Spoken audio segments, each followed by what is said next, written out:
Well, if you got a population like this. On this stuff, right? Oh, yeah. Yeah. Got a lot of history. She hasn't done the biggest stuff, though. Okay. Ready? One. Forget what her conclusion. Nice. Nicely done. All right. Scared the crap out of me. I didn't know that was going on right now. Holy cow. Did you guys see the flip? Holy flip. Somebody clip that. Nicely done, guys. I would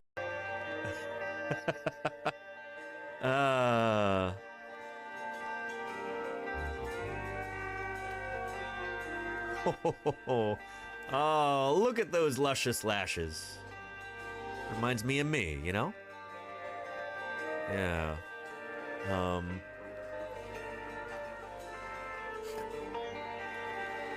Going. But yeah. Oftentimes the headline is new relative of T-Rex discovered. It's like, just let this dinosaur be its own thing. You don't always have to bring T-Rex into it, you know?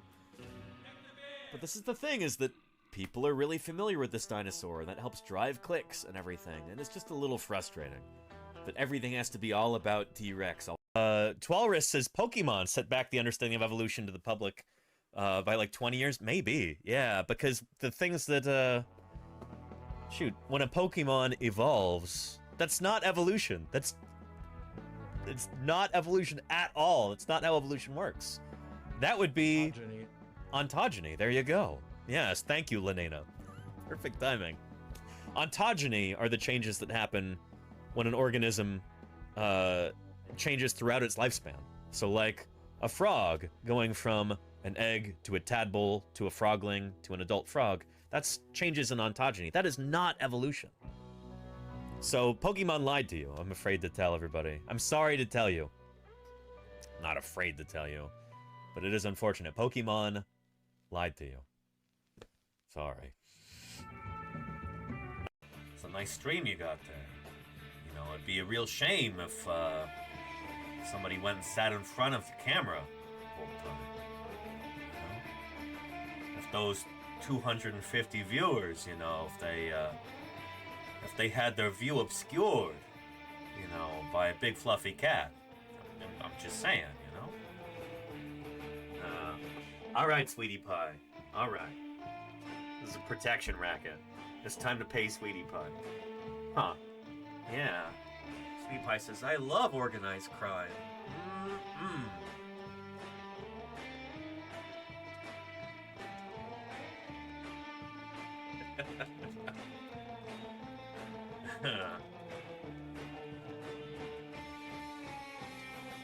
All right, Donna, sweetie. Here you go.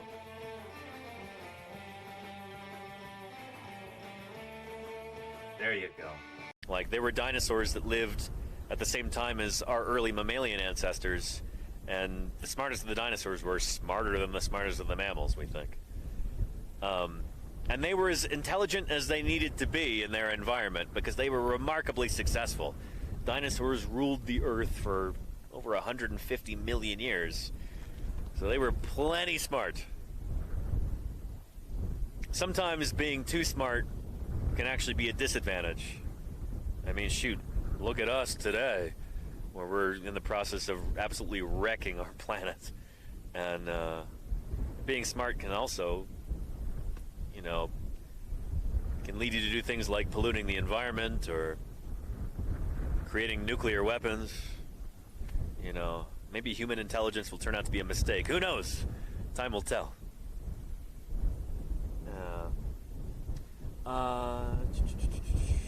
Let's see. Be able to help out with this emergency. One of the most extraordinary events to take place on our planet. The gift of 100 subscriptions to paleontology.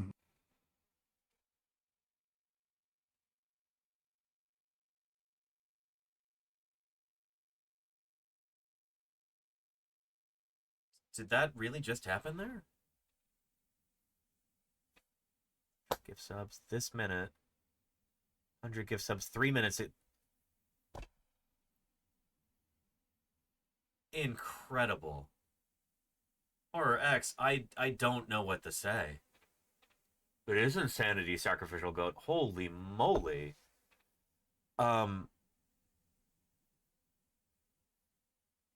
You don't know how much I appreciate this. Nor the 250 community members who just had a gift subscription. Oh, gather around the campfire. It's time to sing our songs. It's 1, 2, 3, 4, 5, 6 of us, and we are happy. Smoking a cigar and getting rained on intermittently. Here we are, my legs too close to the fire, it hurts. Bravo! That's my favorite one. Where'd you learn that? That's My grandma. oh, very nice. Yeah. Sweetie Pie, are you irate? What's going on? Are you filled with rage? Do you want to talk about it, sweetie? Sometimes it helps to talk about these things, you know? What's going on, Sweetie Pie? What is it? She might be upset about the state of science funding in this country, which has certainly got me worked up lately. I appreciate everybody talking with me about that on Tuesday. I'm glad we finally got to discuss that. I know I'd been putting it off for a while, and yeah. Anywho, the disdain is real, says Mustache Mike. Yeah. Yeah, oh, Sweetie Pie, it's okay. I'm here for you. I'm sick. I put this in front of Deanna's workstation.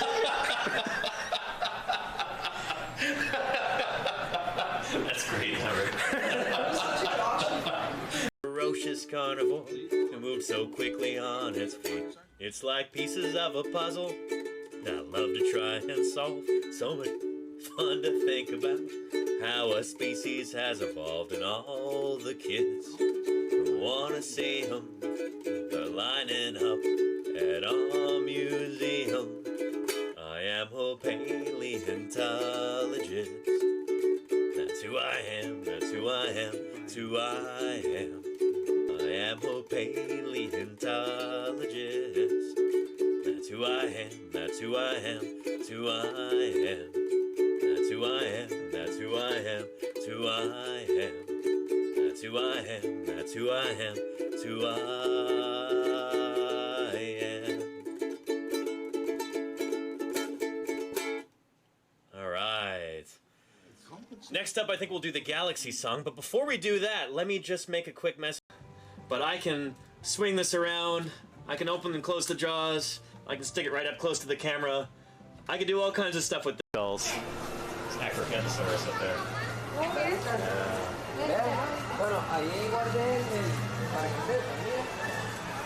Beautiful. Here, will somebody make a clip for Lenina? Check it out. Acrocanthosaurus. It is a life-size cast. It looks almost like it's cast in bronze. Or something's getting pulled up the weather here. But really. There was a partial skull, I think, from the 1970s, 1940, but it wasn't very good. And then in the 2000s, they started to find one or two nice, complete skulls of Thescelosaurus. And they found that it looked really quite different from Hypsilophodon. It had like a long, pointy snout and various other features that mark it out as being quite distinct. So a number of years ago, let's say 3 years ago, actually, no, it was pre-COVID, so it would have been about 2019 probably. We climbed into the pit and we got out our saw and we sawed the head off the Thescelosaurus. And I tell the kids, as is traditional in Britain, I put it on public display. On a pike, Yeah, on a spike, to serve as a warning for other dinosaurs. And we got a cast from a Trebold of a nice reconstruction of the real skull and stuck it on there. And Wow, look at that. Look at that, Mini Pie. Yeah, somebody loves friends.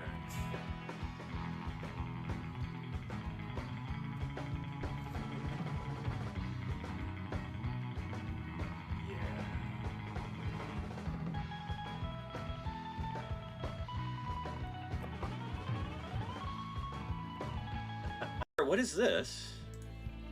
from Joshua Sweet. Wait, what? Oh no. A side-by-side of me and... Is this Chris Pratt? Oh my goodness.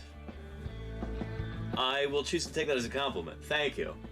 Tend to be pretty similar throughout the rest of the skeleton. It's just the skull is wildly different. Whoop.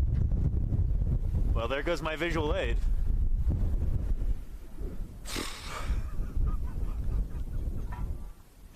I'll have to get that later. Let's hope I can find it. I don't want to be littering.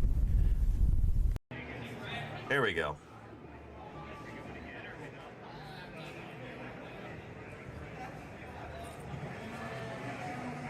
This is at the reception at the Minnesota Science Center on Wednesday night.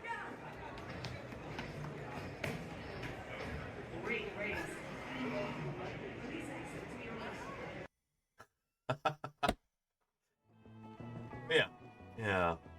That's not even the animal moving that fast. It's not sprinting at 40 miles an hour or anything.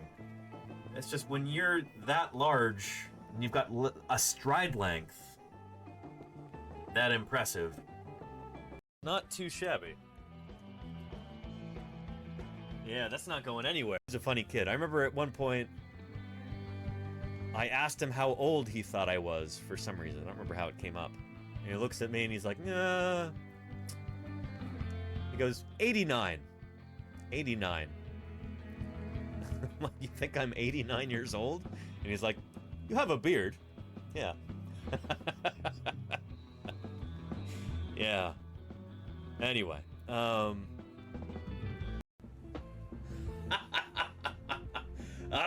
That makes me happy. That is pretty cool. I like that a lot.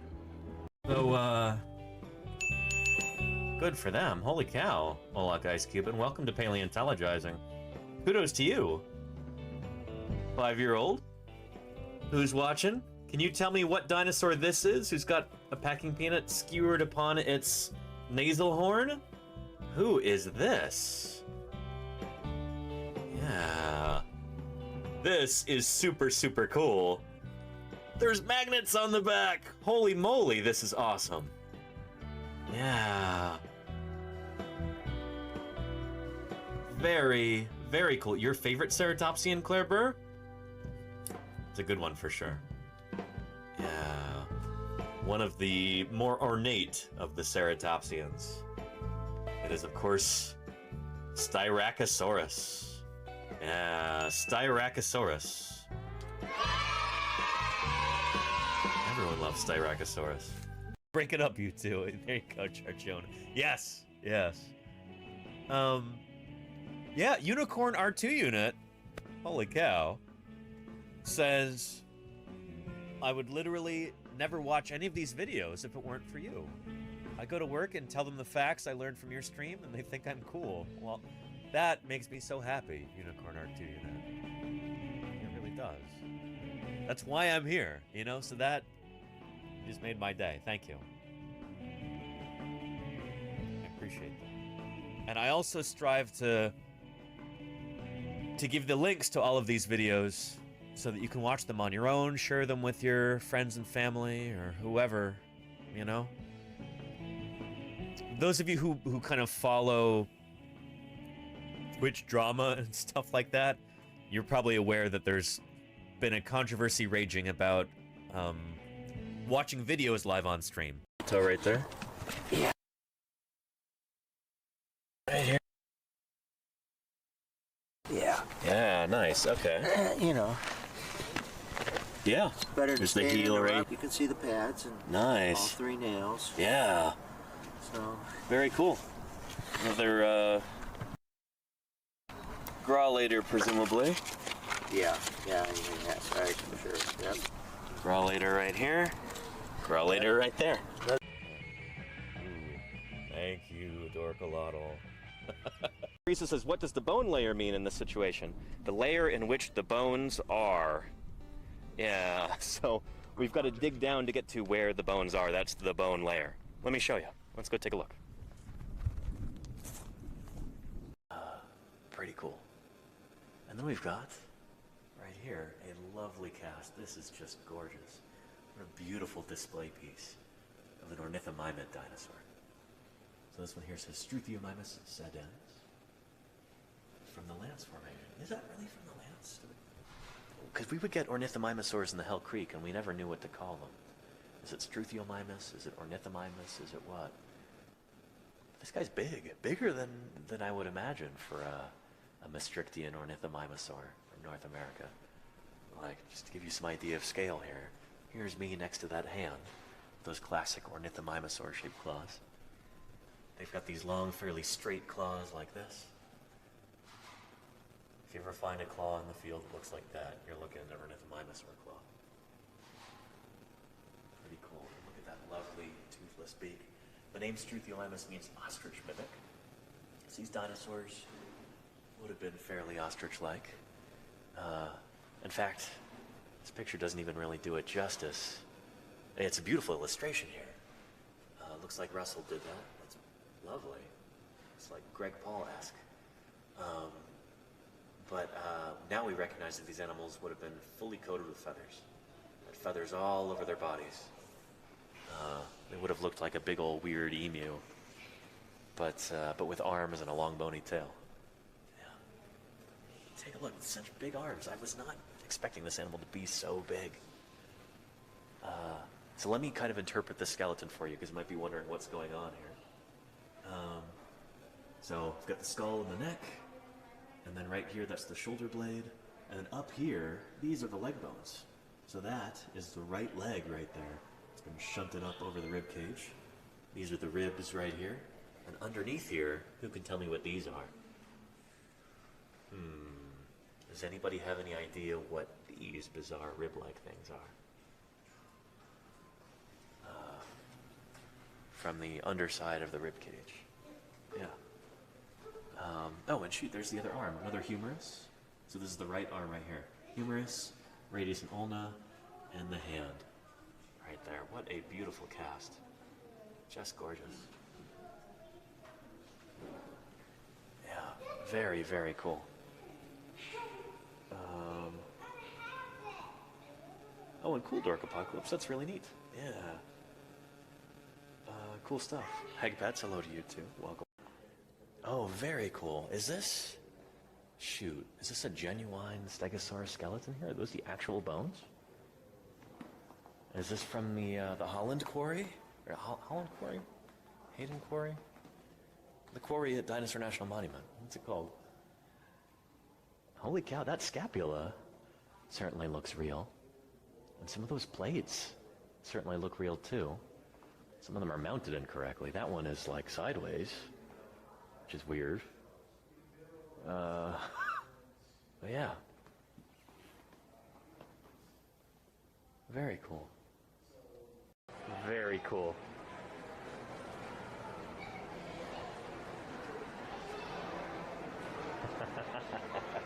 Oh, look at these guys.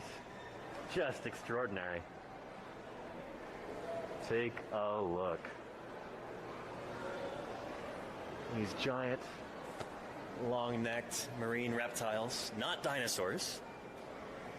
These belong to a different group of reptiles outside of the dinosaur family tree. Take a look at them.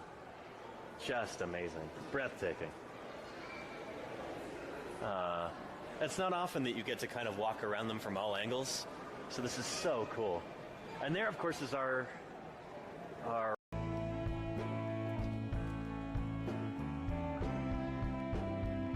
Let's see if Mini Pie knocks over the Megalosaur, or if she's more careful than that.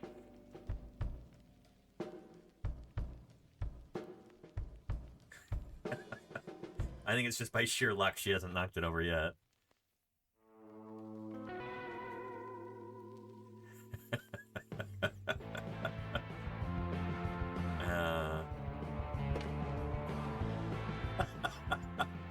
Well, there you go. Mini Pie's not the most careful of cats. She's really not.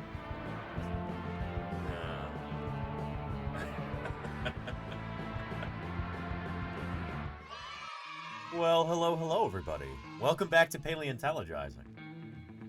Today's a special bonus Friday stream, given that I missed so many streams while on vacation in Puerto Rico. It also happens to be Endangered Species Day today, which kind of works out perfectly because that was going to be our topic anyway. The Endangered Species Act is in danger right now, but we have a chance to try and help save it by offering public comment, and we're going to be doing that today and just talking about why the Endangered Species Act is so important. We'll be having a tier list.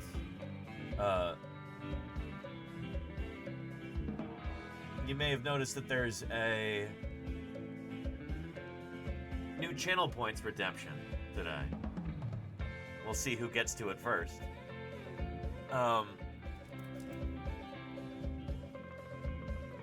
But you can select an endangered species that is native to these United States, and we'll put it on our tier list, and we'll talk about it. So anyway, that'll be good.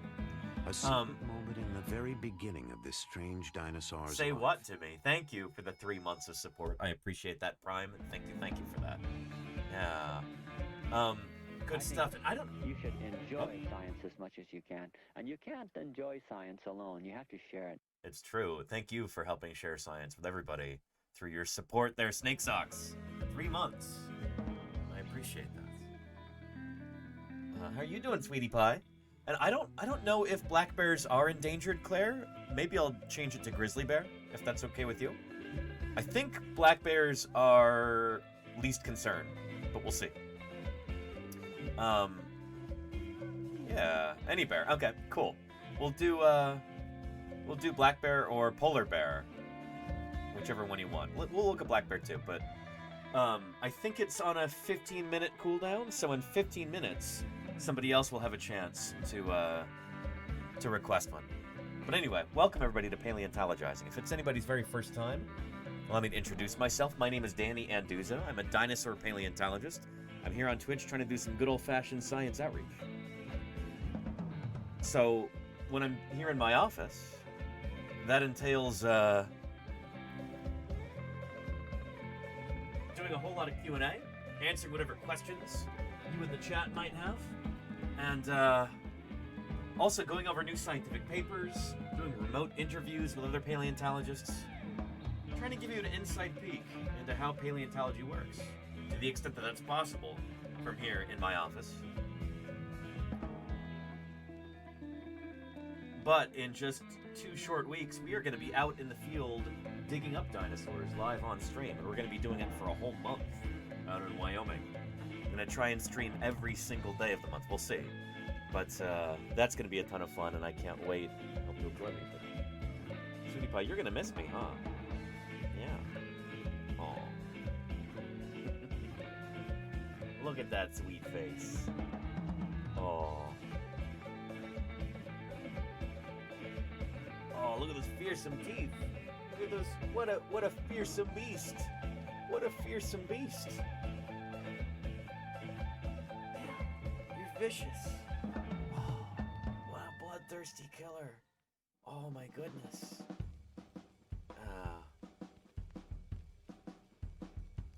Good stuff. Let's get you some treats, huh? Then we'll get into our topic for the day.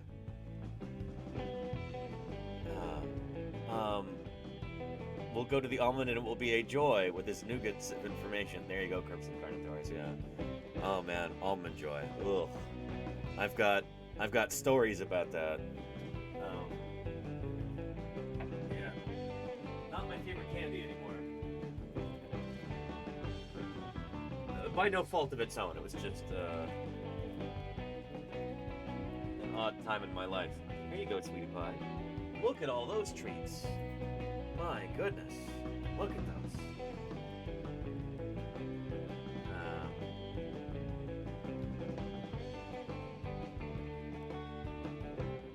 And has arrived to collect today's rent. Exactly, Lila Spartan. Exactly. And he turned 99 while you were away last week. Wow, Neffler, yeah. David Attenborough, if there's any justice in this world, he'll live to be 1,000. He'll outlive all of us. He should have been UK's new king. I don't know what they're doing over there on that island, but they're messing up, you know. Anyhow. Oh, sweetie pie. That cat is something. Thanks, and man. Sweetie pie really is something. Aren't you, sweetie? Yeah.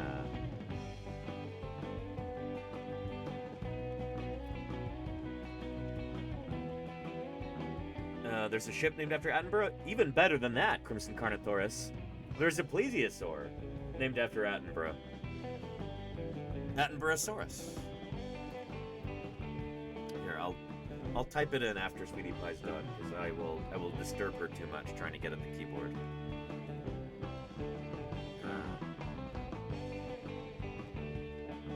Oh, you got another one right over here. There you go. Tasty, tasty. Oh, thank you, Claire. There we go. I don't even have to type it. Yeah, Attenboroughsaurus is a, plesiosaur. A pliosaur, in fact. Where are you going, sweetie?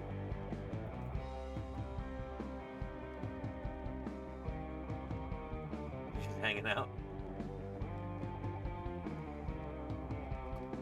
Yeah? Fair enough. It's her show now. We're just living in it.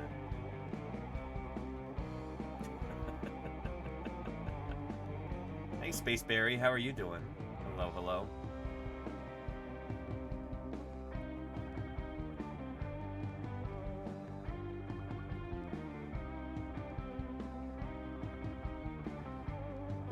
She's just hanging out. Yeah, anyway, Attenboroughsaurus, named after David Attenborough. There's multiple species of organism named after David Attenborough, but this is the only extinct reptile that I know of. Yeah. What are you doing there, sweetie? What are you doing? And Steve the John says, what do you think was harder to domesticate, cats or dogs? Who do you feel better about falling asleep next to a campfire beside? Save the John, there is actually controversy about whether cats were ever truly domesticated. So dogs were definitely easier to domesticate. Among experts, there's dispute over whether cats like Sweetie Pie here ever were truly domesticated. They do seem to be far less genetically plastic, in the sense that, like, feral cats and domestic cats, you know, they're the same animal, basically. Like, cats do not have the super wide variation morphologically that different breeds of dog do. You know, you can look at wildly different breeds of cat, and they still tend to be fairly similar, you know? Phenotypically, they're not worlds different in the way that different breeds of dog can be. Like, dogs can be shockingly different in their phenotype, in terms of size, in terms of cranial morphology, in terms of temperament. So there's a lot more kind of genetic wiggle room in dogs than there is in cats. For whatever reason, I don't understand the intricacies of that. You know, I'm a dinosaur paleontologist. It's not my forte, you know. Anyhow, but welcome. It's good to have you here. Anywho, yeah.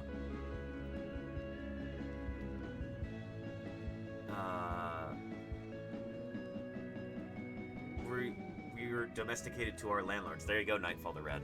Fair, yeah. Anywho, I'm sorry I'm a little bit late today. I had some technical difficulties and stuff like that earlier. But yeah, I went and got to go visit my dad and my stepmom this morning, which was really nice.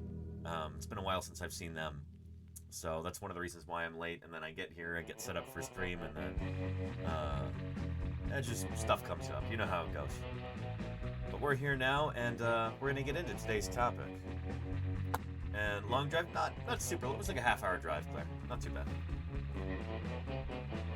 Let's look up your black bear, American black bear, because I don't think they're endangered. So we'll pick, yeah, see, least concern right here. Clairebird, do you want a grizzly? Which are... That's interesting. Why are they using a different conservation nature reserve? Huh. We might do polar bear, actually.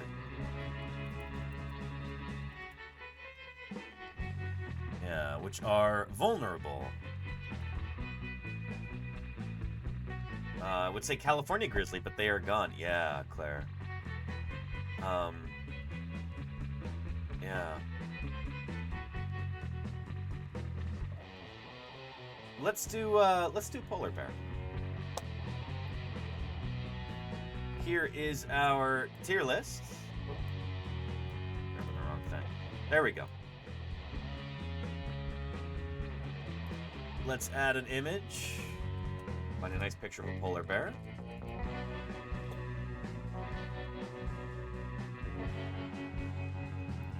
That's a decent one right there. What do you think? Hi, guys. I think this will work.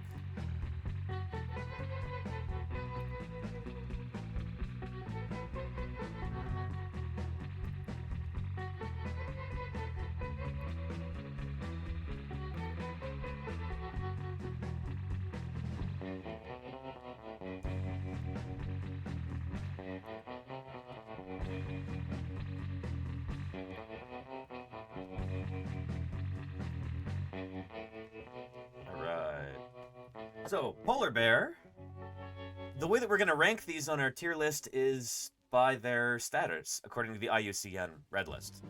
Or maybe some other lists too, because IUCN is not always the most complete, as I understand it. But these guys are considered vulnerable.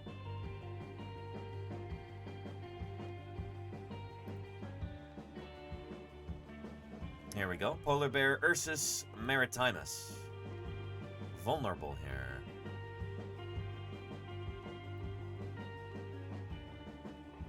Current population trend unknown. Shoot.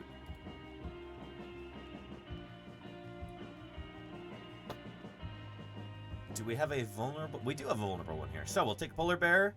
Polar bear is vulnerable to extinction. So this is the way that it's going to work. We've got a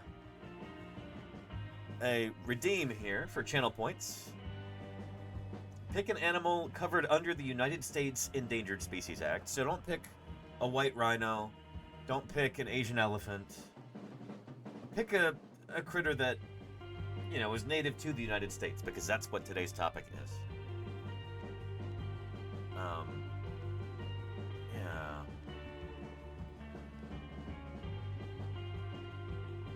And genomic data to the extinct California brown bear suggests a source population for reintroduction to California. Interesting, salamander.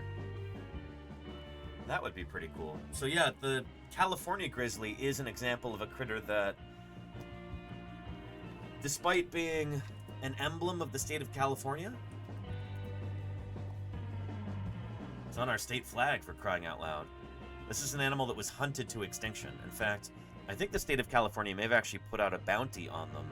The idea was to drive them into extinction, to kill them all, and they succeeded. I think the last California grizzly died out around 1920. Here's a step-by-step guide to becoming a fossil. Step 1, die. Thank you, Rakadactylus, for the 14 months there. For my sub-gift. Appreciate that. Appreciate you, Murph, and Reiko. Thanks for being here. 14 months of support.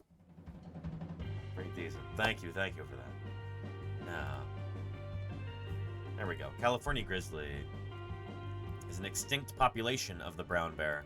So it's not a different species, but it is a, you could say, like a regional subspecies.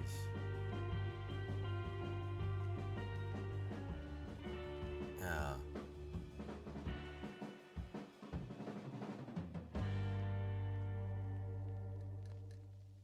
Anywho, polar bear. They're under vulnerable.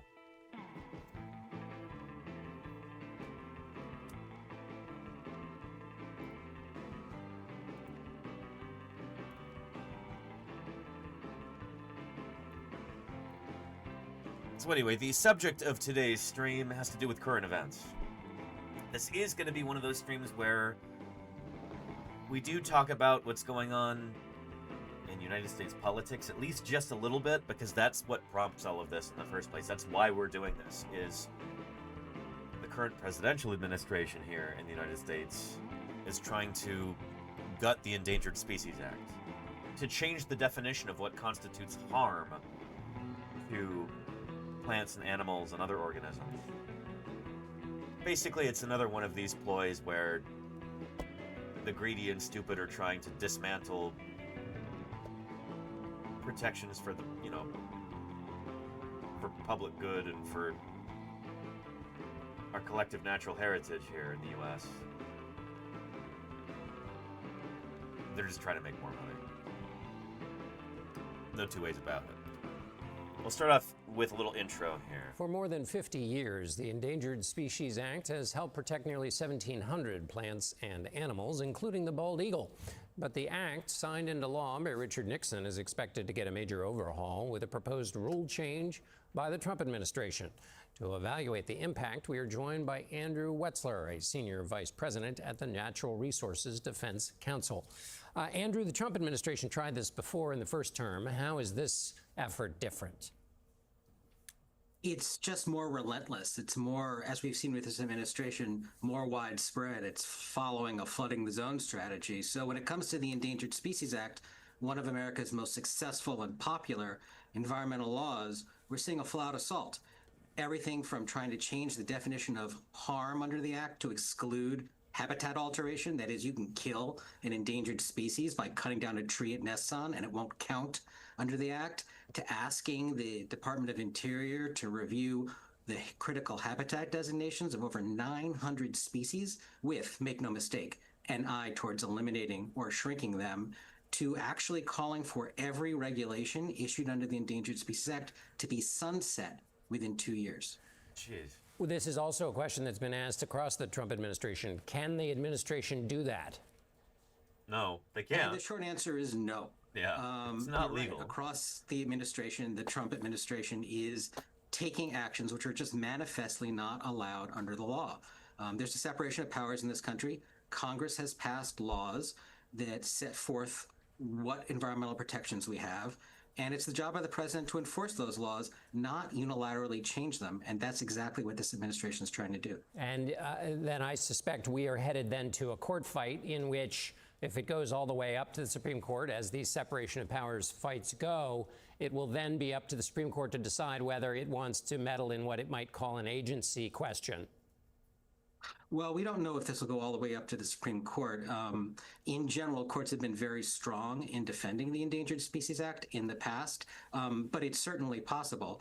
One thing is without doubt, which is that NRDC and other environmental groups are going to fight this every step in the way, not just in the court, but in Congress, that needs to reassert its role in defending America's wildlife, and in front of the agencies, which still have to go through a basic administrative process to make any of these changes that they're contemplating. And so what are the backstops in terms of pushing back here? So it's both the laws, but explain that agency piece.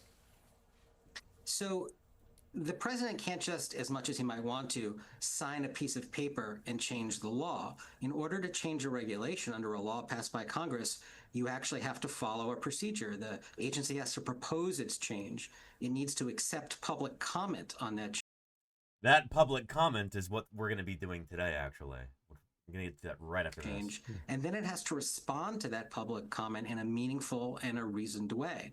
And if it doesn't do any of those things, what it's doing isn't valid and will be held illegal. And that takes time and thought and effort. And we're not seeing a lot of thought, at least from this administration right now. Yeah.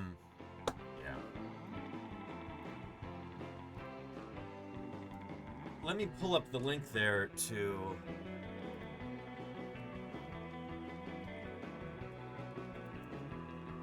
the public comment.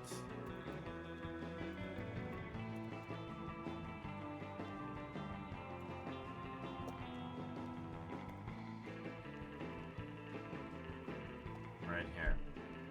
Federalregister.gov, rescinding the definition of harm under the Endangered Species Act. This document has a comment period that ends in 3 days, so on the 19th, that's what, Monday? You will no longer be able to make comments on this. From what I understand, every single public comment that is made and submitted needs to be read by a human being. So far, we've got 151,896 comments received. I'm going to be adding one on today's stream, and I hope you will too. Go here to submit a public comment, and there it is right there. Rhacodactylus was talking about this a little while ago, and he might actually have some tips for this too. We'll see if we can find a video online talking about this as well. Thank you, Reiko. Yeah, there you go. There it is there. And what I'm going to do is make a command real quick.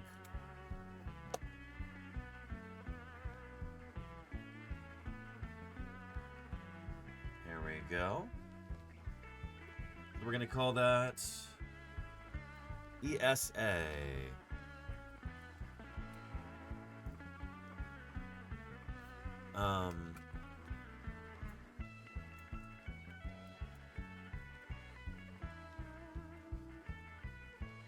Let's save the Endangered Species Act. Write out and submit a public comment here. And there's the link. All right. Great. Let's see if that works. Give it a shot. And Rhacodactylus says, I left a brief comment a few weeks ago, something like 2 or 3 sentences. It was just plain and direct opposition to the proposed rule change. Nice. Yeah. There you go. There might be a timeout period for this. Let's see. Advanced settings. 5-second cooldown. Yeah. I think that'll work. Cool.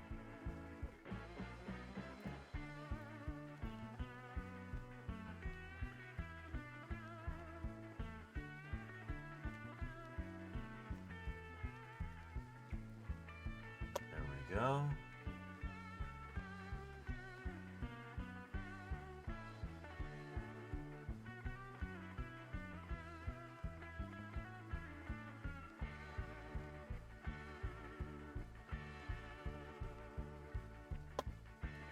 So this is from PBS NewsHour from what, 5 years ago? Shoot, that's not what we're looking for. Get that one.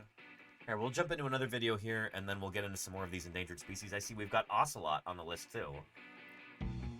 Let's do a quick blue sky post, then we'll do the ocelot in about 6 more minutes. Somebody else will have a shot to request an endangered species. Again, there's a 15-minute cooldown there.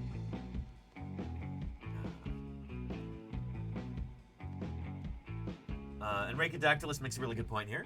So for all the viewers here, your comments do not have to be extensive or a thesis or even particularly technical. So don't feel that this kind of action needs to be a particular burden on yourself. There you go. Yeah. Just submitting something saying, hey, I'm opposed to this proposed change. Don't do this. This is effectively gutting the Endangered Species Act. Do not do this. That's good enough. You could be more lengthy, more thoughtful. You can include images, files, whatever if you want to, but the important thing is that you submit something.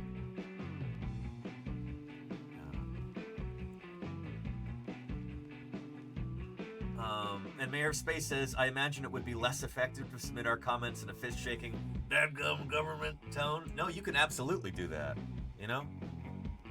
Please. In fact, they might even respond to that. They might be more apt to take that to heart.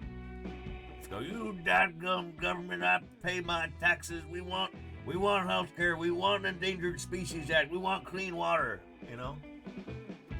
I feel like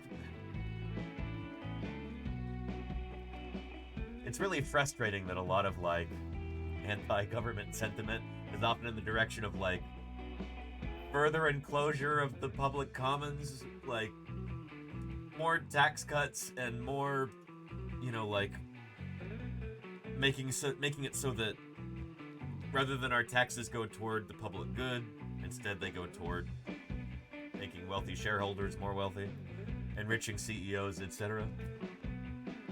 I don't know. It'd be nice to see that kind of like, government kind of attitude be used in the direction of, hey, let's have more regulation on these mega companies that are bleeding us dry, you know? Like, dadgum government, do your job. Let's rein in these corporations, that kind of thing, you know? But anyway, yeah. No, that's why I'm saying that, Deathsaurus. Exactly. It's... yeah. Anyhow. Yeah.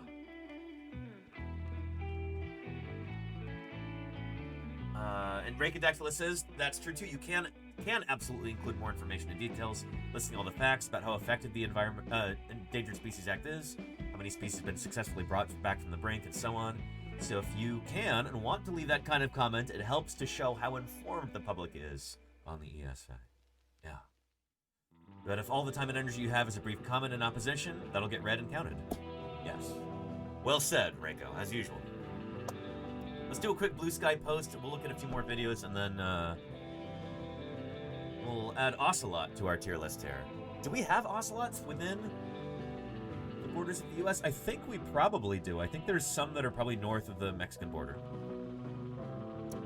But anyway, let's do a quick screenshot for Blue Sky here. Make sure my hair is not too chueco. That's fine. Alright. Took a screenshot. Let's see if it's any good. That'll work.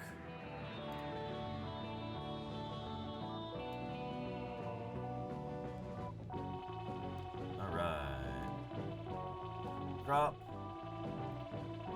Save as. There we go.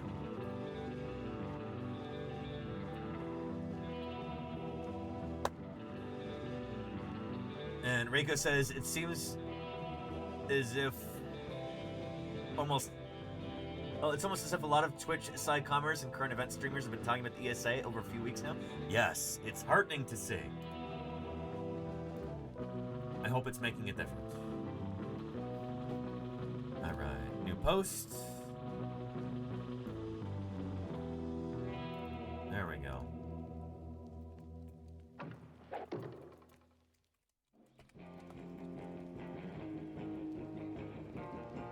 What are all these endangered species doing behind me? They're here for Endangered Species Day, and we're taking this opportunity to discuss why the Endangered Species Act is so important and what we can do to save it. Join us at twitch.tv/paleontologizing.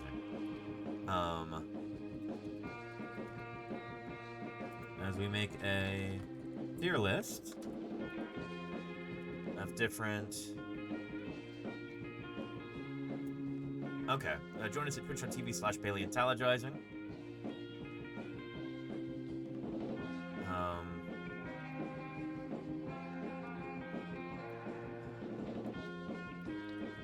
Tune in at twitch.tv/paleontologizing.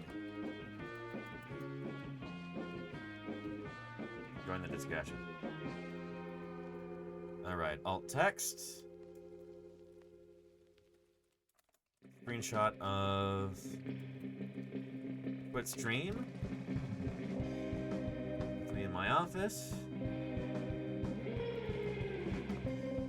Behind behind me are 3D prints of a horseshoe crab, a sawfish rostrum, a gharial skull, and a sculpt of a dodo head, along with framed prints of pronghorn, manatee, leatherback turtle, and I do have a nautilus there too, which I was kind of wondering about that. There we go, let's post it. Hold on to your butts. Post. I wonder to what extent the Endangered Species Act covers organisms that are not within the borders of the United States. So, if, for instance, someone were to poach a chambered nautilus and bring it into the U.S., I wonder if that would still run afoul of the Endangered Species Act, even though chambered nautilus is from the Indian Ocean. I don't know. But let's find out.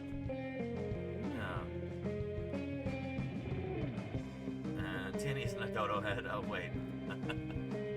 Right up here. Yeah. Oh, a sweetie pie. I'm glad you're not endangered. Okay, let's do ocelots, and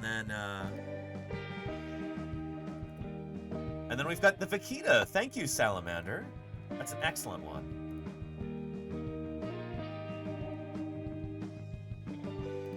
All right. Ocelot, native to the southwestern United States. Well, ding, ding, ding. Excellent. They are considered least concern, however.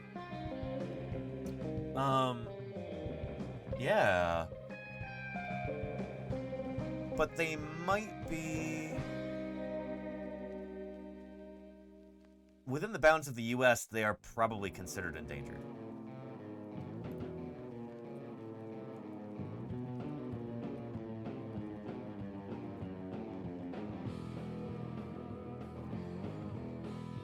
We'll skip right past that.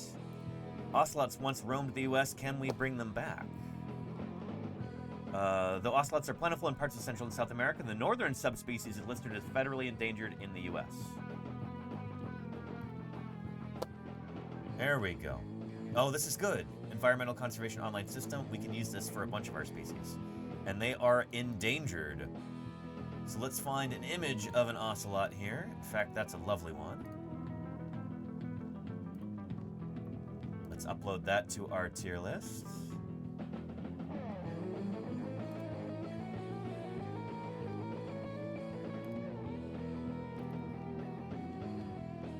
You know what? We can find a better one, actually.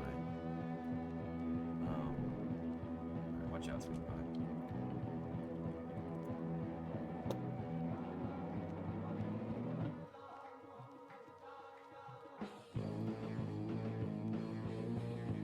Let's see. Let's find a more striking image of an ocelot.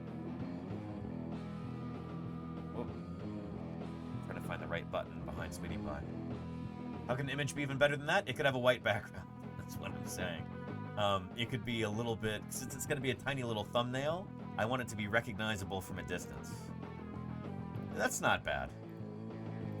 Let's use that one. That cat's got some attitude.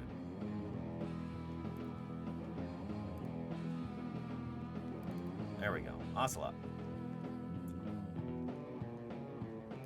Submit. Okay.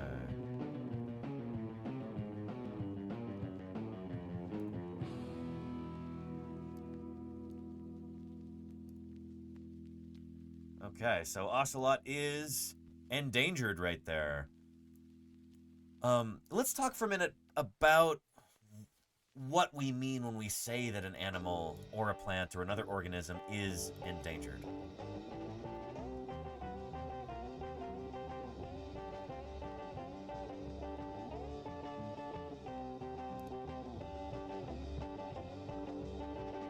I think that would be... I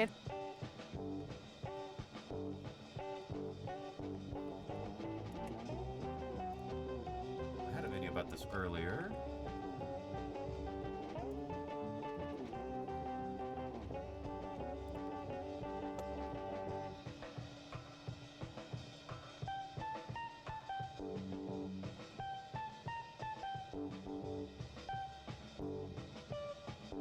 Let's try this from USA Today, I guess. Right now, plant and animal species around the globe are going extinct at a rate faster than any time in human history. Here's how we got here, and what's being done to fix it. In 2019, the UN found that 1 million species were threatened with extinction thanks to human activity like habitat destruction, human conflict, pollution and poisoning, overhunting and fishing, and climate change. Invasive species also play a role in extinction, preying on endangered animals and plants. The spread of diseases is to blame too. Conservation efforts vary around the globe, but here in the US, the situation is okay. The Endangered Species Act was enacted in 1973, which lists endangered and threatened species and provides for their protection and restoration. The law has been a success.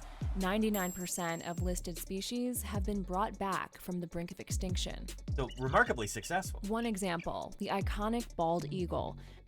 Generations of poaching and poisoning made this American symbol a rare bird by 1963, with about 400 nesting pairs in the wild in the lower 48 states. Conservation efforts helped bald eagle numbers soar to more than 71,000 total today. To the point where I've seen one like 2 blocks from my house, or I was standing 2 blocks from my house, whereas it wasn't standing 2 blocks from my house. But we've got bald eagles here in the San Francisco Bay Area now, which is amazing. I used to see them where I lived in Bozeman, Montana, as well. I've seen them all over Montana, in fact. This is a species that nearly went extinct. Like, almost completely extirpated from the United States. And now they're all over the place. It's pretty amazing. It's a tremendous success story.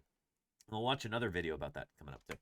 If it weren't for the Endangered Species Act, the California condor, the black-footed ferret, and the Hawaiian monk seal are but a few of the species that would have likely been lost. More than 1,600 endangered or threatened species are protected under the ESA. Endangered means a species is in danger of extinction, while threatened means a species is likely to become endangered within the foreseeable future. For a species to be added to the endangered species list, it must meet certain criteria. For example, if a large percentage of the species' habitat has been destroyed. The process isn't quick, though. There's a lengthy research and review process that is supposed to take 2 years to complete, but in reality takes much longer.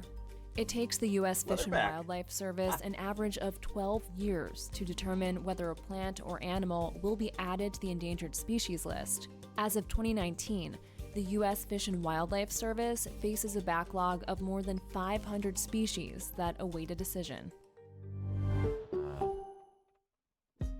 Hey, thanks. So, that's something important to understand, is that the Endangered Species Act works. It's been a tremendous success, and that's with very limited resources, and like, frankly, it's much slower than it should be, because there just isn't the kind of institutional and financial support for this kind of thing that there should be. So basically, even with one arm tied behind its back, the Endangered Species Act has been incredibly successful. And now the Trump administration is trying to gut it.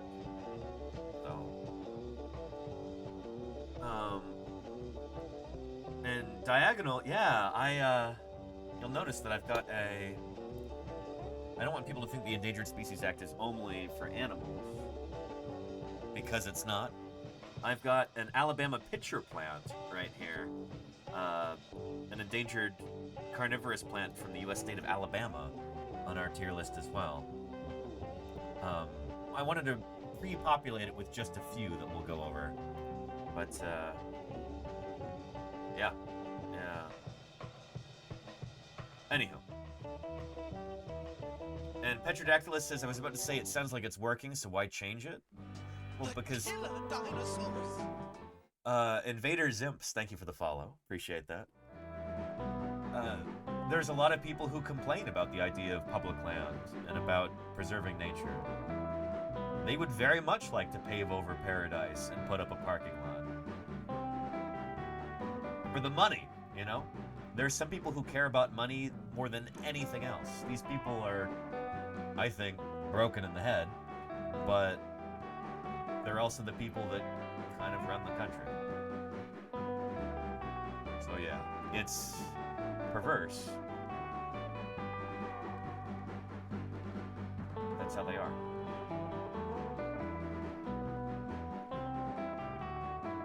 Anyhow, yeah.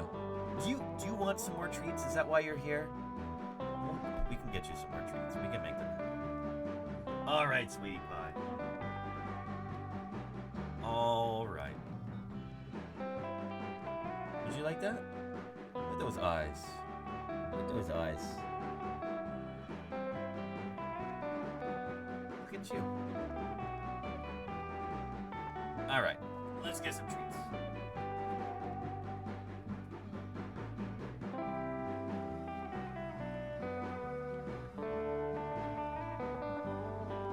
What do you think?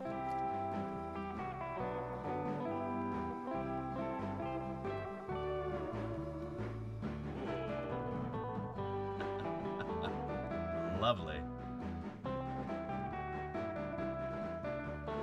Good stuff.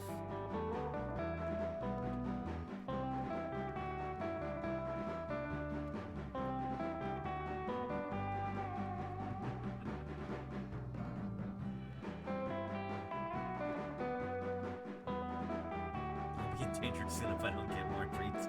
Oh, don't say that, sweetie pie. Don't say that. You get... Not only do you get wet food every night, but there's always a bowl of kibbles that you can feed from at any point you would like.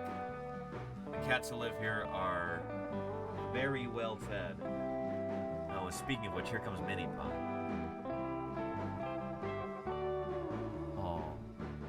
Yeah, is that Minnie over there? Did she come to say hello? Did she come to say hello? What are you doing, Minnie Pie? Come here.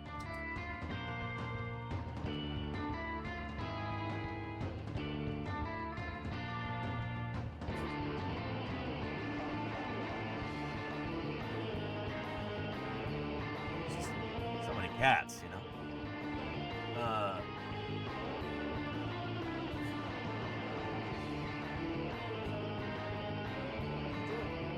Here too? She's gonna hang out? Okay. Salamander requested Vikita. No, Sweetie Pie in protest is gonna block the camera there.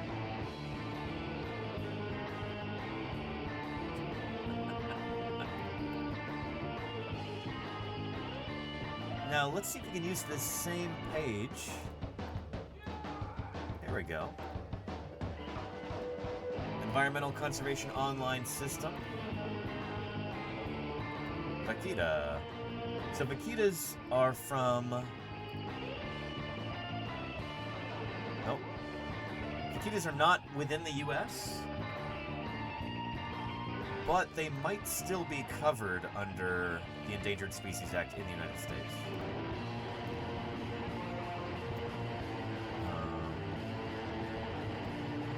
Vaquita. And this search doesn't work apparently. That's unfortunate. Minnie Pie, how are you doing? What? What? You want some treats too? Do you want some treats too, or you mostly after the attention? What do you think? It says, oh, I like that. Rapid fire pets.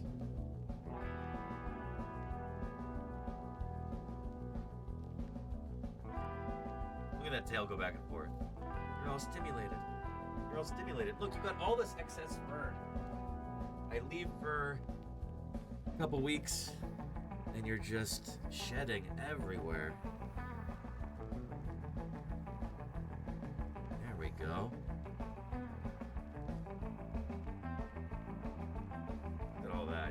spin some yarn out of this. Don't eat it. Sweetie Pie's like, I would like to eat that. Sweetie Pie is always trying to eat mini pies. Her. Every time I brush mini pie, Sweetie Pie's like, oh, can I eat that? It's almost like she wants a lock of mini pie's hair. And then she wants to ingest it. Alright, let's get some treats for you, Minnie.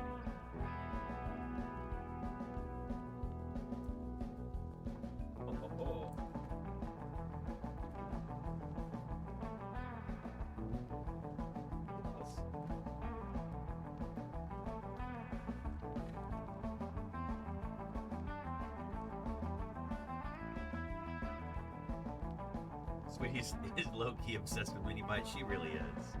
You really look up to Mini Pie, huh? Sorry, I messed up your hair. There we go, that's better.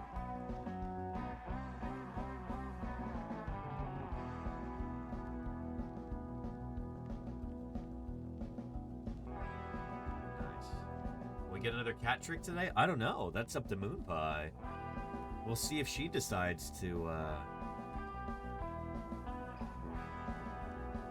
if she deigns to grace us with her presence.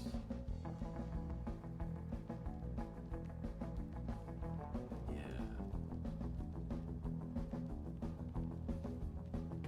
You two having a discussion?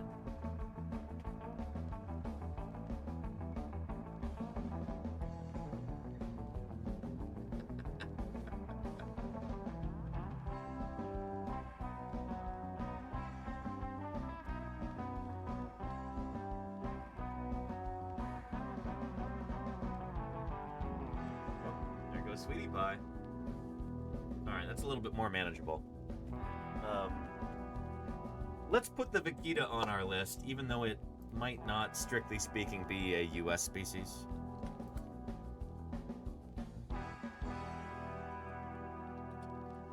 Vaquita. There we go. And the Raven. Thank you for the 28 months of support. I appreciate that. It does belong in a museum. That belongs in a museum. Oftentimes, yes. More often than not. The Raven, thank you for the 28 months of support. That's a long time. Thank you kindly. Appreciate that. Alright, Vaquita, that's a good image. Let's use that.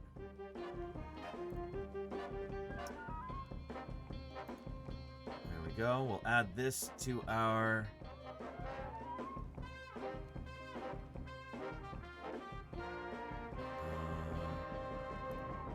just go like that. Yeah, excellent. That's easy. So vaquitas, I think, are critically endangered. There's far fewer than 500 individuals left. But you know what? We can do better than that, I feel. On that image. This is an illustration, but it will work. We'll use this.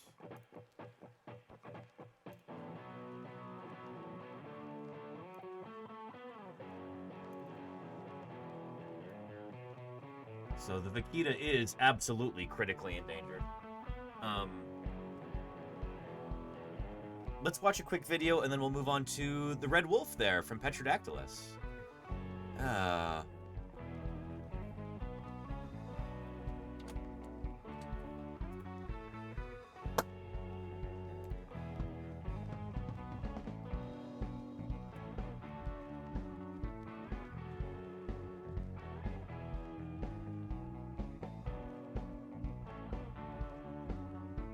Here we go. This is from a year ago. The International Whaling Organization has issued its first ever extinction alert. It says the vaquita porpoise is on the verge of extinction, with only around 10 animals still surviving.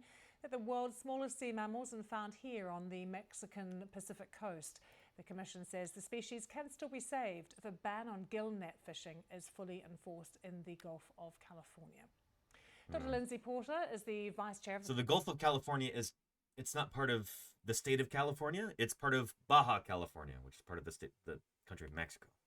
Just to keep things clear in case anybody was confused. Scientific Committee of the International Whaling Commission, and joins us now from Hong Kong. This is very sad news about the porpoise, Lindsay. Can you tell us more about this species? Yes, thank you. Thank you for having us on the show today. The porpoise, as you say, is the smallest marine mammal, the smallest cetacean in the world. It's tiny, but it is also absolutely gorgeous. They are sometimes called the panda of the sea because of their dark rimmed eyes. But they are incredibly elusive. So it makes it very challenging for us to be able to count them to understand how many there are. But what we do know is for the last 5 years, we've been consistently counting approximately around 10 individuals. And that is what has brought us to issue this statement, is that we are on. So 10 in the entire world. They only live in the Gulf of California nowadays. There used to be, obviously, thousands of individuals. But overfishing, and especially using illegal gill nets in order to catch a species of fish, which is itself endangered, the vaquita end up getting caught in those nets and end up drowning. And there's maybe fewer than 10 left in the world today, which is astonishing. It's heartbreaking. So the vaquita is our first critically endangered organism on our tier list today, with far fewer than 500 individuals. This is kind of an arbitrary.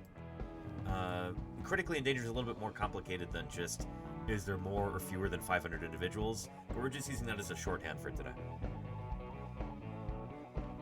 Yeah. And do you have black-footed ferret on your list? Not yet, Black Cat Lady. But you can submit it if you would like to. Let's do red wolf now, that Petrodactylus requested.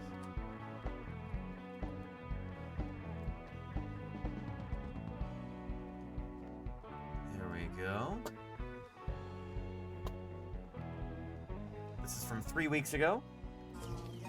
You know, it's hard to believe, but we're in a city tucked in the heart of Raleigh, North Carolina, a fight to save a little-known species. So this is the newest arrival. Yes, this is our newest arrival. Hang on. Chill out, Mini Pie. She hissed at me. You've never done that before. What are you doing? I think it's time for you to clear off the desk.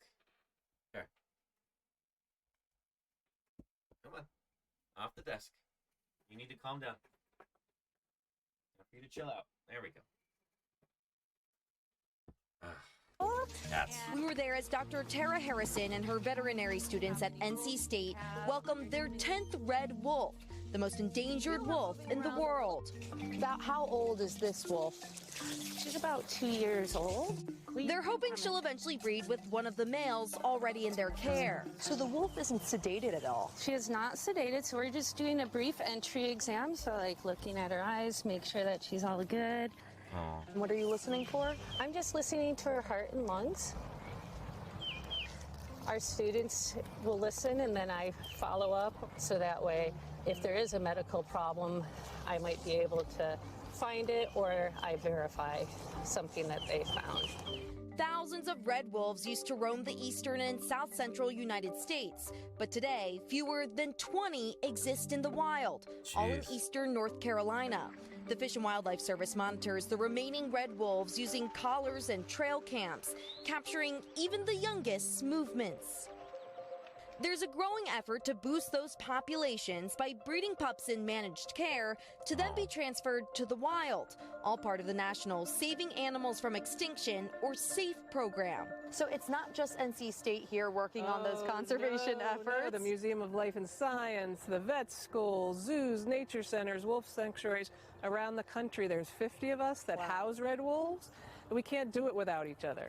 There's pine needles and herbs. It's a dream opportunity for vet students Caroline Deal and Sean Hubbard. Yeah, so we're trying to encourage natural behavior, things like hunting and foraging. Who walked me through enrichment activities like stirring up spice-filled ice cubes for the wolves to find. So we're just gonna kind of bury them around in different spots in this enclosure. Maybe over here. What was your reaction the first time you got to work with a red wolf here? I feel like the best word is captivated. We get to watch the next generation of wolves, and thinking about how those wolves could one day be running wild and free. It's really a special moment for us. At 45 to 80 pounds, a red wolf is between the size of a coyote and gray wolf, known for the hint of red I in didn't its realize coat. they were so distinct. They are so well Gray wolf. camouflaged with those trees back there. They're doing what they do best, is blend into their environment. Though even when you can't see them, you can hear them. There has been some pushback around rebuilding the apex predator's numbers in the wild, with questions concerning safety, property rights, and livestock. What do you say to people with those concerns? They are hunting the small prey that's natural in that habitat, and they want to stay as far away from you as possible. So by maintaining them, it actually helps decrease other populations that would be termed nuisance, so like your coyotes or excess rodents. Road signs in North Carolina warn of endangered red wolf crossings, as car collisions, habitat loss, and gunshots pose serious challenges to the animal on the brink of extinction. Do humans have a responsibility in building up the population of red wolves? 100%. If humans were responsible for a species' demise, humans are responsible to help restoring it to what it originally was. Agreed. Yeah. So these wolves need all the help they can get. And part of that is preserving the Endangered Species Act, so I'm glad we got to talk about them. Thank you, Petrodactylus, for bringing up red wolves. Really cool critters. Let's add them to our tier list, as they are critically endangered, far fewer than 500 individuals.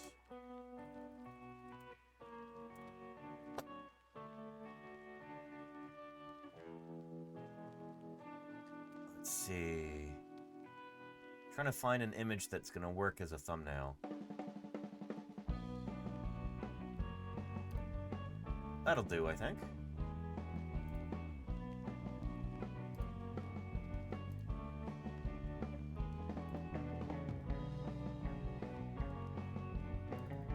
Red wolf right there.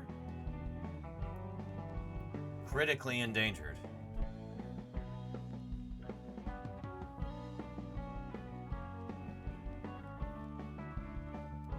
I like that little elbow. They're super pretty. It's a shame they're doing so poorly. And I mean, that's probably another example of active persecution, where people have actively hunted them and tried to wipe them out of their native range because they're killing our livestock or something. Like, they're not touching your livestock. They're a small species of wolf. They want nothing to do with you. So anyway. Yeah.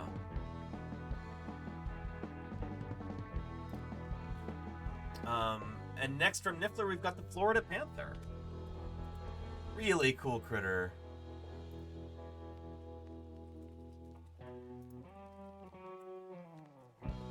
I love that this is such a beloved species. Yeah. Here, take a look. Currently, our panther population, while we don't know the exact number, it's somewhere estimated under 230. Oh, and boy. the majority of that population is all in South Florida. That population, as it continues to grow, they're going to need more space. So panthers have pretty large ranges, and in fact, they especially the males, have territories. And so one threat we see to Florida panthers is something they call intraspecific aggression. Basically, if panthers are squeezed into an area that's too small, they'll fight each other and can even kill each other. When we put the squeeze on panthers with our development, it's not just destroying places to live. It's not just creating roads that create a risk of them getting hit by cars. It's not bottlenecking them into the south. It's also this risk of just squeezing them together to the point where they can't even live with each other. So there's a large plan for the state of Florida to have a connecting corridor all the way from the north to the south, so that it's conservation land that animals, not just panthers, but all animals, can travel throughout the entire state and not have to worry about that human-animal conflict. At the Florida Department of Transportation, we are adding many wildlife crossings throughout our district and across the state, again, to help protect endangered species such as the Florida panther. And in order to help, get them off the endangered species list, we have to cross them, cross the Kusatchie River and get them, to expand northward. We have mostly underpass crossings where the road goes up and over and wildlife go underneath. And then with that, we have several different design types. It could be just a culvert, which is, just a box culvert. We could do a larger bridge, or a bridge that has shelves on both sides that allow the wildlife to use either side of a river or creek that may be there. So we've done several of those different design types. So I think the Florida Wildlife Corridor is an incredible blueprint that we've set up. It's identified the most important places that we need to protect for large, far-ranging species like the panther. But it's important to note that that corridor isn't fully protected yet. It's a vision. And so it's really important that we take that vision and we pay attention, and our local governments and our state governments adopt smart growth policies to make sure that we can continue to grow and support our human populations. It could benefit a lot of rare and really incredible species we have here in the state. We would love for them to continue throughout the entire state of Florida. It'd be amazing to see them go back to their natural range all the way to Louisiana, but we definitely need to start right here in Florida. There we go. Very nice. Thank you, Niffler, for requesting Florida Panther there. Let's find a nice image and then put it on our tier list.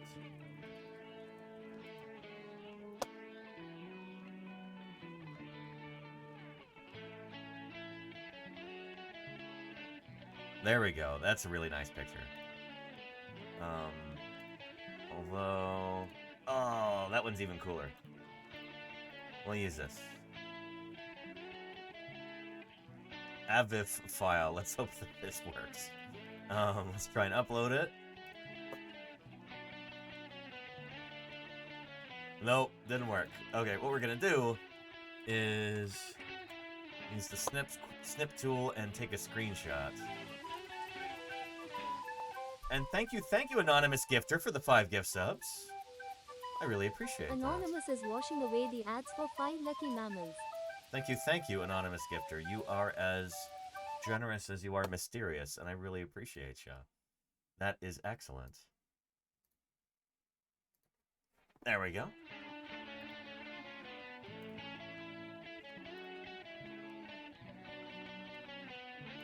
That's what we want. So, Florida Panthers are, again, critically endangered. Fewer than 500 individuals in the wild.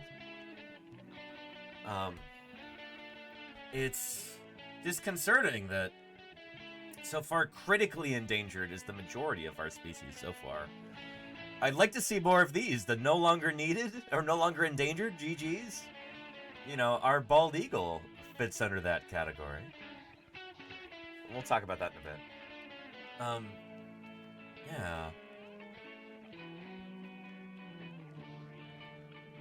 And now it's every 15 minutes. There's a 15-minute cooldown. I might drop that a little bit after we have,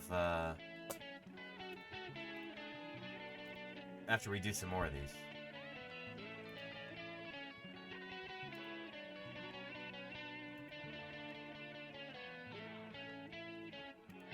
Let's get an introduction to the Endangered Species Act here.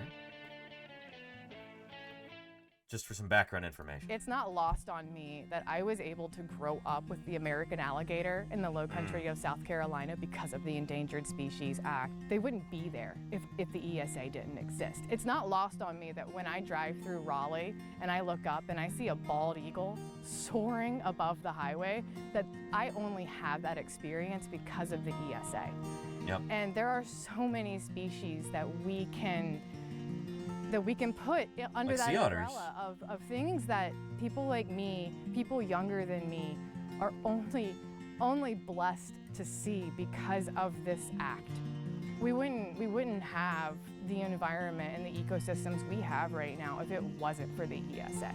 It is, in my opinion, one of the most important pieces of legislation in this country's history, because it said we care about this. Yeah. These animals matter. This biodiversity matters, and the future of our children and our grandchildren and their ability to see those animals, it matters to us.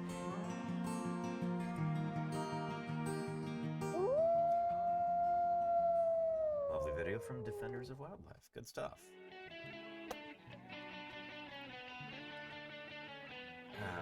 I want to go back to school for environmental sciences, mother of cats. That's a legitimate desire. I'll say that.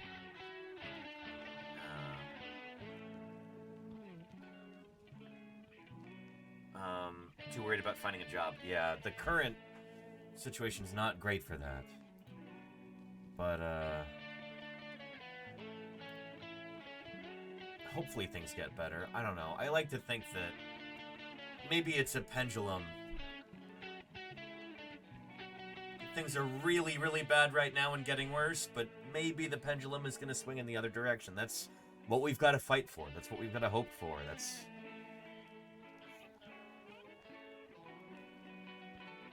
something that keeps me at least a little bit optimistic to the extent that that's possible, you know? Alright, let's get rid of some of these tabs here.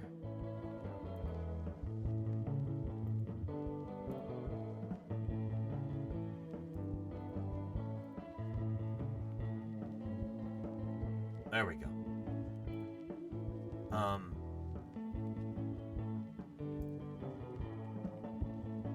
And let's change our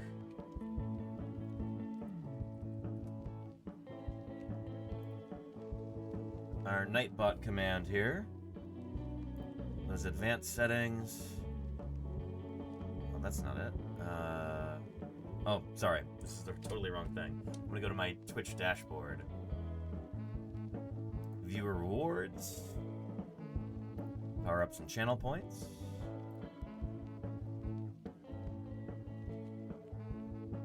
There we go. Edit. Let's drop that down to 10 minutes. Cooldown. Oh no, it's already 10 minutes. Okay, let's make it 7 minutes. With a maximum of 2 redeems per viewer for today's stream. That should work. Yeah. And I did go to the post office today, Nell. I did indeed. Let's do that after we do the Louisiana pine snake from Dr. Terminator. I'm not familiar with this critter.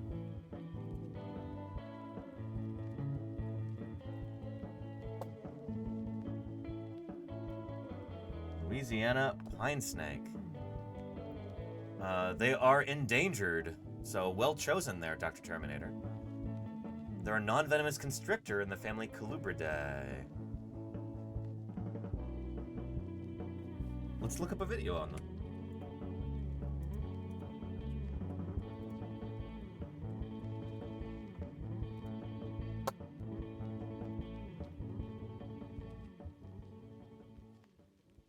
Louisiana pine snake. This is the Louisiana pine snake. Huh, not familiar If we with didn't this critter. show it to you, you'd probably never see it, or its distinct yellow and brown splotched scales. It's one of the rarest snakes in North America. Oh. The Louisiana pine snake can grow up to 6 feet long. It's not poisonous, it's a constrictor. It wraps its prey and suffocates them. Its known habitat is estimated to be less than 200 square miles in the longleaf pine forests on the Louisiana-Texas border. A habitat that is only 3% of its once massive size. It's almost impossible to spot in the wild because the snake spends its time below ground, moving through the tunnels of its rodent prey. But when it pokes its head above ground, its habitat is in steady decline. Fewer trees mean fewer rodents burrowing beneath, and that means fewer pine snakes. And with encroaching human development, the ever-present threat of being crushed under road traffic looms. So again, this is exactly why we're talking about this today, is this proposed change to the Endangered Species Act, where they're going to remove environmental protection from the Endangered Species Act. Basically, you can destroy all the habitat you want. Like, it's a complete gutting of the Endangered Species Act, and it probably will cause the extinction of the Louisiana pine snake. If you can just go in and just demolish their habitat with no repercussions. This is the Louisiana pine snake.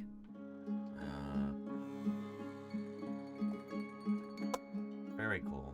Let's look them up on our Tree of Life here, too.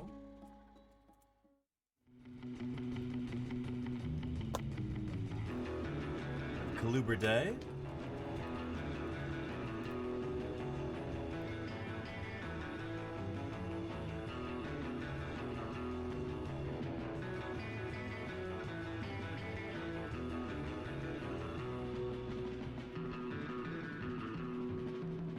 Must have been pretty deep in there.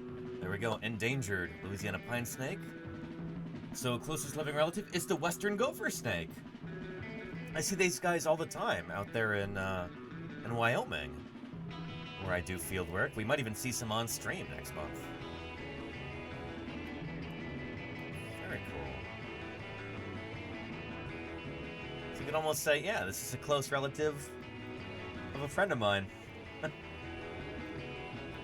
That I didn't know existed. That's pretty cool. That's pretty cool. All right, Louisiana pine snake. Let's find a decent image here. That should do it. And let's add that to our tier list.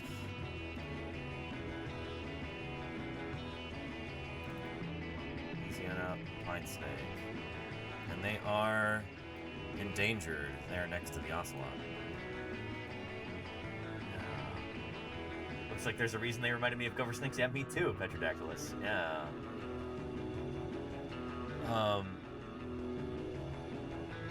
And Gowrock says, in other words, with this change they're proposing, as long as you make sure the snakes aren't home first, you can bulldoze their house and put up a freeway. I don't think you even have to check if they're not home yet. Yeah. Anyhow. Let's take a minute and open up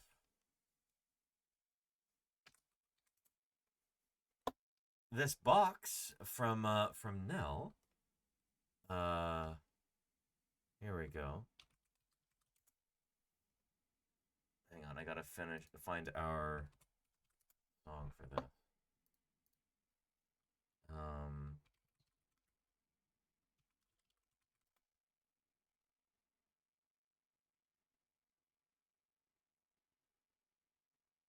think it's here. There we go.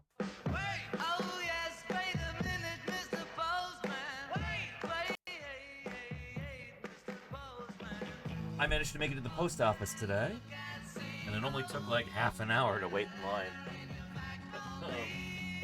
in order to get this. But holy cow, international mail!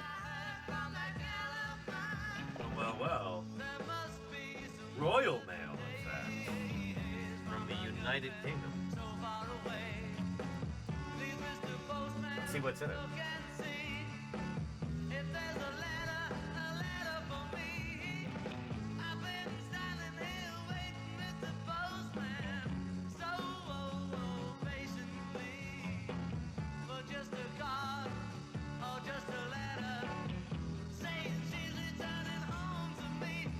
Very well packed in here, it looks like.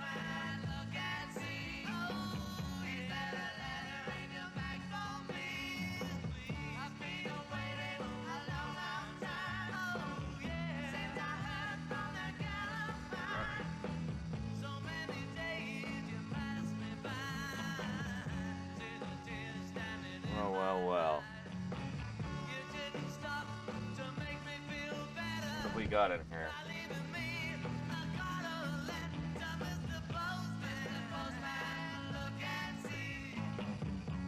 What are these?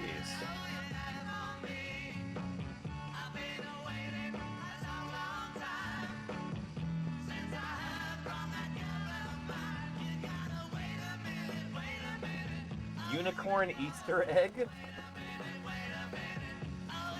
Interesting, okay. Well, look at that. I didn't know unicorns laid eggs. I thought they were viviparous, but that... Maybe I am incorrect about that. But thank you. There's another one too, which... Is this a dinosaur one? Oh. Sounds like it might be in a bunch of pieces.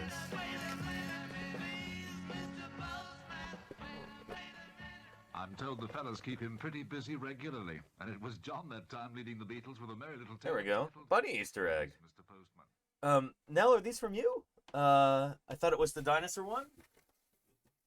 No. It's a rabbit and a unicorn. Thank you.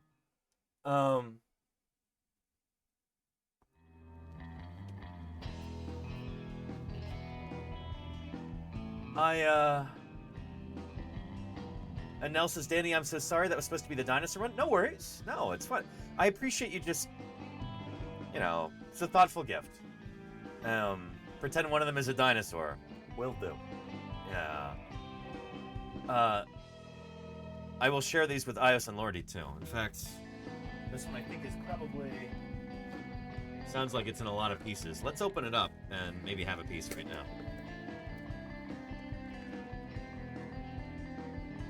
There we go, yeah. This one did not make it in transit.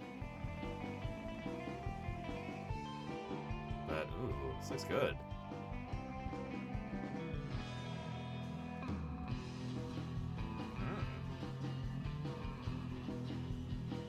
That's excellent.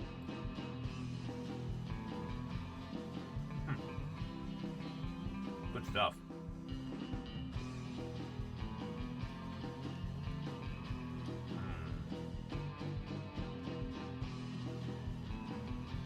Yeah, Rox says the bunny hatched and is currently running free somewhere between here and the UK.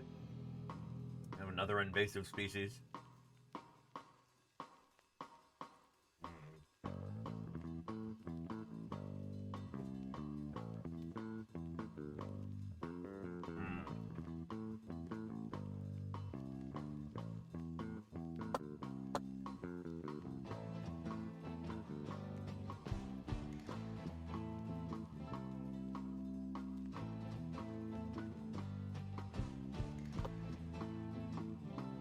Yeah, in order to get rid of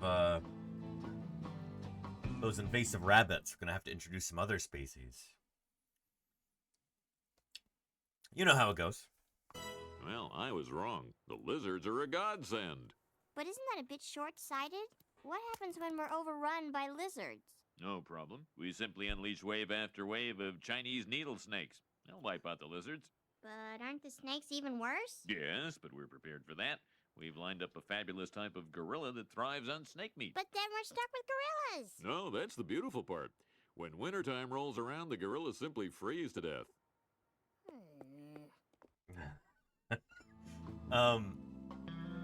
Hopefully the rabbit didn't get loose. I presume it was an unfertilized egg.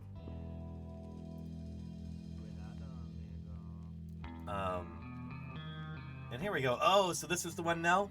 I appreciate the thought. Thank you. A lovely theropod dinosaur here. It looks Tyrannosaur-like with how broad the snout is.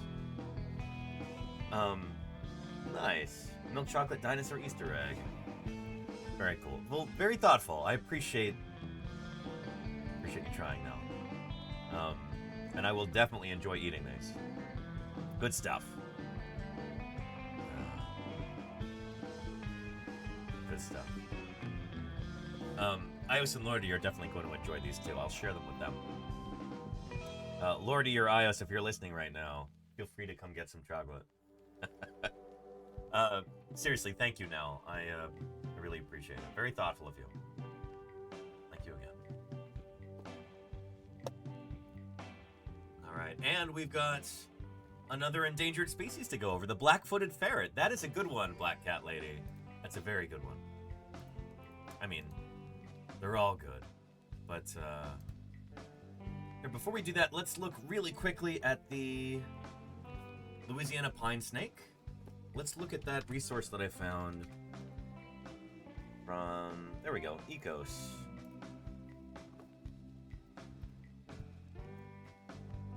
Louisiana pine snake. There we go. Threatened, according to this one, not endangered. Interesting. 2018. Threatened rather than endangered. We might change that then. Well, no, endangered is fine. It's kind of frustrating in that different organizations will use different criteria and different standards. So the IUCN might use vulnerable, and another organization might use threatened. But we're going to keep the pine snake there and endangered for now because this is my stream and I can do how I like. Anywho. Maybe just different standards? I think that's probably the case, Petrodactylus. There. we'll look up conservation here. Distribution and status.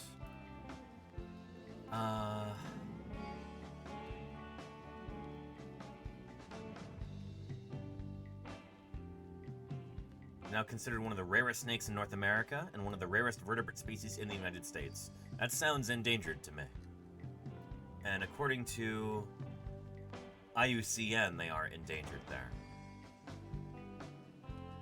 So we're going to keep them here at endangered. But now let's take a look at the black-footed ferrets. This is one of those species that I've been around, but I've never seen. I know that I've been within a mile of them before. Out on the American Prairie Reserve. But I've never actually gotten to see one in the wild. I think I've seen them in captivity. But,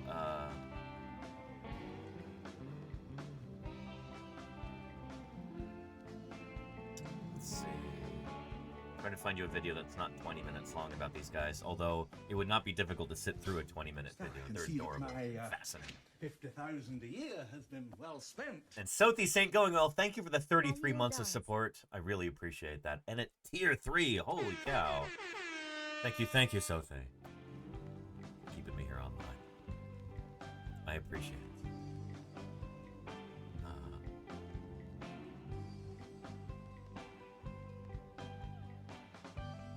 Here.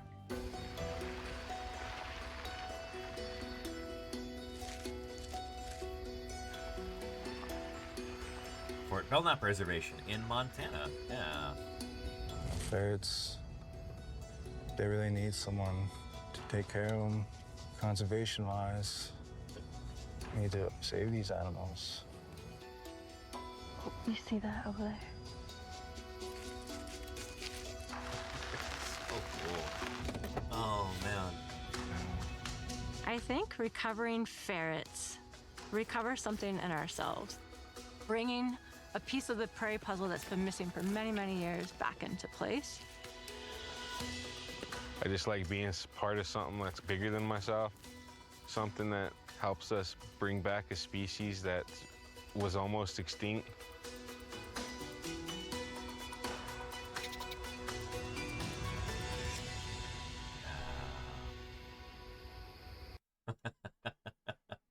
Here's a link if you'd like to watch this whole thing. I'm sure it's going to be really good. The black-footed ferret is an incredible species, really fascinating for a number of reasons. We should give a shout out to Science Streams because that is a species that they talk about on the regular. And I think we might even have some black-footed ferret emotes through Science Streams, right?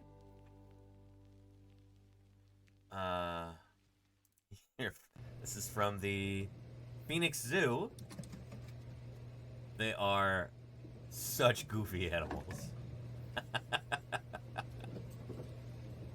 Oh, man. Wholesome as ferret. Yes, indeed, Scorch Hellfire. Oh, my goodness.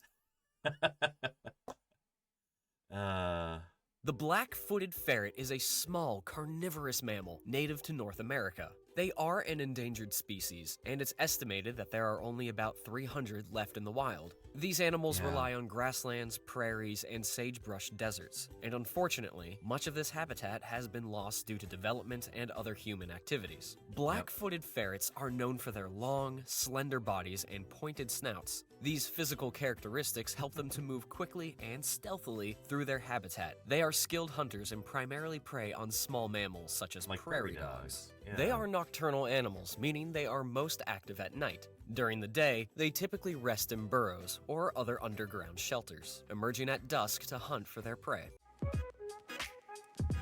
Nice. And Heel says, wild species go to great lengths to avoid us and go around our barriers. We just need to provide a few channels for them and they'll take the safest routes. Exactly. Now let's get an image of our black-footed ferrets.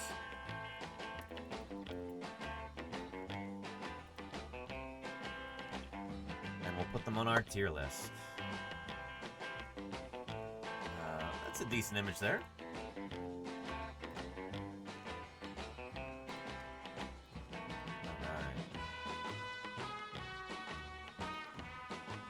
And let's look up their status.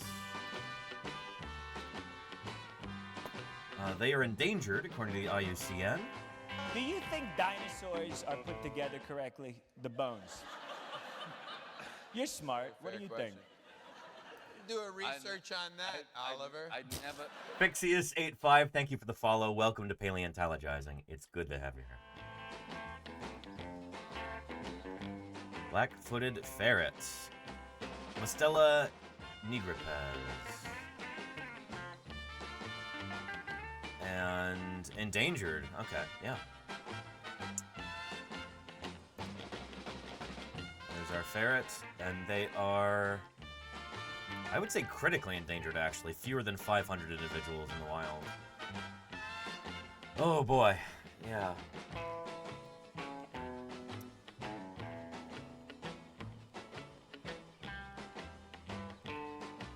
Well, we've got our first plants. Requested there by a diagonal. Echinacea levigata, the smooth purple coneflower. Let's find them on our tree of life real quick.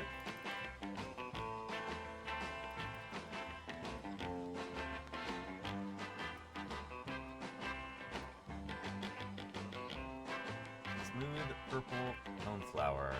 It's gonna be a long way from the Louisiana pine snake, the smooth purple coneflower, but they're both on this tree, which is cool. Sunflower family, a big plant family. Yeah, I might be able to go take a break and come back. This is gonna take a minute.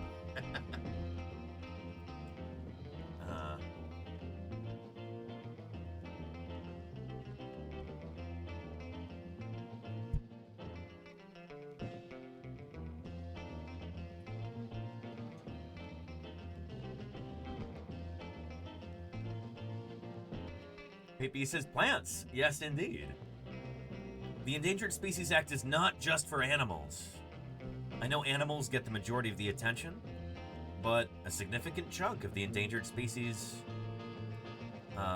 protected under the Endangered Species Act are indeed plants.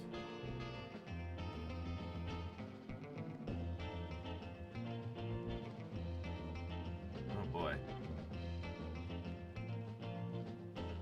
This is a huge clade here. This is nuts. Oh, it's so cool. All right, I feel like we're getting close. There we are. Smooth purple coneflower, Echinacea levigata. And near threatened, according to the IUCN. Interesting. Let's look them up here.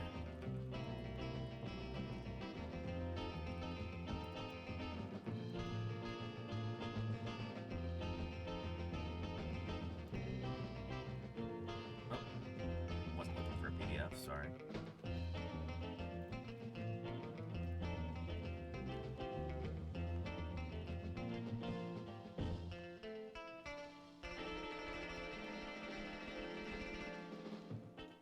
Tennessee purple coneflower? Nope. Different one. This one was delisted due to recovery. Good for them. Holy cow.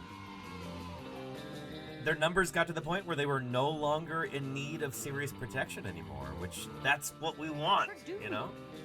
Yeah. But, there. Smooth coneflower. There we are. Listing status as threatened there. Let's see if we can find a video on this organism. If the situation called for still more protection, he simply grew spears Verlaine which X. protected from his body armor. Thanks for the follow. Welcome to Paleontologizing. It's good to have you here. Really spectacular. Spared no expense. And thank you, Murph, for gifting Paleo Ken there. Really appreciate that, Murph. Thank you for your generosity. Is Ken here? There you are. Ken, I hope you're having a great day. It's good to see you. I presume you're as excited for Wyoming fieldwork as I am.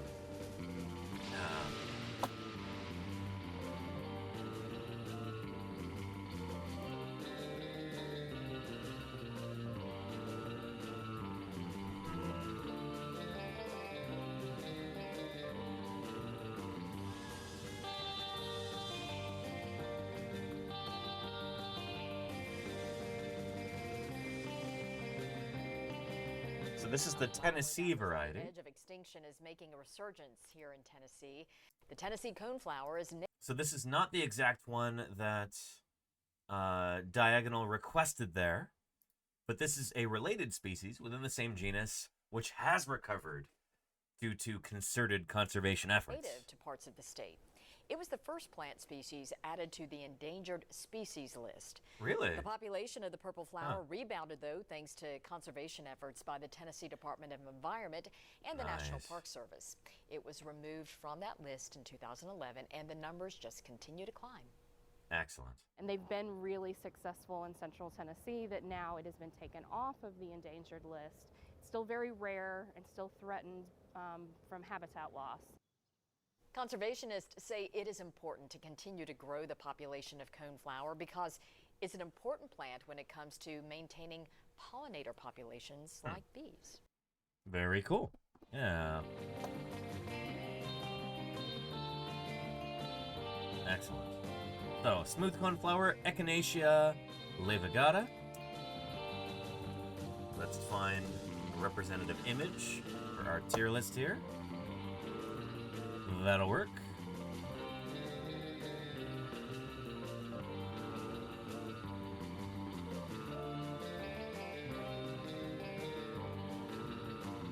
There we are, and as I understand, they are vulnerable rather than endangered, correct?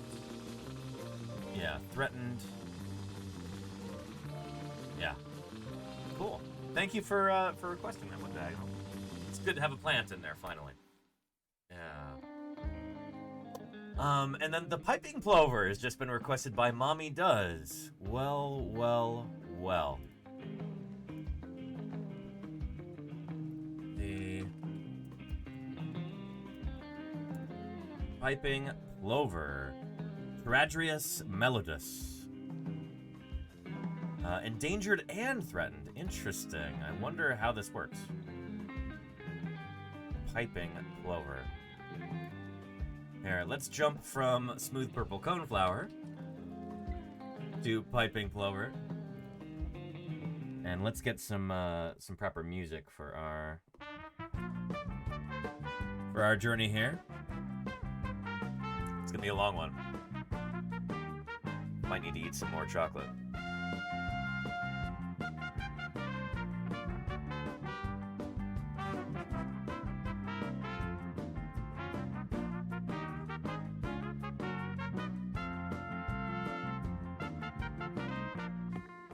Coneflowers and plovers, not close relatives.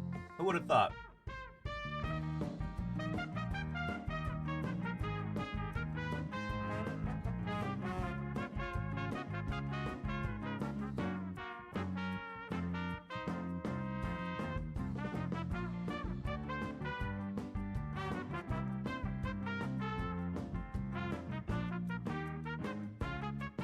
How much DNA did they share? Probably less than 50%. Kate B. I don't know. Yeah.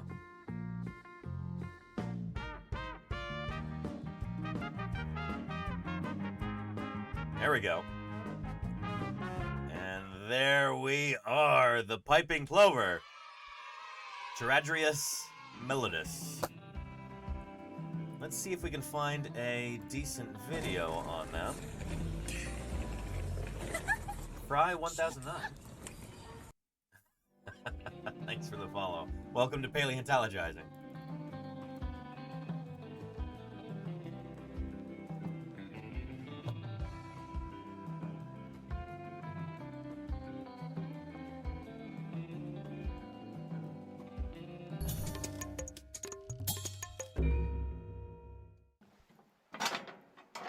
Each year, a group of wildlife professionals and volunteers travel to Long Island in the Apostle Islands National Lakeshore to monitor and band a small group of piping plover chicks. Aww. An endangered species, each chick weighs less than a half an ounce. And this habitat here, this roughly 5 to 6 miles of beach and dune is the best area for piping plovers in all of Wisconsin.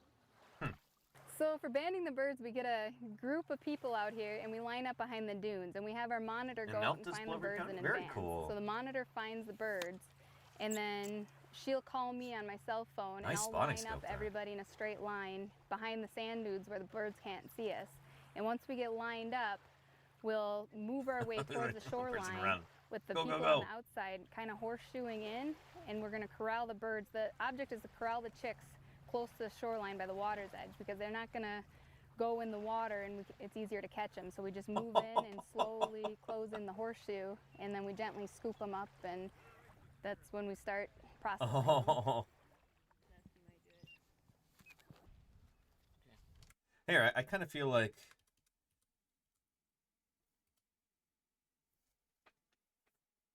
we could use some music for this, you know?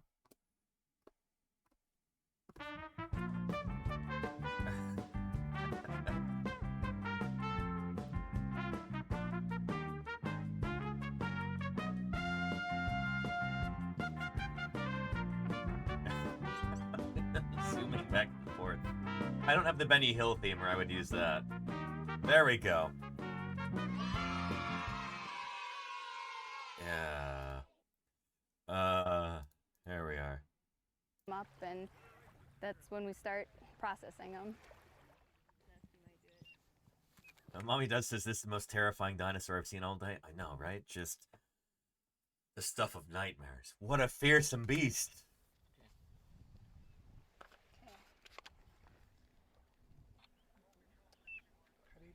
Look at how tiny. Oh my goodness. They are an endangered species. They have really specific nesting requirements. They need a really wide beach. They need a little bit of pebbles going off to the side. They need, you know, some of the beach grass vegetation. This type of habitat people love too.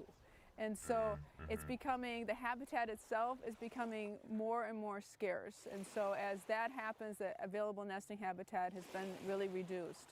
So we're trying everything we can to... I mean, that's going to be a common theme today, is in order to preserve these species, prevent them from going extinct, you need to protect their habitat. And that's exactly what this proposed change to the Endangered Species Act is trying to get rid of.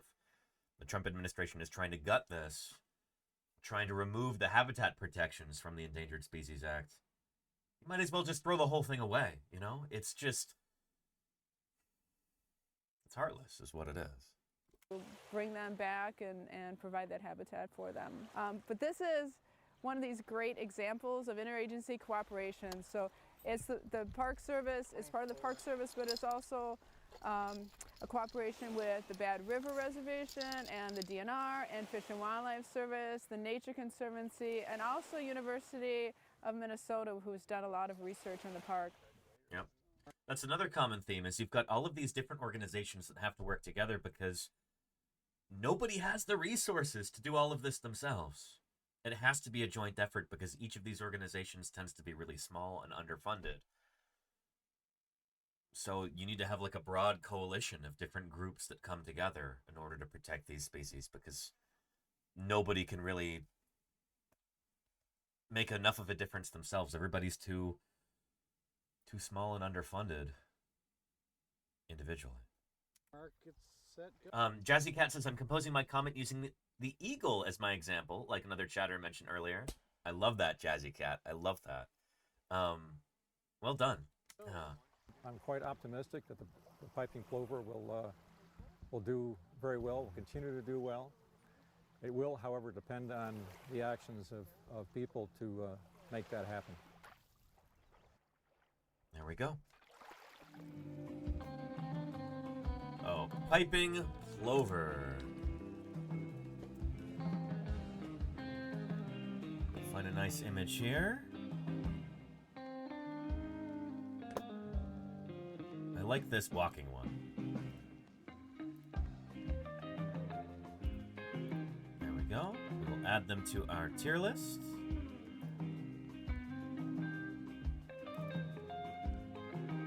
There we go. And then what was their status again? Endangered and threatened. Okay, so we'll put them in endangered, but presumably above 500 individuals. I think this will be our first organism to go right here. go. Nice. And we don't have any other requests at the moment, so let me take the opportunity to, well, to do one of the ones that I already put here. Let's do the leatherback. Just because this, well, maybe I'll do that later. Let's do the bald eagle.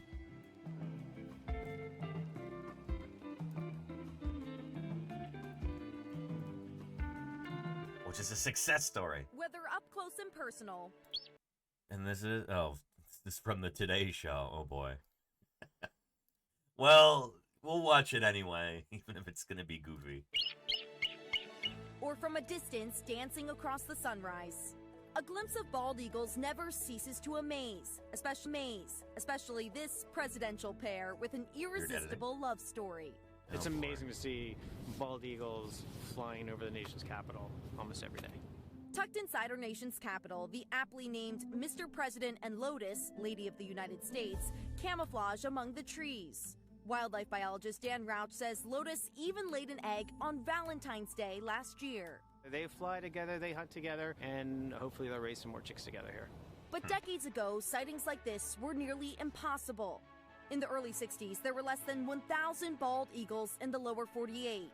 Yeah. Since then, the bird's population has soared to more than 300,000, and American bald eagles are no longer considered endangered. Yeah, so that's exactly why I'm showing this. It shows how the Endangered Species Act has succeeded. Our national symbol nearly wiped out. And yet, you get them listed as endangered. You have strong protections from the Endangered Species Act, and now they're thriving. I literally saw a bald eagle in my neighborhood last year. It's wonderful. You love to see it. So here on our tier list, bald eagle, no longer endangered. GG's.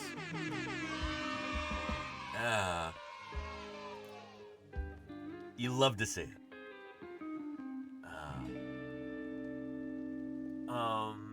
Zul says, Guten Morgen, paleontologizing in chat. You other paleontologists out in the field, have you come across any evidence to suggest that certain dinosaur species were native to certain locations during their existence? Modern North America or modern Italy? Yeah, that's the norm. It's odd when you find dinosaurs, like a certain dinosaur species, on different continents. Part of this is due to just dinosaur fossils being relatively rare.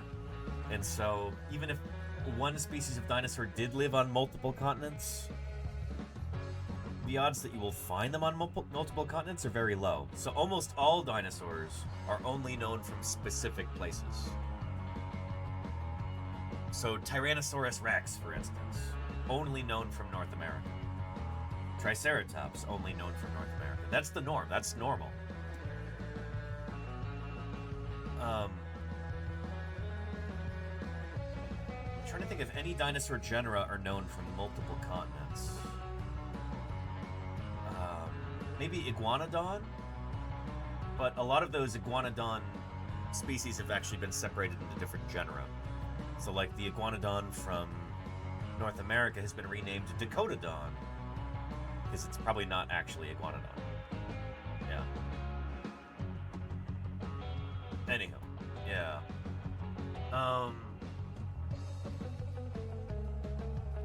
Let's see. And Charlie's Dragon says, Giant Panda, the poster child for endangered animals. Yeah, we were trying to focus on endangered species from the United States, which are affected by the Endangered Species Act. But we might still do that one, Charlie's Dragon. Let's see here.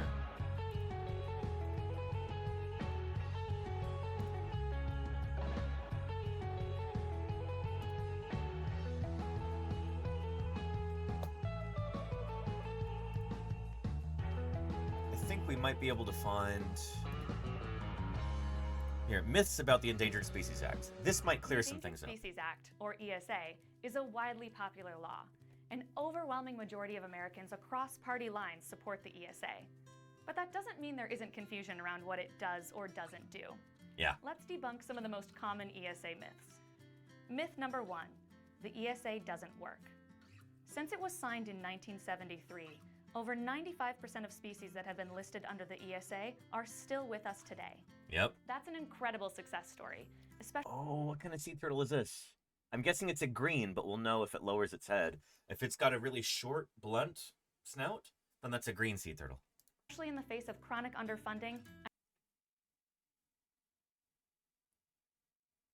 There you go. Oop. Green sea turtle with that blunt snout. Funding and worsening threats to species like climate change and habitat destruction. Myth number 2, the ESA stops economic development. In fact, the ESA creates significant economic benefits, including through tourism opportunities. So, I don't know how much economic stimulation we performed when visiting Puerto Rico. Last couple weeks, me, Ios, and Lordy, but one of the reasons why we went was to see the wildlife, to see all of these endemic species, see species you can't see anywhere else on the planet.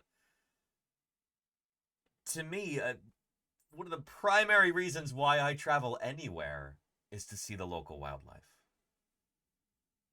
If you get rid of that, if you, as the proverb goes, pave paradise and put up a parking lot, I'm not going to go there to visit your parking lot. No. I'm there to see the critters, you know? For example, the return of wolves to Yellowstone National Park brings an estimated $35 million a year in tourism revenue to the local economy.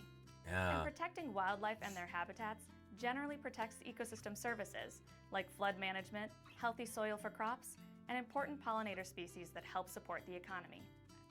Myth 3, the ESA overrides private property rights. Many provisions focus on the federal government rather than individuals. For example, critical habitat designations for listed species simply means the federal government must take care in how it carries out or authorizes actions on that land, not that private property owners lose their land rights. Habitat conservation plans, safe harbor agreements, and candidate conservation agreement tools are all designed to protect wildlife while economic activities move forward. Don't let misinformation trip you up. The Endangered Species Act is essential in helping both species and people thrive. There we go. To learn more about the ESA, check out the rest of our ESA 101 series. Thanks for watching. Good stuff. Again, it's a little interlude here.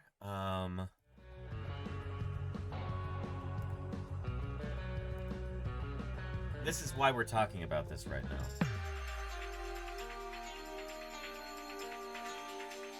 This is from 1 month ago. President Trump plans to make it easier to build in the U.S. where endangered species live. This is Make it easier to build. No, you're just making it easier to destroy their habitat. That's the whole point. Like, part of the administration's efforts to deregulate policies that appear to hamper economic growth. Let's bring in Brett Hartley, is the Director of Government Affairs at the Center for Biological Diversity. Thank you so much, Brett, for being here. The president wants to overhaul the 1973 Endangered Species Act. What does this act do, and why did Congress approve it?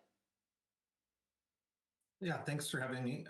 So the Endangered Species Act is probably the world's strongest environmental law, at least for conserving wildlife and endangered species. It was enacted in 1973 to reduce the chance of species will go extinct. And in 1975, just 2 years after it was passed, the expert wildlife agencies that administer the act are basically said that if you destroy habitat, then that is a type of harm that is prohibited by law. So this proposal by the Trump administration just a few days ago would reverse this 50-year-old protection that is really designed to protect the places that species live and need to not only exist, but to recover and grow in size. So it's not exactly clear how the president would overhaul or alter this law. Only Congress can change or repeal it. But what are some possibilities? So it is straight up like illegal what they're trying to do.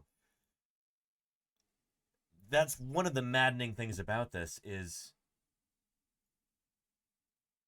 it kind of feels like they're, in a sense, almost testing the fences, to use a Jurassic Park reference there. They're like, what can we get away with here? We know that only Congress can enact or change laws, but as, you know, the executive branch of the government, we're just, you know, we're going to see what kind of, you know, to heck with the Constitution. Let's burn that thing and let's just, you know, let's flex our muscles and just see what kind of havoc we can wreak. Again, I wish that this were being discussed more, that idea that, like, no, they can't actually do this. The president would overhaul or alter this law. Only Congress can change or repeal it. But what are some possibilities within his purview? Right. So the main thing that he can do is to change the regulations, like you said. So he's enacted a very broad, very aggressive effort to repeal and rescind regulations. These are the day-to-day protections that make the law real. And that can be changed by any administration. So he's taking a very radical approach by getting rid of this definition of harm, which states that if you destroy habitat, you actually injure or kill wildlife as a result, that's illegal. So instead, it won't be, and developers will have a basically free pass to destroy habitat. So if something like this does go through, what impact would it have, not just on wildlife, but the broad? So from what I understand, just to try and make this real, that it would make it legal not to, like, shoot a grizzly bear with a rifle, but to bulldoze its den, maybe while it's inside. That might not be illegal anymore.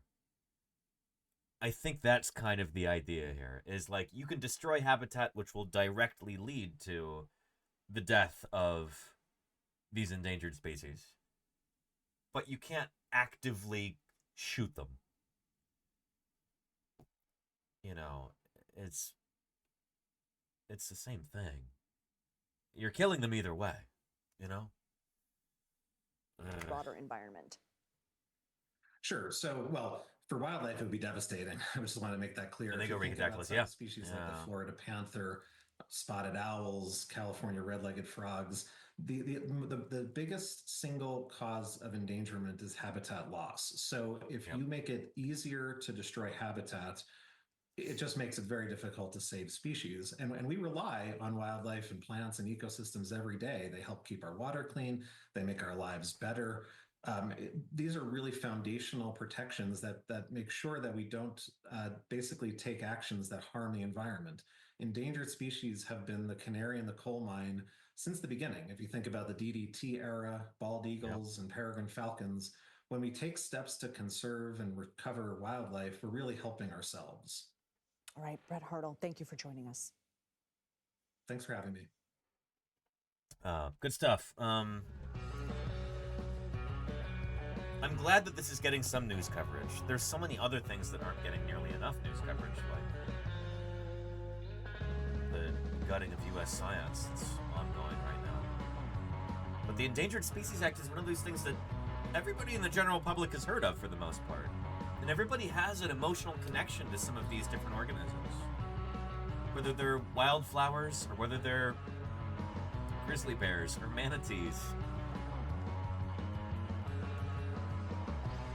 I'm very much interested in these organisms for their own sake, but I'm also interested in them for their ability to act as a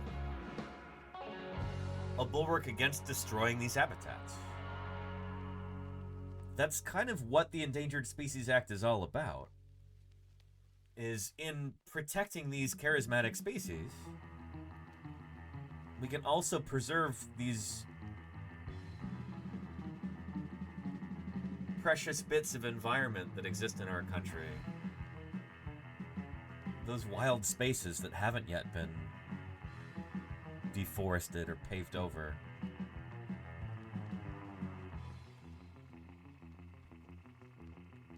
In my opinion, that's what makes the United States great. Is our collective natural heritage. All of these wild places, all of the plants and animals and other organisms in them. Places like Yellowstone National Park, or Yosemite, or the Florida Everglades, or the American Prairie. These are places that are unique. And we're so lucky to have them. And each one of those places only still exists because of legislation, because people banded together and they said, we don't want these to be destroyed. They need to be protected. I think that's really important.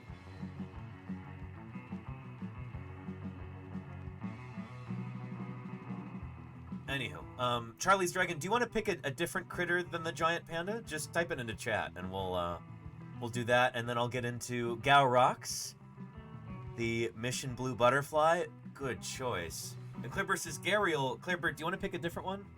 Because we're trying to pick species that are native to the United States. Yeah, ones that will be, that are under the purview of, you could do leatherback turtle if you want to, Claire. Or what, yeah. Anywho.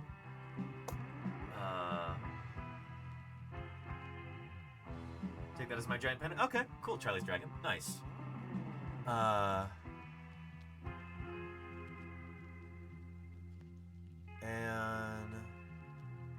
that's weird, Murph. I got one, but it said I used my clan. I don't know what that means, Murph. You mean you did a redeem and a... So there's a cooldown timer on it. It's every 7 minutes. We can only do one every 7 minutes, just so I don't get too swamped. But yeah, let's do the Mission Blue Butterfly there, Galrox. Is this the one from San Francisco? Mission Blue Butterfly. Endangered. There we go, yeah! So it's named after the mission in San Francisco and maybe the Mission District. Very cool. Let's get some invertebrate representation here.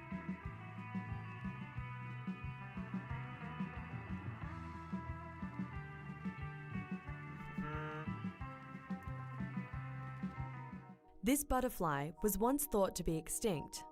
Though rediscovered, it remains one of the world's rarest and most elusive butterflies. Beautiful. This is the Palos Verdes blue butterfly. Is this the same species, Palos Verdes blue butterfly?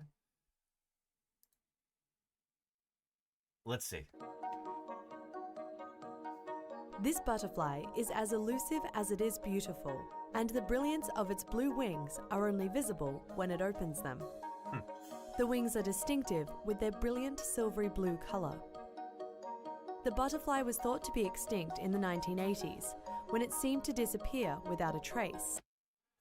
And wow, it's not the dinosaur we knew. Just look at that thing. It's not going to be friendly to us. Demon Prince, thank you for the 5 months of support. I really appreciate that. Thank you. Thank you. Thank you for the Prime there. Thanks for your support. And look how close we are to our sub goal for the week. Are we 25 away? Not too shabby. Not the same. This one is from the Southern California. Oh, gotcha, Diagonal. Okay. Well, let's find one. There we go.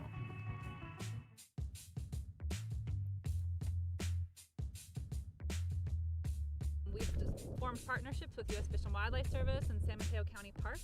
Nice. Creekside Science to take butterflies from San Bruno Mountain, which is really kind of the epicenter of Mission Blue butterflies. That's where we have the largest and healthiest populations. We're taking females, mostly females and a few males, from that site and bringing them over to Malaga Ridge, and they'll breed with those butterflies and will allow the genetic heritage to continue. We're all working together to formulate plans to make sure that as we take butterflies from San Bruno Mountain that we're not damaging those populations, and that the butterflies that we're bringing over to Malaga Ridge are going to be taken care of. For the past several years at Malaga Ridge, we've seen dwindling numbers of endangered Mission Blue butterflies, so much so that we wanted to take action. The Conservancy has been working very hard to make sure that the habitat we're bringing these butterflies into is as good of a quality as we can expect. They've been doing that by trying to diversify the host plants that are out here, doing weeding, and just keeping tabs of how these populations are doing over time. So again, it's about preserving the habitat. You preserve the habitat and the species can thrive. A lot of work has gone into this site, and that's really important to make sure that we're not taking butterflies from San Bruno Mountain and bringing them to somewhere where they might not do well. And it's really exciting to see this all come to fruition right now. Very nice. And of course, this is my neck of the woods. The beautiful sunny San Francisco Bay Area. Which I call home. This butterfly is native to the San Francisco Peninsula right here. Nowhere else in the world is this critter found. Again, oh, I guess maybe they've got, maybe along the Marin Peninsula too? Yeah, so here's like Mission Bay. This is San Bruno over here. And there is the Marin Peninsula. So, okay, they're from across the bay, from across the Golden Gate Strait as well. Nice. So yeah, Mission Blue Butterfly, endangered.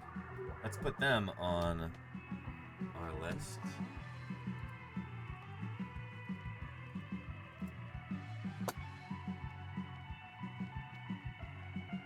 Gorgeous.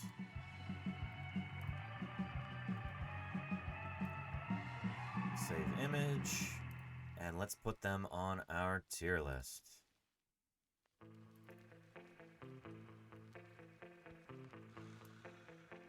They are endangered. All right. Yeah. Very nice. Very nice.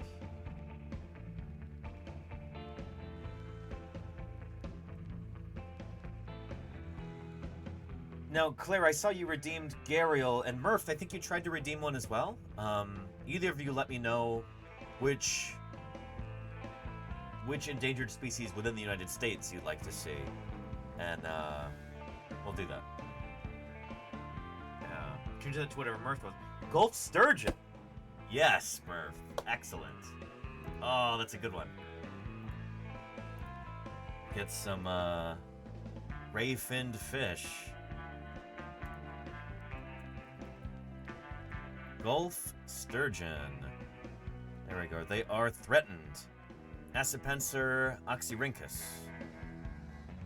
Gulf sturgeon.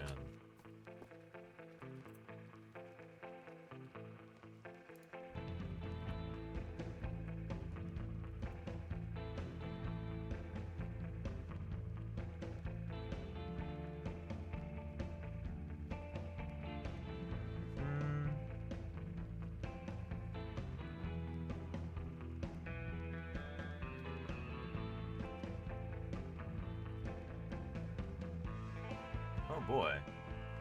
I think these are the ones from the Gulf of Mexico, right? But take a look at this. This is from closer to home here in California. Brought back to life. Tonight, a threatened species of fish, poached and thrown in the back of an SUV, is rescued by wildlife officers, revived, and then released back into the water. Green sturgeon are native to the waters of the Delta, but they are now endangered. CBS 13's Laura Hafley is in San Joaquin County with the effort to save this 30-year-old fish. It was an illegal catch from start to finish. Not only did the suspect pull the green sturgeon out of these waters behind me, but he then transported the fish while it was still alive. A fish more than 5 feet long stuffed into the back of an SUV. It was a sight to see. This is a 30-year-old green sturgeon, one of about 1,300 left in the world. Which is why they're protected. But just weeks ago, the California Department of Fish and Wildlife says Kevin Tran of Tracy caught one in Clifton Court Forebay and took it home. California Department of Fish and Wildlife notified by witnesses who recognized the illegal catch. Good for them. Game wardens tracked Tran down and immediately charged him. Luckily, the fish was still alive, but barely. Its gills were moving. It was sort of moving its body around. Game warden Matt Henderson rushed the fish to a nearby boat launch just in time. Spent about 90 minutes with the fish in the water, and the fish sort of slowly regained strength and was able to swim away on its own. A close call for the endangered species native to California. For avid anglers like Al, a green sturgeon is a known no-no. I don't know what he was thinking. The 67-year-old suspect accused of breaking several laws, catching the endangered fish, transporting the fish alive, and not reporting any of it. Though Henderson says Tran's motive isn't clear, admitting sturges can be confusing. Nobody does that. I've been coming here 20 years. Never saw that. But there is a difference between a white sturgeon and a green one. The white sturgeon can be caught for sport, catch, and release. The endangered green sturgeon can't be touched at all.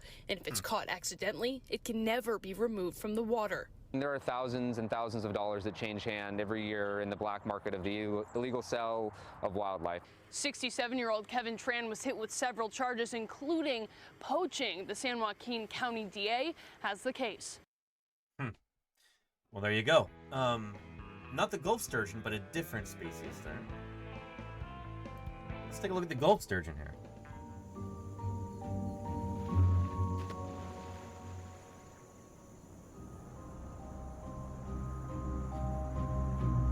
Gentle giant, the mystery of the Gulf It's a fish sturgeon. that one can come to love, but then the bottom line is you just can't trust them.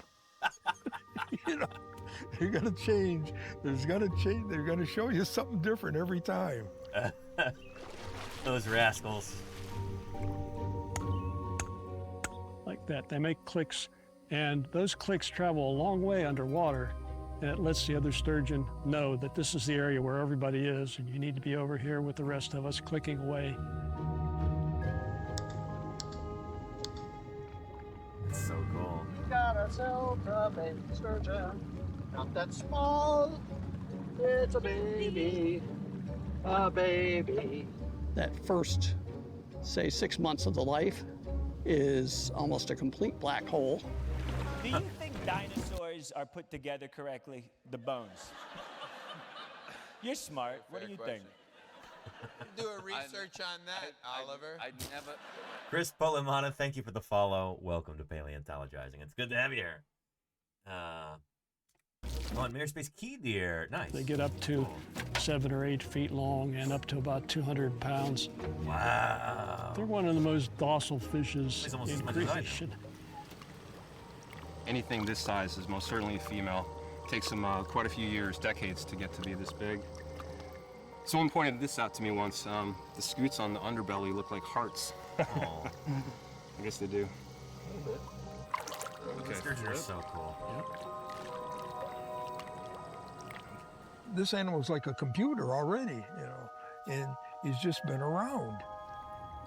150 million years ago, the first sturgeon swam into existence along the shores of Pangaea. This is back when dinosaurs ruled the planet. Before flowering plants and birds even existed.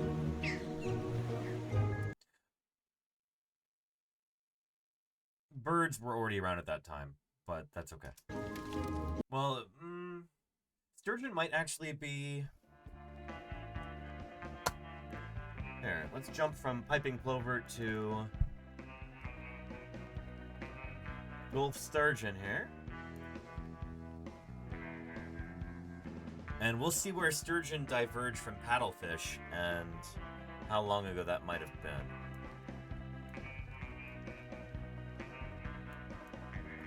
So there we go. Sturgeon and paddlefish, 184 million years ago is when they last had a common ancestor, according to this tree. Yeah. Like sharks, another ancient fish, the sturgeon settled on a body design built to last, featuring bony scutes, a multi-sensory snout, and an asymmetrical shark-like tail. Yep. Today, 25 species of sturgeon swim Earth's rivers, lakes, and seas. This is the story of the Gulf sturgeon and the biologists who are deciphering their ancient code. Cool stuff. Look at that. there's something just mesmerizing about sturgeon like that. Like, here's this enormous, very ancient-looking animal that's just there in the lake. And individual sturgeon can be well over 100 years old. It's like a real-life lake monster. It's got the same kind of mystique and majesty as Nessie, except sturgeon are real. And how lucky are we to share our planet with them? They're so cool. So cool. All right, Gulf sturgeon, let's put them on our tier list. I realize I'm doing the whole tier list thing completely wrong. I know, I'm aware that it's supposed to be a subjective thing, and, you know, hot takes left and right. It's not supposed to be an objective rubric sort of a thing, but that's just how I roll, you know? I realize it's supposed to be controversial, and people in chat are supposed to be shouting, no, that's not right, but this tier list is just based on, are they critically endangered, vulnerable, or now least concern? We're using objective criteria for our tier list because that's how we do things here on Paleointelligence. Garrock says Danny's hot take is that they're all S tier. I think I did that once, where we did I promised chat for weeks that we were going to do a dinosaur tier list. So I had like 40 different dinosaurs, different dinosaur genera, and then I ended up putting them all. That was the joke, is that we would go over each of them and go, you know what, this is a pretty good dinosaur. I'm going to say S tier, and I did that for every single one. Do you remember this, Claire? When was that? Lordy says that was a good gag. It was fun.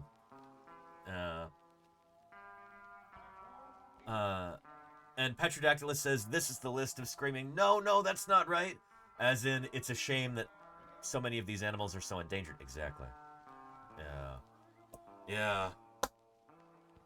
Let's find a good image of our Gulf sturgeon here. Since it's such a long critter, it might be tough to find an image that'll crop well. But,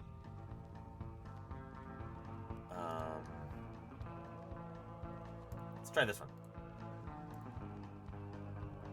Oh, that's even better. Nice.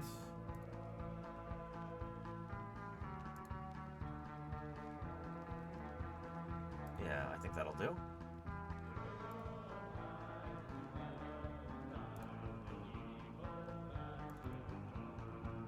Alright, nice. And so the status for these guys is threatened. Let's look them up on Wikipedia too and find the IUCN status. Vulnerable, okay.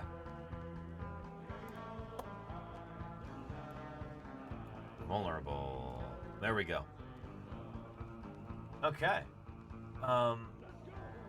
That's a good pick there, Murph. It's a good pick. Love me some sturgeon. They're such cool animals. Mayor Spaces requested key deer. Which, I'm not even... Oh, are they from the Florida Keys? That would make sense. That would make sense. Let's see if we can find a video on them.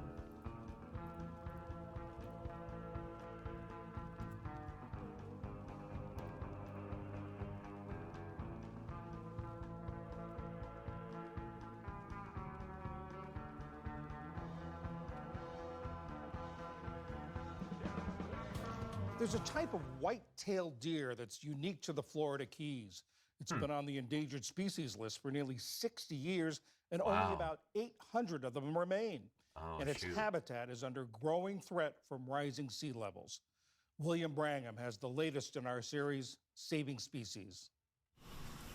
These tiny deer roam freely across front yards and graze on the side of the road on some of the many islands of the lower Florida Keys. Imagine that, like living here in such a beautiful, cool place and being like, oh, yeah, Yep, these critically endangered animals are out eating next to the garbage cans again. I don't know quite how to feel about that. Like, if I lived in this place and there were critically endangered animals just right there outside my front door, I'd be like, shoot. A, I'm incredibly lucky to be able to see them. But B, like, maybe we should demolish my house and put in some new trees or something. Really spectacular. Spared no expense. Murph, thank you for gifting Pate B. I appreciate that, Murph. Thank you, thank you. They are very Murph gentle, gifted a deal one very, sub to very Patty gentle. B. And the longer you live here, the more you want to protect them. The key deer is the smallest subspecies of the North American white-tailed deer. They're about the size of a golden retriever. They only come to about 24 to 30 inches at shoulder height, so they are substantially smaller, and they're only found here in the Florida Keys. The first written record of the key deer came from a 16th century Spanish shipwreck survivor. They currently live on only about 24 of the Keys' 1,700 islands, swimming or wading between them and living in the mangroves, pine rocklands, and freshwater wetlands. See, when you think of mangrove habitat, you don't normally think of deer. This is fascinating. Climate change is the thing that's going to get them. Lordy says, to be fair, Danny's always suggesting we knock down the house and put in more trees / native plants. Well, Here,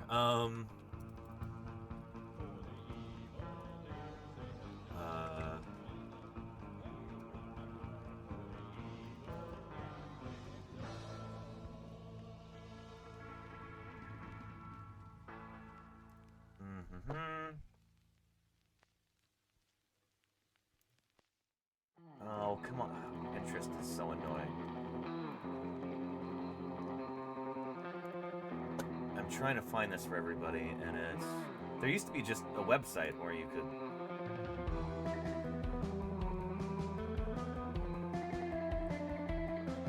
Reddit's really bad about this, too.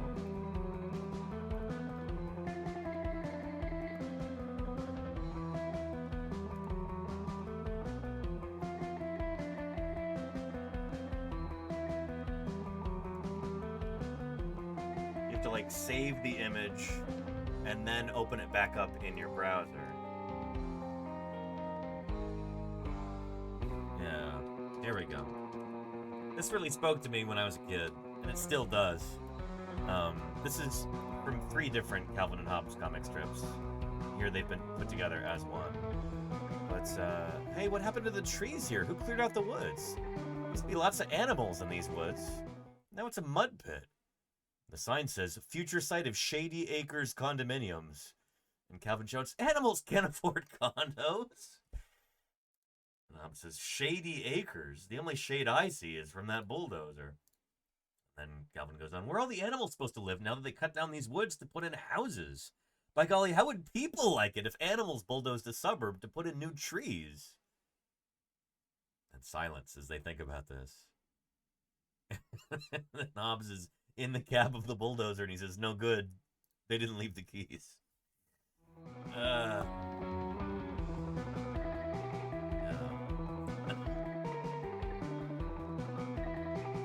It speaks to me, you know? Yeah. I'm only half joking he's got big plans for the yard when we get around to it. Oh yeah, Lordy. Make a native plants oasis. We're gonna have native species of butterfly out the wazoo. We're gonna have whole flocks of birds. We're gonna have, you know, give it a few years. We're gonna have giant hornless rhinoceros roaming across the yard. 15 feet tall at the shoulders. Just you wait.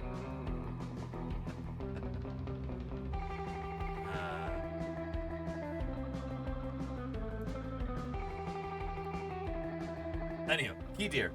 But it's those very habitats that are under threat from rising sea levels. Chris Berg is with the Nature Conservancy. This is a success story until now. These animals have been doing very well. They've been coming back. Population is not only stable but growing. And winter but for wolves. It's only a matter of time Good as ears. the sea Yes. continues to rise that their Welcome. habitat availability is the thing that undoes the key deer. The key deer was in danger of disappearing in the 20th century when their population dwindled down to just an estimated 25 animals. The construction of Highway 1 in the 1920s cut their habitat in two. Booming residential and commercial development didn't help matters, and overhunting and poachers from Cuba were a further threat. But that changed with the creation of a national refuge for them in 1957. But now a warming planet threatens that progress.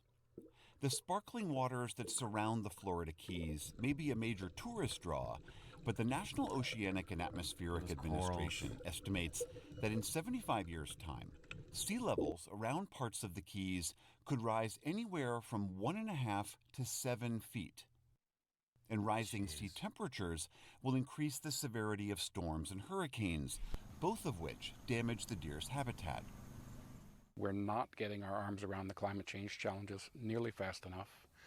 I expect by 2050 to be standing in a foot of water, and then by the middle of by 2100 to be waist deep in seawater here. At that point, there won't be viable key deer populations here in the Florida Keys, but I think they'll probably be rescued, so to speak, by bringing them into zoos. But I think that's a very sad outcome for a very, very interesting, iconic Florida Keys species. Even with rising seas all around, for locals like Jan Svejkovsky and his group Save Our Key Deer, it's still a species worth saving. You know, some estimates are that the Earth is losing thousands of species a year. So is one little deer that's already very limited in its habitat range going to really make a difference? Biologically, probably not. But physically and personally, living among them, I think, yeah, it makes a difference. I think we should try to preserve them. I agree. You do what you PBS can. News Weekend, I'm William Brangham.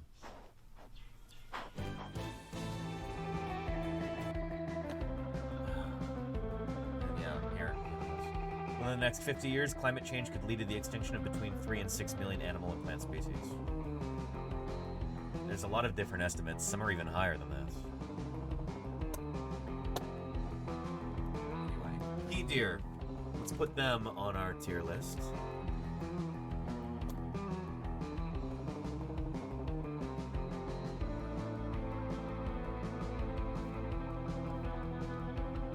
That's a good image there.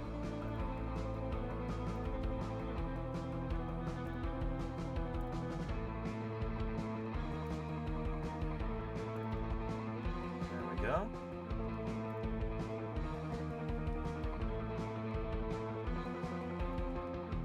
And I think we'd say critically endangered, but above 500 individuals. Let's see what Eco says. Deer. Endangered.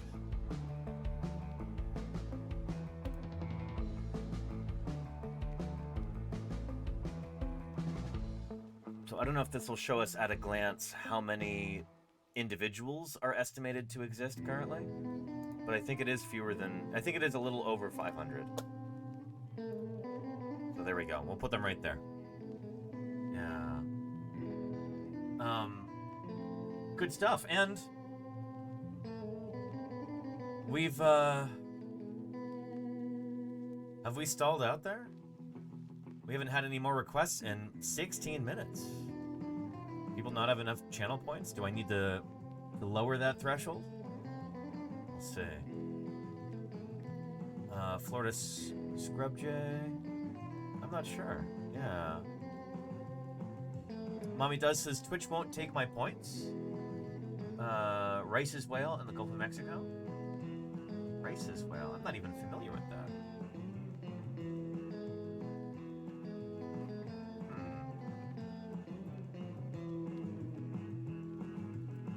Rice's whale, also known as the Gulf of Mexico whale, is a baleen whale endemic to the northern Gulf of Mexico. Originally identified as a subpopulation of the Bride's whale, genetic and skeletal studies found it to be a distinct species by 2021. Interesting. Let's take a look at them.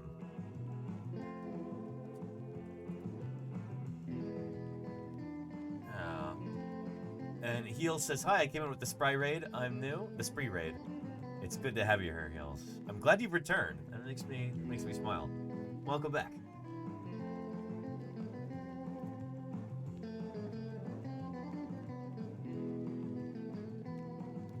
Here we go. Well, local scientists are both excited and concerned about this new species of whale they've discovered. It washed up on shore in the Everglades more than a year ago. And now Fox 13's Kimberly Cuisin reports that local scientists are hoping they can learn more from its remains before it's too late. Measuring 38 feet long and weighing 30 tons.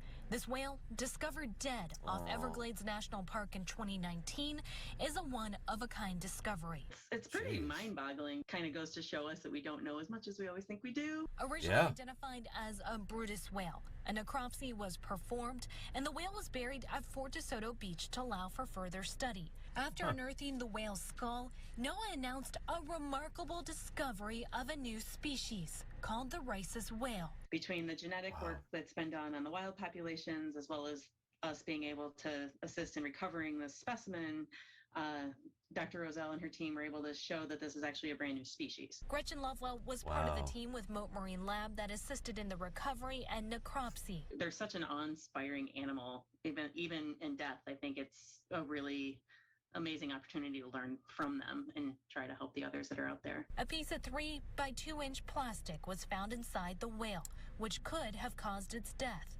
In 2009, a similar whale washed ashore at Fort DeSoto. It had been hit by a ship. With fewer than 100 alive, scientists are working to learn as much as they can in hopes of saving the Rice's whale. I think it's a pretty stark reminder of, how careful we should be in the environment, making sure that, stuff is getting disposed of the right way because, there aren't very many of these animals out there. We don't want to contribute to more of their deaths. In Sarasota, Kimberly Cuisin, Fox 13 News. Oh, boy.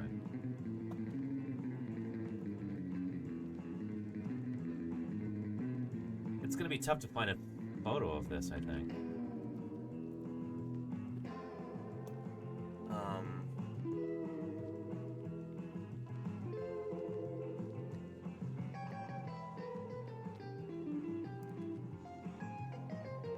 We'll use this one. That's a great photo, wow. Well, opening its mouth there as it reaches the surface.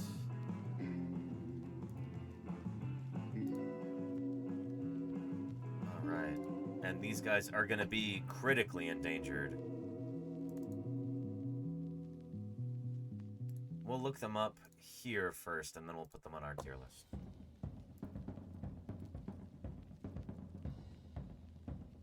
They might not even be on here. They might be too recent.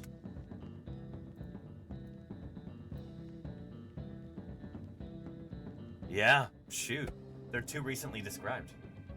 But, yeah, here, we'll put them here as critically endangered, fewer than 500 individuals.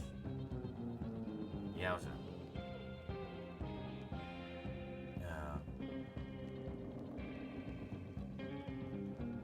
And then we've got from Mizart Rules, Bighorn Sheep. Mizart Rules, good to see ya. Let's look them up.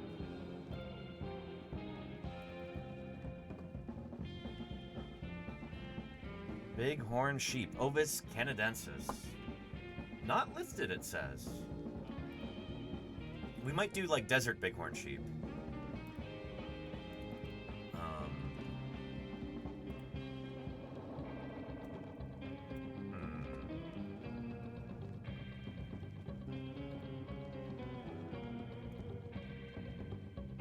There we go, and they are not considered endangered, which is good. Conservation status and trends.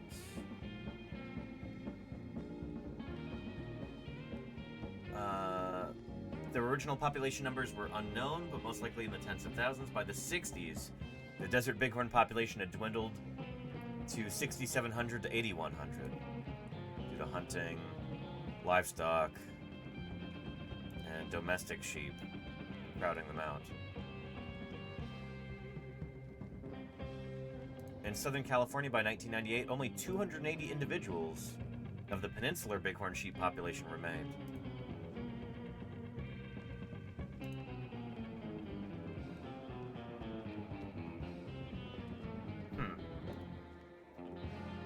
But interesting, they were featured on the United States Postal Service Forever stamp as part of the endangered species set. Are desert bighorn sheep endangered? This is a common question. Here we go. This is the one that we were looking for. It was listed as endangered in 1998, and ongoing threats to the species came from habitat loss and fragmentation associated with development.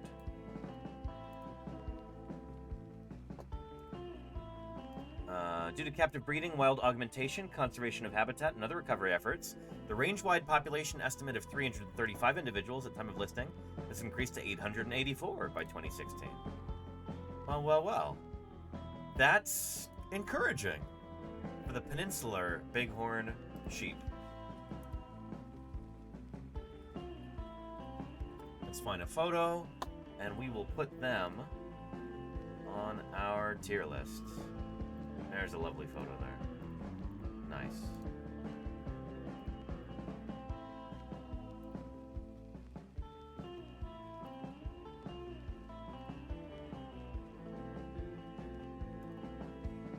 Alright, so we're gonna put them as endangered, because I don't know if they're considered critically endangered. Well, I think they probably are. Over 500 individuals, but still not doing great. Yeah. And is there a list of creatures on the current list? I mean, the current endangered species list, Gerbil Ninja? Let's look.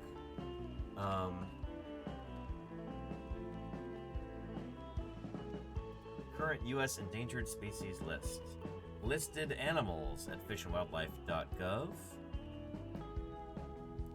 Listed animals, 1,519 records. So this is just animals. This is not plants. This is not fungi. This is not other organisms. But we've got...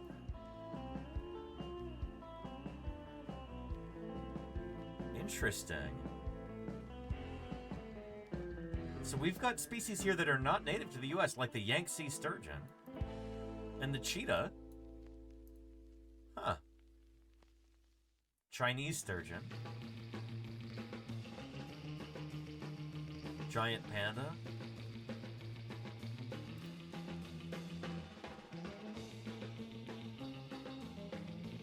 Huh. Interesting.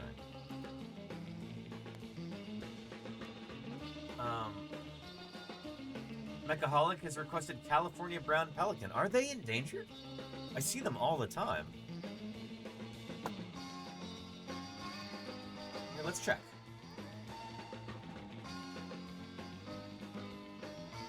California brown pelican. Brown pelican, there we go. Ho ho ho ho ho! Well, delisted due to recovery. You love to see it. That is super exciting. Well. Let's see if we can find a video on that.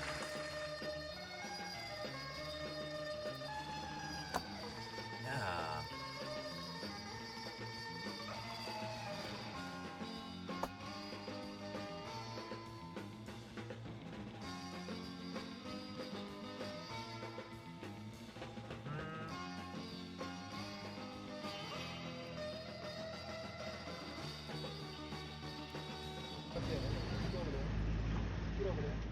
We were heading back to port when suddenly there it was, a miserable-looking oil-drenched pelican.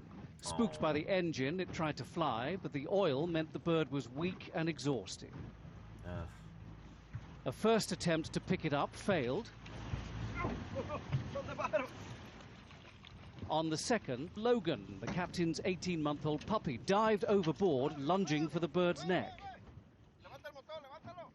A moment of panic before the skipper calmly plucked the bird out of the water and dropped her on the deck. Good for him. I moved in to stop her from flying away again. She lunged at my knee with her beak, drawing blood. Oh. I grabbed her bill and stroked her head to try to calm her down. This pelican, the Louisiana state bird, is extremely nervous, and hardly surprising, she's covered from head to foot in thick, dark crude oil. We raced to shore as fast as we could. On land, someone produced a polystyrene box, which I lifted her into. A polystyrene box? At the Oiled Bird Center at Fort Jackson, they told us the pelican was a female and that we'd earned the reputation of bird rescuers by bringing her in. Oh. This is the problem. Oil on the beaches as far as the eye can see, broken up by the dispersants. It was near here we found our bird. Back at the Oil Bird Center, our bird, among scores of others, is being hydrated, fed, and waiting for a bath. It takes a team of 4 people, one wash using soap and warm water to restore a little pelican dignity. For a large-bodied bird like a pelican, it takes up to 300 gallons of hot water. That's water at the body temperature of a bird, which is 104 degrees Fahrenheit. It may take up to 45 minutes to wash and rinse a bird. So if you just think about how many animals that we have and that we're expecting to get, that's a really labor and time-intensive process. But some question whether this isn't just a photo opportunity. The International Bird Rescue and Research Organization says the survival rate for these birds is anywhere from 50 to 80%. But a group of German scientists say it's more like 1% and a waste of time. That won't temper the enthusiasm of the people working here, though, but they are prepared to see many more of these damaged birds before the oil spill crisis finally ends. John Terrett, Al Jazeera, Louisiana.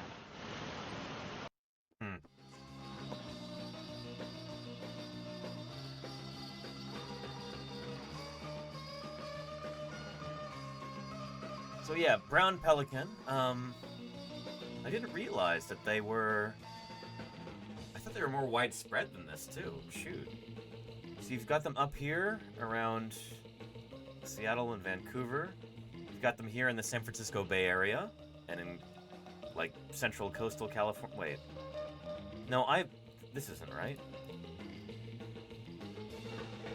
I've definitely seen them all the time here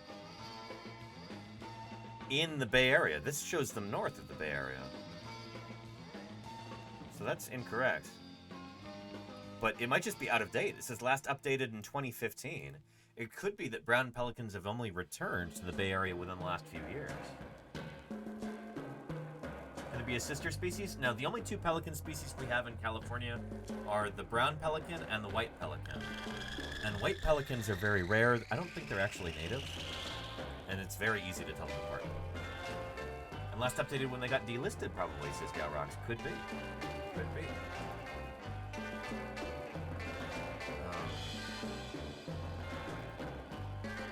Brown pelican delisted.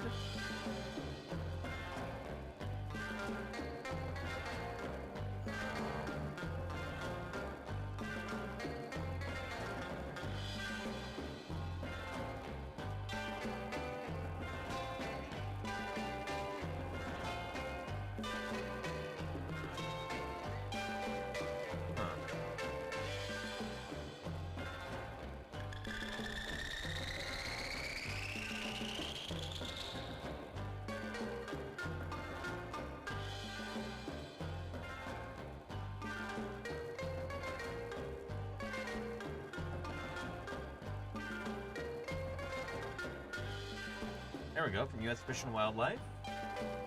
Brown pelican populations recovered, removed from endangered species list. This is from... yeah, okay, 2009, shoot. At a time when so many species of wildlife are threatened, we once in a while have an opportunity to celebrate an amazing success story, Salazar said. Today is such a day, the brown pelican is back. The The pelican's recovery is largely due to a federal ban on the general use of the pesticide DDT in 1972.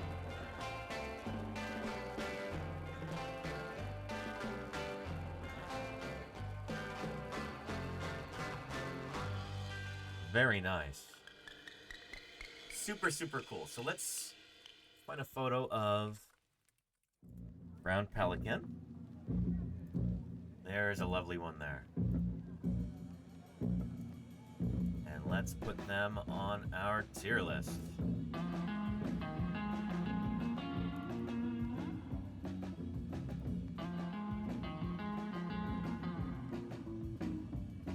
The page is being real slow to respond. If I refresh it, will it... What I'm going to do is I'm going to take a screenshot just in case it does get rid of everything when we refresh. Let's refresh the page. Hold on to your dinosaurs hold a special magnetism for children. Ariana Celestine, thank you for the 18 months of support. Thank you, thank you. Ooh. Good stuff. Shoot. I should have clicked save, huh?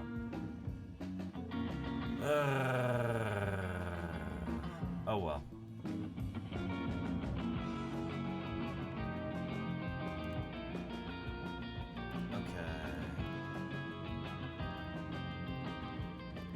This will give us a chance to review, though.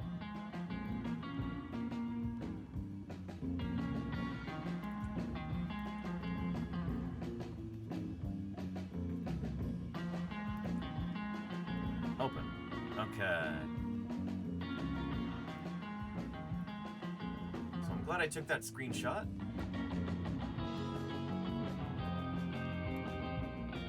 I should be able to replicate this pretty well. Okay, so we've got our Louisiana pine snake right there. Endangered, our mission blue butterfly. Up top, we've got our piping plover, critically endangered above 500 individuals. Our key deer. Our peninsula bighorn sheep. Critically endangered fewer than 500 individuals. We have our vaquita. We have our red wolf. We have our Florida panther. We have our black-footed ferret. And we have our Rice's whale. Now for vulnerable, we've got our polar bear. We've got our, what was it, smooth blue coneflower. And we've got our Gulf sturgeon. And now for no longer needed, we've got our bald eagle and we've got our brown pelican. Yeah. And no, I'm not trying to download an image of this. Okay, I just need to be patient because it is just, the webpage is just going to be really slow, and that's okay. Yeah. And 2 whales in the less than 500 individuals bracket. Yeah, Charlie's Dragon. It's not good. It's not good. Yeah. And Gerbil Ninja, I only have 30,000 points, but can I do a cave creature because they're super interesting to me? The Texas blind salamander. You bet, Gerbil Ninja. And thank you, Claire Burr, for posting that. And then we'll get into, oh, Mayor of Space picked an extinct one. I rebuild woodpecker. Mayor of Space, where am I going to put that? I have to do a new category. You're going to make me put an extinct category on our tier list. Oh, boy. Mayor of Space, why are you doing that to me? Well, let's look at the Texas blind salamander.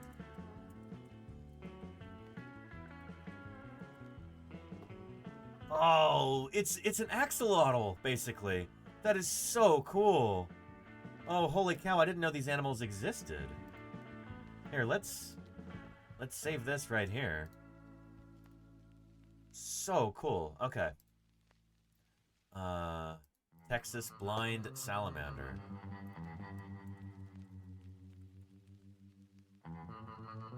Eurysea rathbuni. Endangered. Oh boy.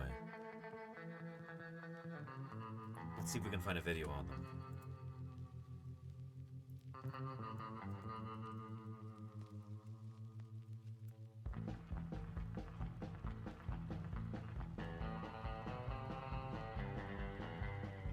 There we go. This is San Marcos, Texas. Over a century ago, the United States Fish Commission dug a well plunging 188 feet into the earth, right at the heart of the city.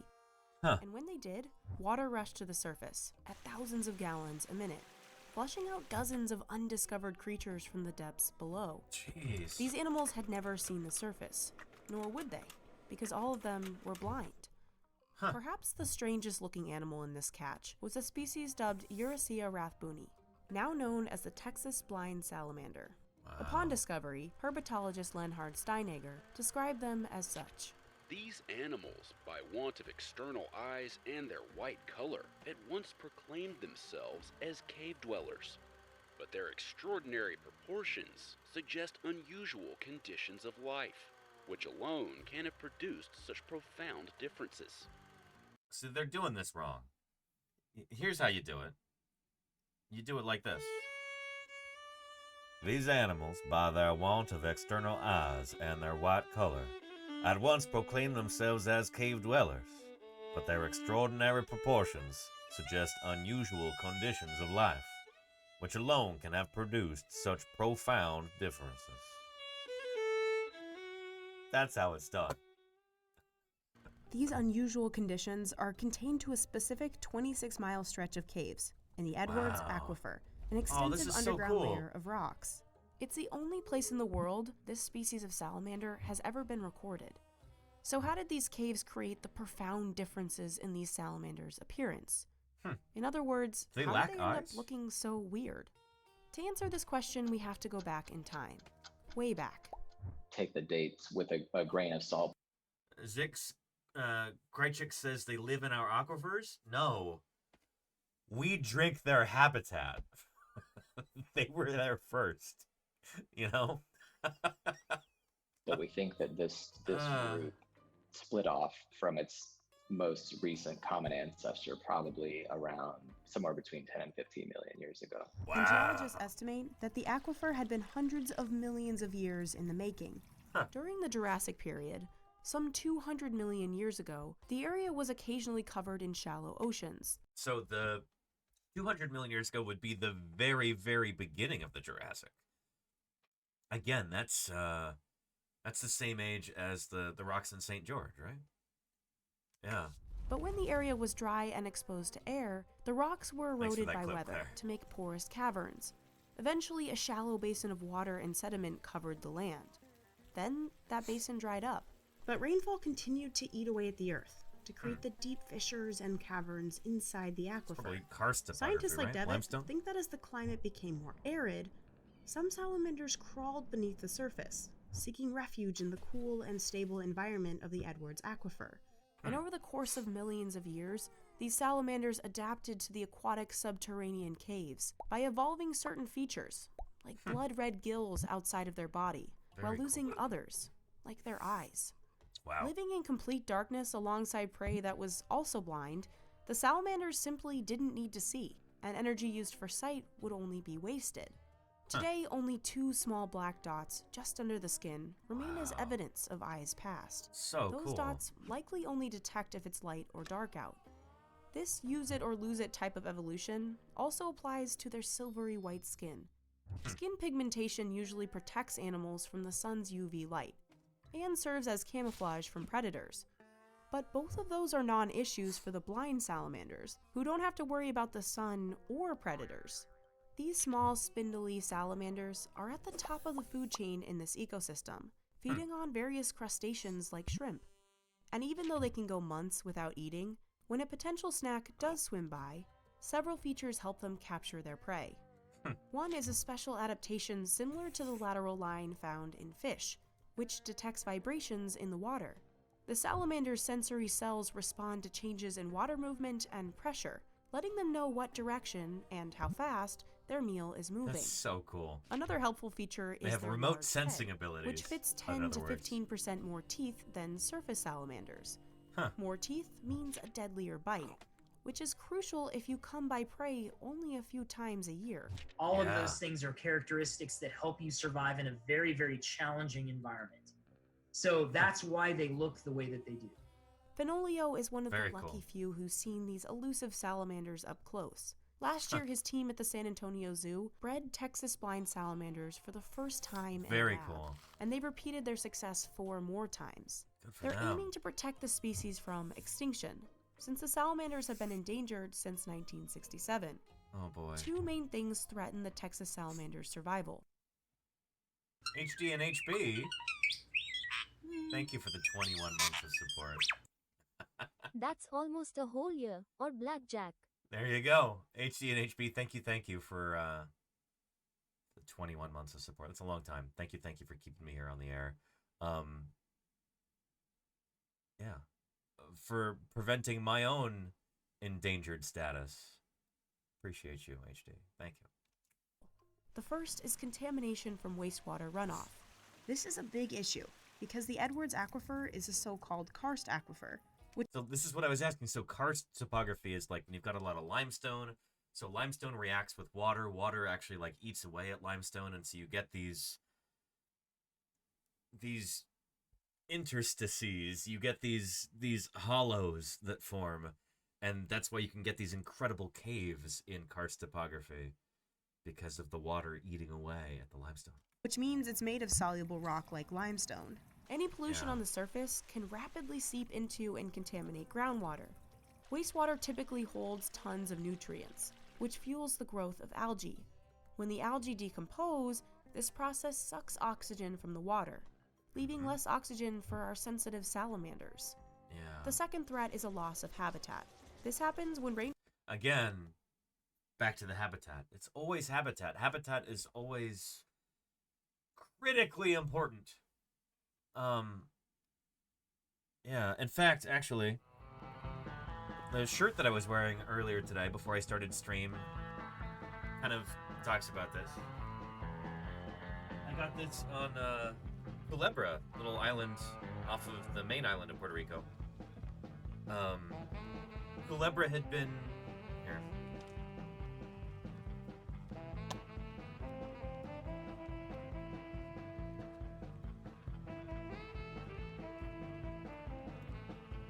So, main island of Puerto Rico, where I was last week. This is little Culebra off the coast.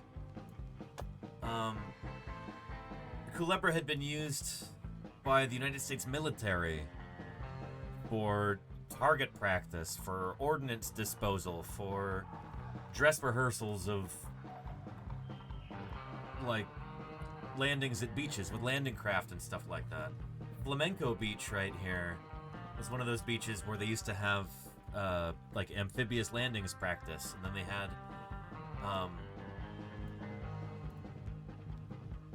well, they've got tanks there that are still there, just rusted out old Sherman tanks that used to be target practice for fighter bombers and stuff like that. Anyway, the point is that this beautiful paradise-like island was just like a military testing range. And there's still a lot of unexploded ordnance on the island. So bombs and mines and various shells fired from guns that didn't explode, it could be really dangerous. So if you see anything like that, you are not supposed to touch it. This is also Habitat Crítico in Spanish. Critical habitat. So I got this shirt from a local artist on the island. And, yeah, so there's a bomb there. On the back, peligro, danger, posiblemente hay municiones sin explotar. So, there's possible unexploded ordnance, unexploded munitions. The artist was telling me that this is one of the ways that they help protect this habitat from people messing with it. If you can warn people against the unexploded ordnance, which exists, it's real, it's there, Like you tell people, yeah, don't mess with things in the sand over there. Don't mess with, for instance, turtle nests, because you might end up losing a limb if you pick up an old grenade or something like that. Yeah. So anywho, critical habitat. Habitat critico.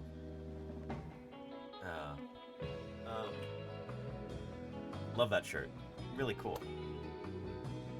Anyway, it's the habitat. It's about the habitat. And again, that's why we're doing this stream today, is the current presidential administration here in the United States is trying to gut the Endangered Species Act by removing habitat protections from it. If you do that, the Endangered Species Act doesn't work anymore, you know? You gotta preserve that habitat. That's what it's all about. Suppose this process sucks oxygen from the water, leaving less oxygen for our sensitive salamanders. The second threat is a loss of habitat. This happens when rainfall cannot adequately replenish the water that people take. Yeah. And this threat is real. The aquifer serves... So somebody in the chat was talking about this, like fracking and taking water from the aquifer. That absolutely is decreasing the amount of habitat for these endangered salamanders. Several cities, including San Antonio, one of the fastest growing cities in the nation, and the largest city in the country that relies entirely on an aquifer for its water. So while being able to breed the salamanders is a good first step towards one day building up colonies, the animal may be confined to labs if they have no home to return to. You know, in areas where there's been, hundreds of feet of groundwater depletion, we've almost certainly already lost species to that. But we just don't know about it because we're still describing new species from the aquifer all the time. So there's species that are brand new to science that have surely gone extinct already, and we would just never know because they're still undiscovered by the time they die out. That's heartbreaking. Its team is using new tools to suss out blind salamander populations, such as a method that analyzes water samples for traces of the animal's DNA. He and his collaborator recently discovered 4 new related species in the aquifer. Whoa. For now, scientists say that these salamanders can hang in there as long as the only home they've ever known stays constant. But that's an increasing challenge as more people move to the area. There you go.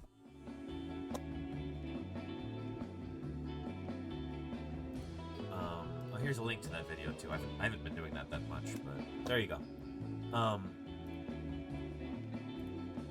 So the Texas blind salamander. Let's go ahead and put them on our tier list.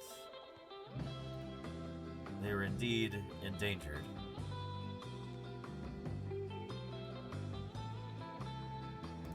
There we go.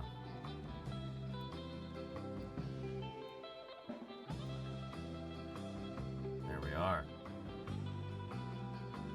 Great suggestion. It's a good one. Yeah.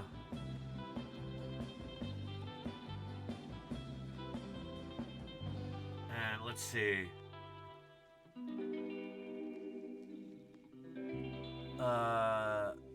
I guess we'll do ivory-billed woodpecker for Mayor of Space. Oh, and Mizart Rules has requested California condor. That's an excellent one. Let's do ivory-billed woodpecker first, and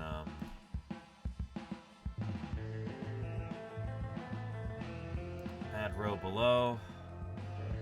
We're gonna have to do an extinct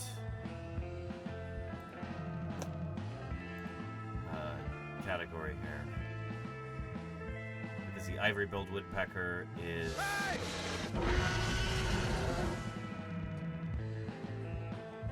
Oh! Mayor Space changed it to grasshopper sparrow. Okay. Let's do that. I had missed that. Delete row. Okay, cool. Grasshopper sparrow. Let's do that. And we might lower the points requirement, Starma, now that we're kind of in the swing of things here.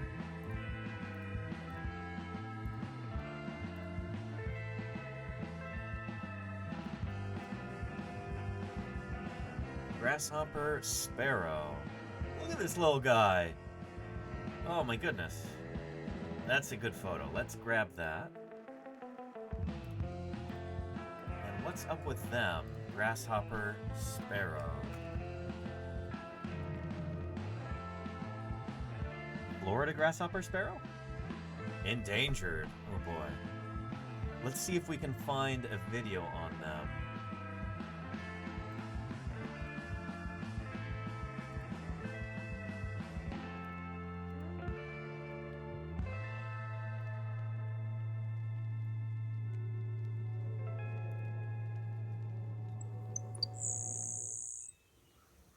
I'm gonna grab a cough drop too. My throat is starting to bother me. Here, you should come look at this. He's perched. He looks really nice. That's a good view of him. Oh, yeah. The Florida grasshopper sparrow is one of the most endangered birds in North America. Here at Avon Park Air Force Range, over the past 10 years, we've had 10 individuals or fewer. But since we became a part of the reintroduction program, the captive release program, we've actually seen those numbers increase. Range control, Panther 1, do you copy? Panther 1, range control. You're approved. We're driving into Avon Park Air Force Range, and this is an active military bombing range, but it's so beautiful it feels like a national park. Talking like Culebra. And when you tell people you're going to a bombing range to photograph an endangered species, I'm not sure they quite picture it like this. Yeah. When I was offered this position, the former commander told me about the Florida grasshopper sparrow and the threatened and endangered species here. The obvious question was, why are you doing active bombing in an area where there are endangered species? Well, good question. Well, we have 106,000 acres, only about 2,000 or so is actually active bombing. Okay. One of the requirements for a grasshopper sparrow is to live in an area that's susceptible to wildfires. They like low vegetation and only about 1 tree per acre. And so by doing the prescribed burn and just the bombing in general that keeps the area clear, we give them the habitat they need. Huh. In order to be an effective training venue for our military forces, we have to take care of this land. And so that led to us being designated in 2016 as the nation's 4th Sentinel landscape. The Sentinel landscape is a prioritized landscape area where the Department of the Interior, the Department of Agriculture, and the Department of Defense all have common objectives, have gotten together and engages our state partners who share those same values. We work with landowners to protect their working lands. We work with conservation agencies to protect the habitat of the species that live in this area. And if we do those 2 things well, we by default protect the military mission. Big Al. Hey, Buck, how you doing? How are you, sir? Pretty good. You caught me right in the middle of doing a big order of the store grass here. A perfect example is a property called Florinda Farms. My hat... I know, this feels kind of like a commercial, but anyway. The sparrows. There we go. Because of the partnerships, U.S. Fish and Wildlife Service, Florida Fish and Wildlife Commission, we are seeing great results of that captive breeding program. So we just opened these 2 aviaries. There's 10 birds over here. They'll be joining 38 birds out here on the prairie. It's a story like full of a lot of hope for an endangered species when a lot of endangered species don't get to have that kind of hope. This is a model for the rest of the country to where we can take that military compatibility and that military mission and work in sync with conservation efforts in working lands. This little brown bird is bringing us together. That's beautiful.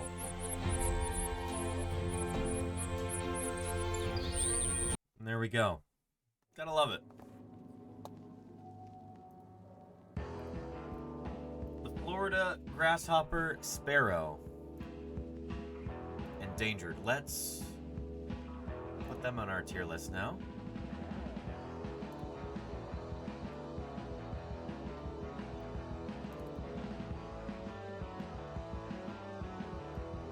They are endangered. Does it say how often they lay eggs? I don't know, Christy. I'm sure you could look it up. Yeah. And Attila the mom says, so I'm now retired, but I used to work at the China Lake Navy base. And they have to look out for the desert tortoises before doing operations. I'm glad they look out for them first, yeah. Yeah. Huh.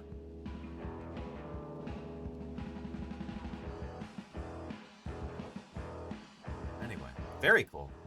And now Ms. Art Rules has requested the California condor, which is one of these iconic examples of an endangered species. Fascinating animal. There's a really good book about them that I can recommend if you can get hold of it. It's, where is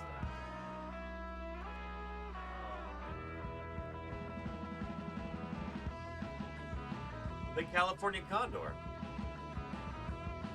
A saga of natural history and conservation. Right before I moved back to California from Montana, I read this book cover to cover. I was just fascinated by condors. And it's excellent. This is the book on California condors. If you can get hold of a copy, it's not easy to find, but if you can get one, it's definitely worth it. So, California condor. That's a nice photo. Let's grab that one there for our tier list.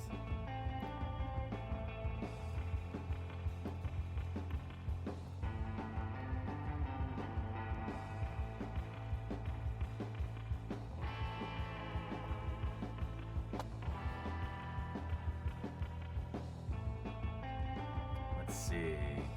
There. Chip Yost traveled to a wildlife.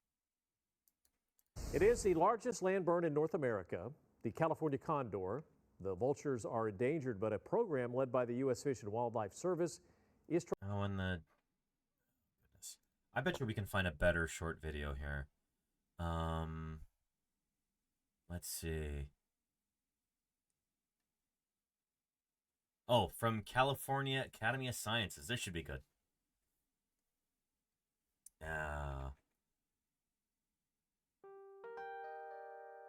Miracle was the first actually wild hatched and fledged condor down in Big Sur, California. Unfortunately, Miracle has a propensity to get into lead, so she's actually being treated here at Oakland Zoo for lead toxicity. And unfortunately, she's actually been treated several times before this. It's really unfortunate because these birds have made such a great comeback, and they would be fine. We've shown that they can breed on their own, even in the wild. They can do the things that they need to do to survive. It's just this lead problem. If we could get rid of the lead, these birds would be on their own. The biologists out in... So it's lead bullets that they ingest. So these are birds that feed on the carcasses of various large mammals. People will go out and shoot large mammals with lead ammunition and just leave them there to rot. And then these condors go, oh, nice carcass. This is what I do. This is what I eat. This is my job. They go and they eat that, and they ingest those lead bullets. And they can get lead poisoning, and they could die from that. I think lead ammunition is actually illegal in California for this reason, but a lot of people don't seem to care. In the field, trap up all the birds twice a year, and they test all the birds for blood lead. And if their level is high, then they bring them to us for chelation therapy or treatment. Treating for lead toxicity involves giving a drug called calcium EDTA, which is a chelating agent. It's a pretty intensive treatment for a wild animal. The biggest thing that needs to be done is to make a change in the way that we hunt. And it's not stopping hunting. Hunting helps these birds because they can get some of this food that's left out there. It's just hunting without lead. There are other alternatives coming on the market and really pushing the manufacturers to stop doing lead. Let's make copper more available. Copper is inert. Simply astonishing. One of the most singular specimens I've encountered in all my distinguished career. But enough about my work. What did you want to show me, Lee? First Gen Atari, thank you for the follow. Welcome to Paleontology. It passes right through. It's not a problem for the birds. And if it became more widely available, then people would be able to switch. The first time I ever saw a condor was in Pinnacles National Park, and I was hiking up on the top of the pinnacles, and you see turkey vultures flying over, and you see other hawks, and they're soaring, and they're beautiful. But then you see a condor. What's up with these subtitles? The subtitles are close, but they're also wrong. Like someone typed them out by hand and just got a bunch of stuff wrong. They're just kind of like paraphrasing. And there's no mistaking it. It's like a giant dinosaur flying through the air. And It it's is. just It literally an is. amazing sight to see. The story of condor conservation is wild. Just the... Yeah, here. We'll take a look at this video. Rituals. I know we've seen this before, but it's worth watching again. California condors are iconic. With a wingspan of 3 meters and claims of them managing a foot longer than that, they have the largest wingspan of any North American bird, and at up to 31 pounds, they're also the second heaviest. They're one of the longest lived birds on the planet, with a lifespan of 60 years and have been recorded flying 200 miles in a single day. But in keeping with their life of extremes, they were also taken right to the very brink of extinction, with only 27 individual birds being alive when they went extinct in the wild. This is a story like no other, so let's take a look at the conservation of the condor. California condors feast on the dead.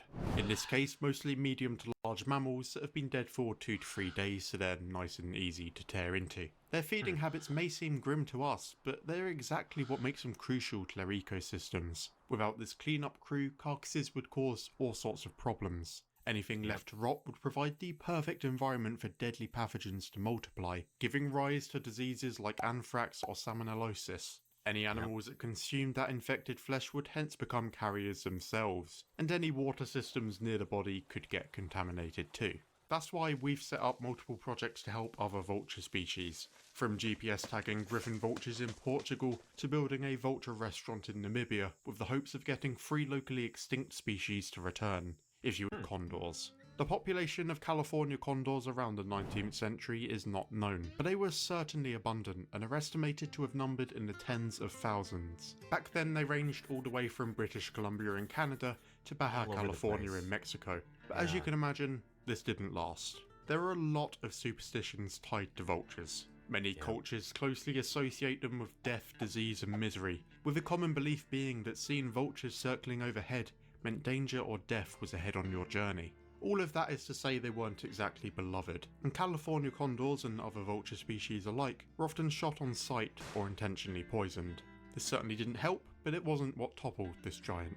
As California condors feed on dead animals, that leaves them extra vulnerable to accidental poisoning. Carcasses shot by hunters often led to lead poisoning because of the lead ammunition used. Strychnine was used a lot by European settlers to kill off predators like wolves and grizzly bears, which again, by extension, meant any vultures that had a nibble would be poisoned too. Millions of insects constitute an important part of our foes, in their way as militant as the Axis.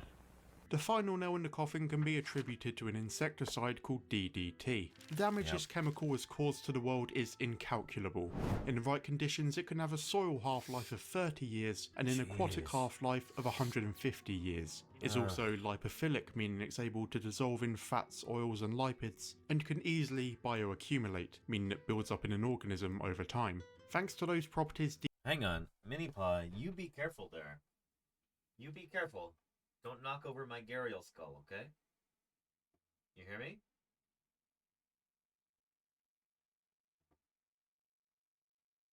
Watch yourself.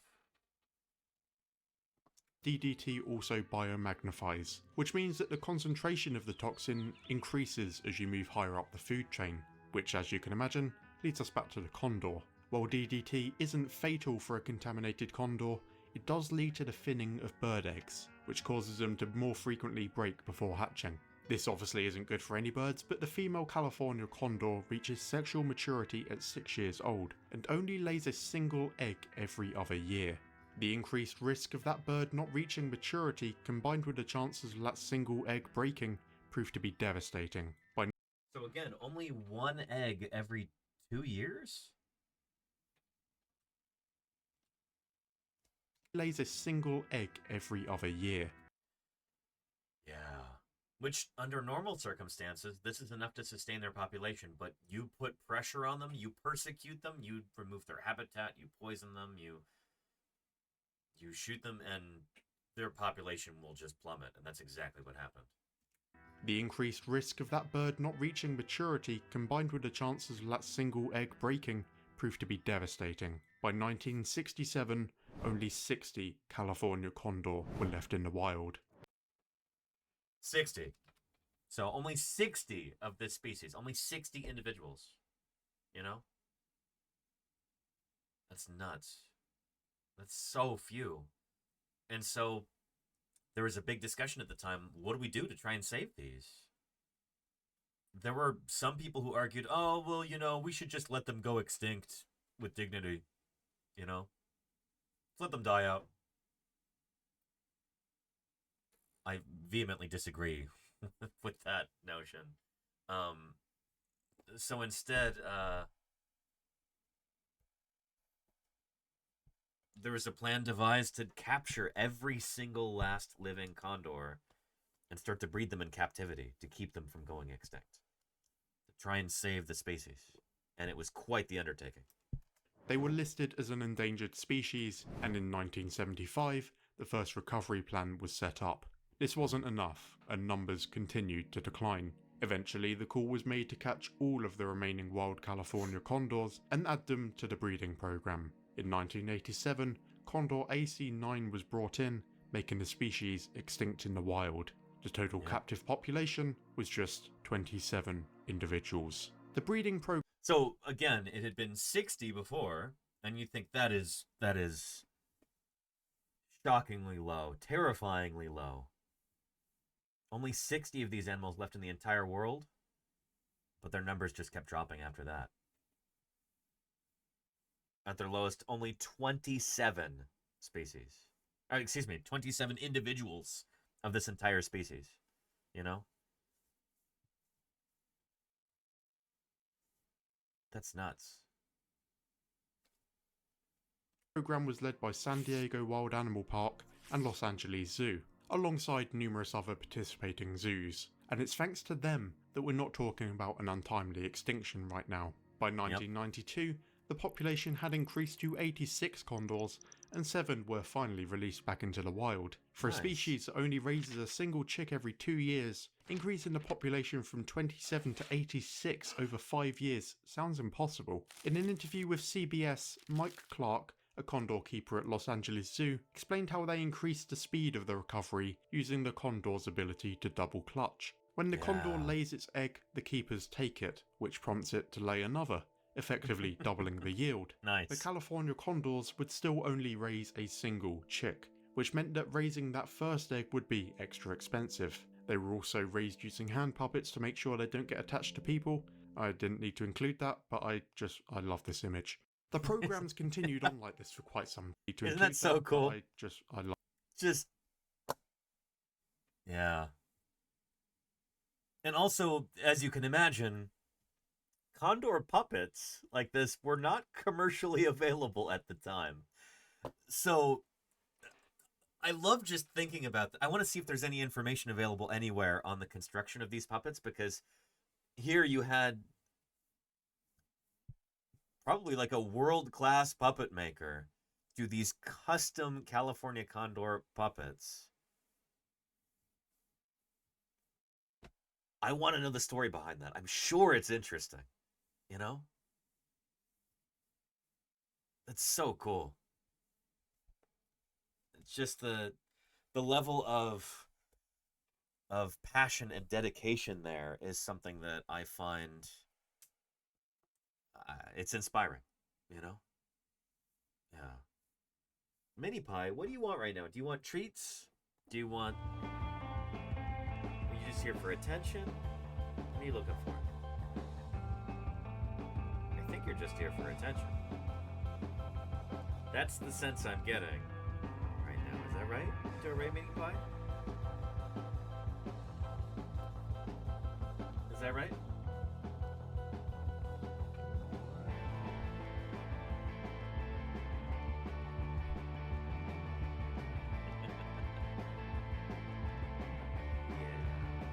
There we go. There we go.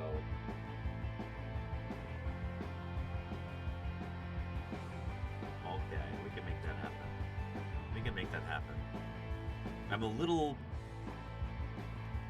leery of how crazy your tail is right now, Mini Pie. It looks like you're kind of revved up.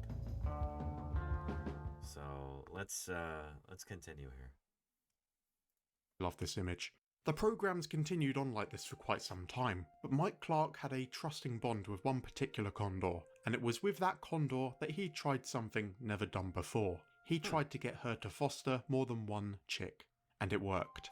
In 2019, all the chicks at the zoo were being raised in pairs. Now earlier we talked about how extraordinary California condors are, but there's one amazing thing I haven't talked about yet. In 2021, it was found that California condors are capable of reproducing asexually. Their eggs don't need to be fertilized to hatch. So this is essentially virgin birth in a condor. Incredible.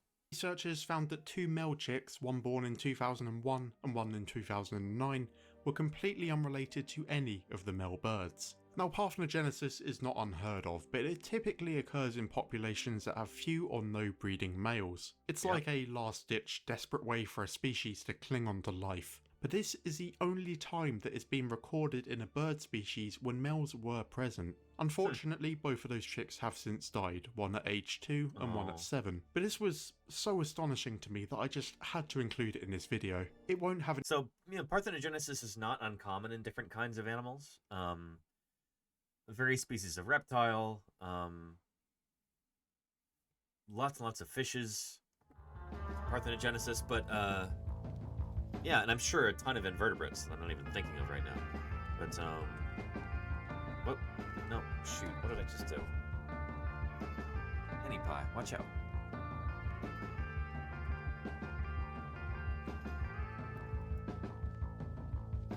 Condor parthenogenesis. There we go. From Cornell Lab. Here's a press release here.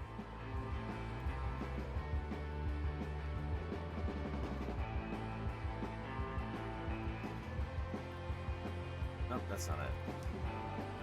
I can't. Yeah, meow meow, I know. Goodness. I'm trying to work here.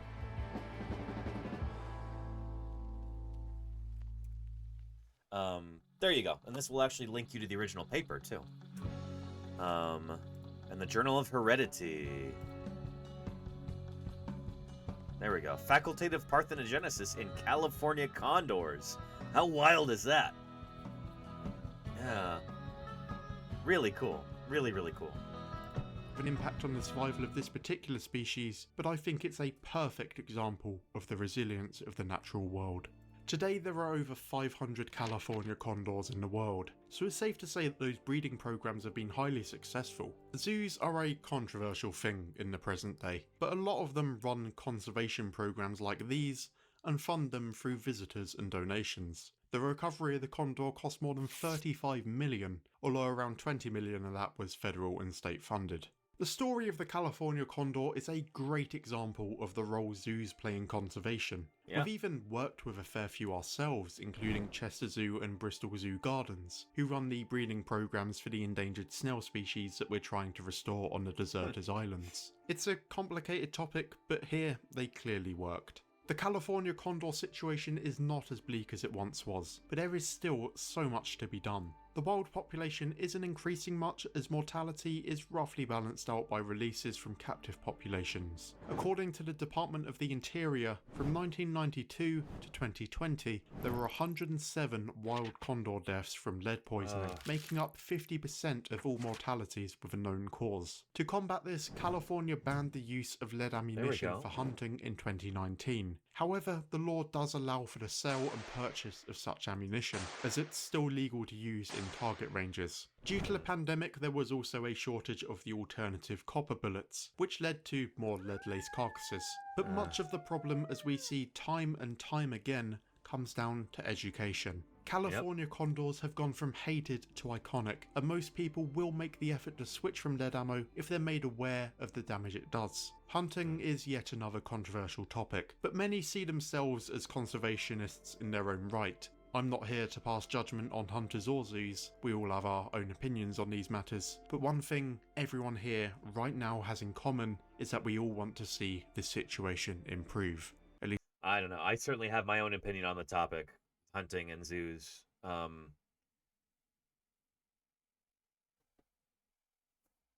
I realize maybe not everybody agrees, but I am very much against hunting in zoos. I think it's a barbaric practice and it should be discontinued. Anyhow. At least I presume you do, otherwise why did you watch a video this long? If you would like to learn more about an underappreciated... Review to say so, says Ridiculous. Yeah, people shouldn't be hunting inside of zoos. Like, what are you even doing? It's unsportsmanlike. It's just, why would you do that, you know? Yeah. Species, then take your pick here. The story of our cave cleanup to save a troglodyte dragon, or our expedition to the Deserters Island. Yeah, cool stuff. Here, I'll give you a link to this video because clearly, like, I think this guy probably does this for a living. There you go. Yeah. Good stuff. But yeah, the condor. Incredible animal. And just, maybe okay in Jurassic Park, says Big Tuna Neil. I don't know about that. But, Mayor Spaces have never even heard of hunting in zoos? Good. Consider yourself lucky. No, I'm making a joke.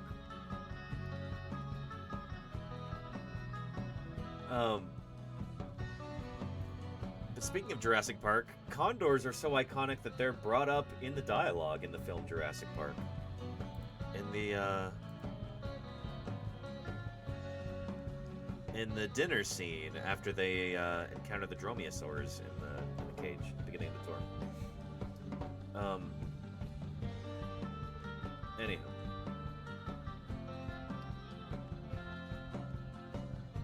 So, California condor. Let's add them to our tier list here. They are endangered. I don't know if they're critically endangered or just endangered. Let's take a look. So Mini Pie, I will need to use the keyboard. I'm sorry. Here, let's give you some treats and we'll see if that satiates you. Because she's gonna start biting me if she continues to be this riled up. Let's tone things down a little bit, Mini Pie. Here.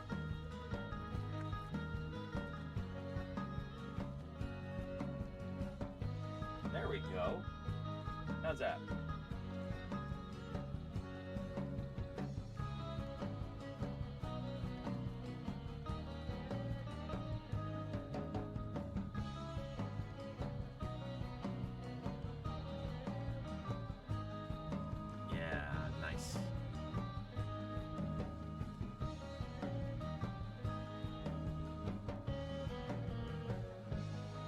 She chews more than she used to. I think that's an indication that dental work worked.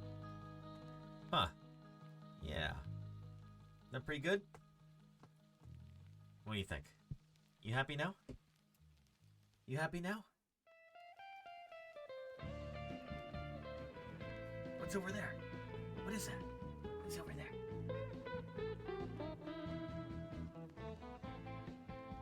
Oh, you want some more? Okay.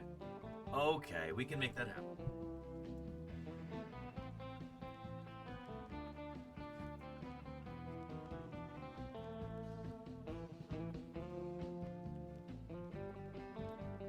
Oh, look at all those. It's too many. Too many.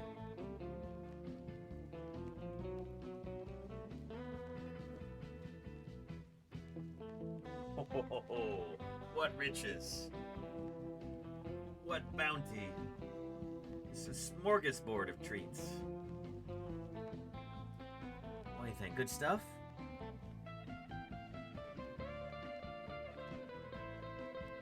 even chew that one. She's like, is that it? What do you mean, is that it? That's so many. There's so many.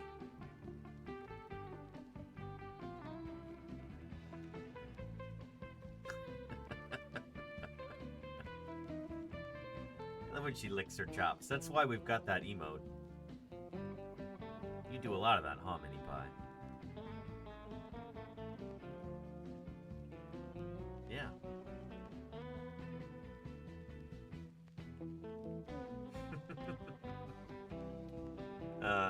Good stuff. Okay, here, Mini Pie, I need to go over you to the keyboard.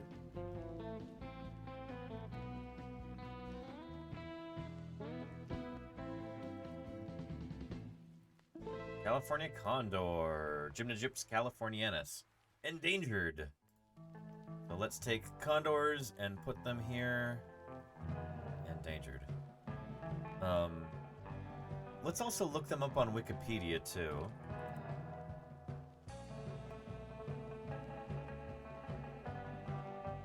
There we go. And critically endangered according to the IUCN. So let's actually take them and move them up here, because I think we've got... Are there still fewer than 500? Conservation. Recovery plan. Reintroduction to the wild.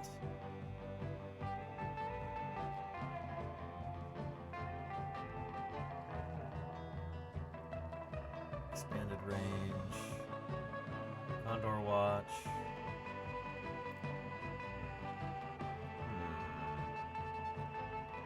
How many California condors exist in the wild in 2025?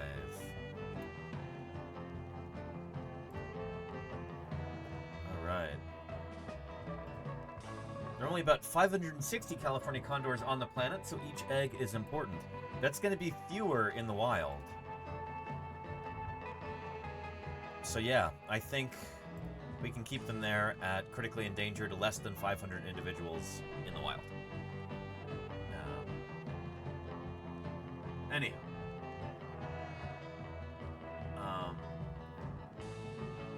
Yeah, good stuff. Anywho, let's do a few more here that I've got preloaded, so to speak. We've got the blue whale right here. One of the largest animals in the world. That's one of the largest animals that's ever lived, frankly. Blue whale. These exist in the waters off of the United States, within the U.S. territorial waters too. They are listed as endangered here by the IUCN. Let's look them up here. Blue whale, Balanoptera musculus, endangered. Okay. Right there. Got a very small vertebrate and a pretty large vertebrate. Side by side there. Gotta love it. We've got our Alabama pitcher plant, too.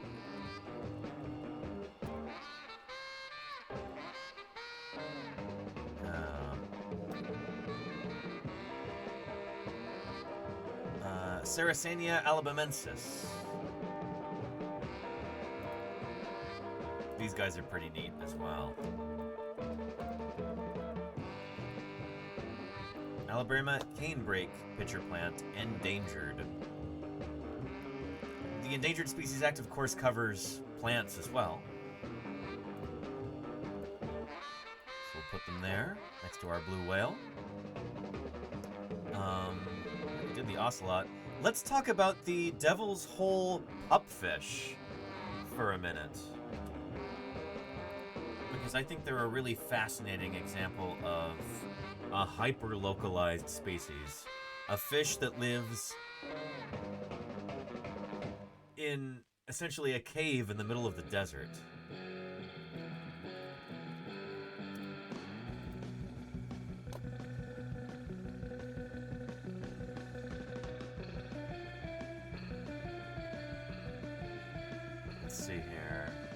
Oh. From the U.S. Fish and Wildlife Service.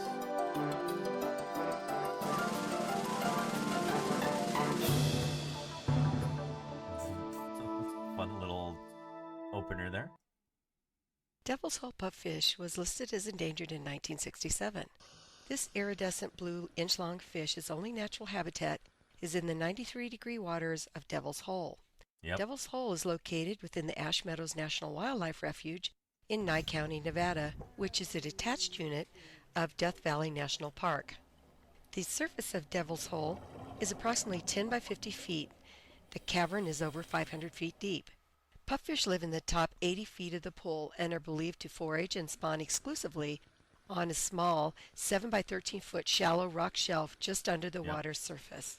So when you read about the Devil's Hole pupfish, it's all about the shelf. The shelf. What's going on with the shelf? There's algae on the shelf. The shelf is too sandy.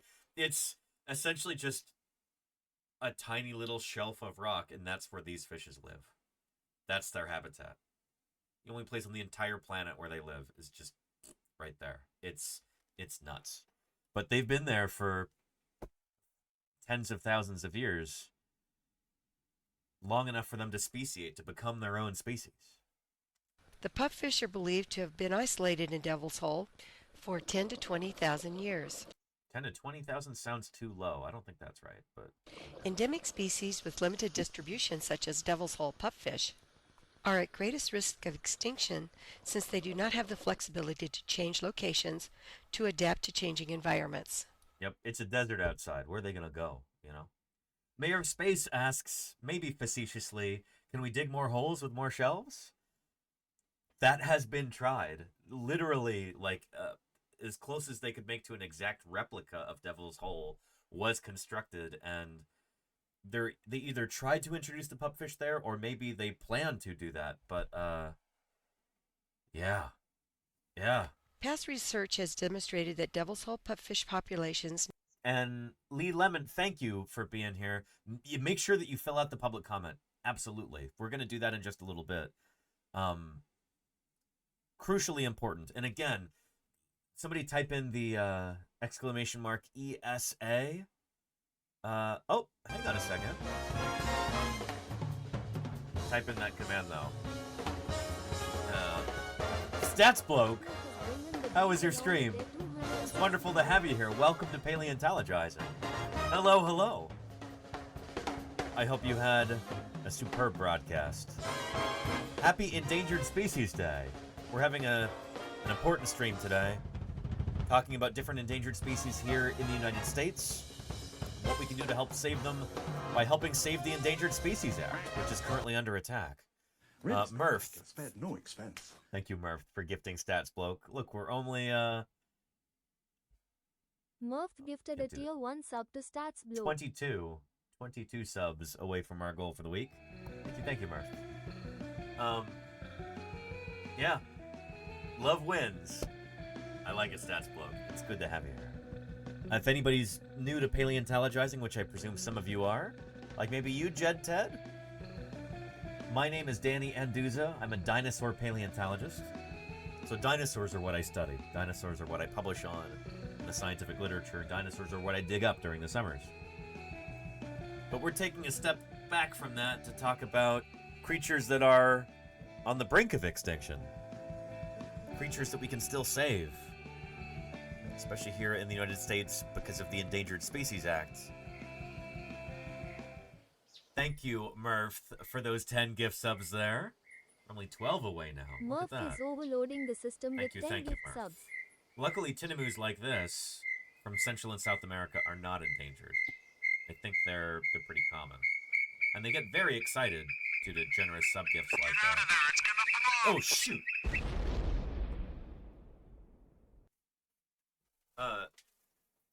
Thank you, Murph. I appreciate your generosity. Thank you for supporting science outreach here on Twitch. Yeah. Good stuff. Anywho. The whole reason why we're talking about this right now is,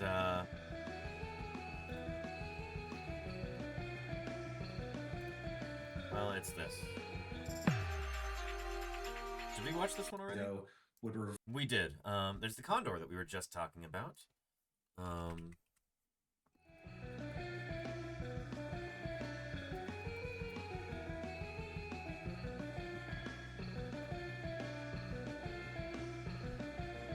We have much to learn about the age of reptiles.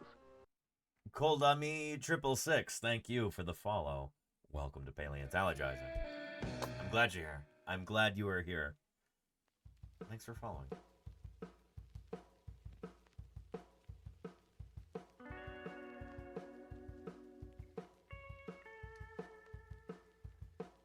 There. For more than 50 years, the Endangered Species Act has helped protect nearly 1,700 plants and animals, including the bald eagle. Did we watch But this the one yet? act, signed into law by Richard Nixon, is expected to get a major overhaul with a proposed rule change by the Trump administration. They're trying to gut it. To evaluate the impact, we are joined by Andrew Wetzler, a senior vice president at the Natural Resources Defense Council. Andrew, the Trump administration tried this before in the first term. How is this effort different? It's just more relentless. It's more, as we've seen with this administration, more widespread. It's following a flooding the zone strategy. So when it comes to the Endangered Species Act, one of America's most successful and popular environmental laws, we're seeing a full-out assault. Everything from trying to change the definition of harm under the act to exclude habitat alteration. That is, you can kill an endangered species by cutting down a tree it nests on, and it won't count under the act, to asking the Department of Interior to review the critical habitat designations of over 900 species with, make no mistake, an eye towards eliminating or shrinking them, to actually calling for every regulation issued under the Endangered Species Act to be sunset within 2 years. So anyway, the current presidential administration is trying to just gut the Endangered Species Act, and there's something we can do about this. That's why we're doing this stream right now. There's a period of public comment. We can write in and say, hey, we don't want this. In fact, let's do that right now. If you type in !ESA, that command will pull up this URL here. Submit a public comment. This is only open until the 19th, which I think is Monday.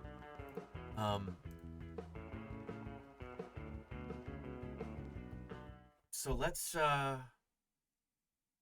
do it. And can someone from overseas take part in this? No, Uchicha, this is, I think this is supposed to be for residents of the United States. That's my assumption. I'm not 100% sure about that. But I am an individual, and here we go. Yeah, so let's do, whoop. Let's get some other music here. There we go.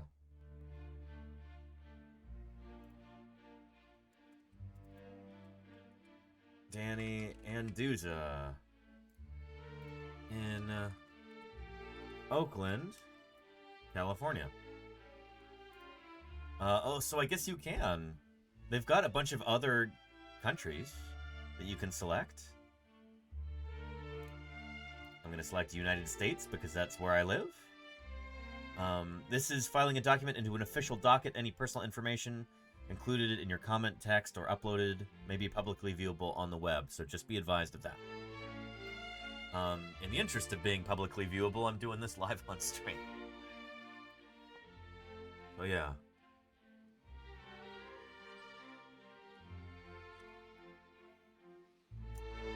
What I'm going to say is,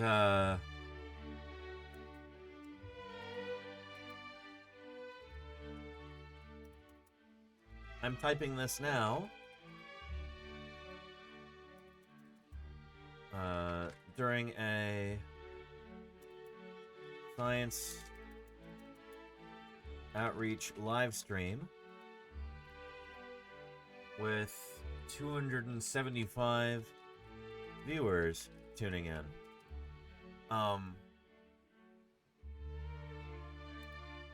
Put some stuff in before that.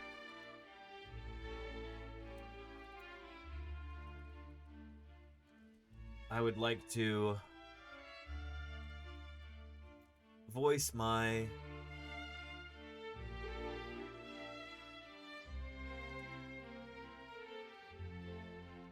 extremely strong objection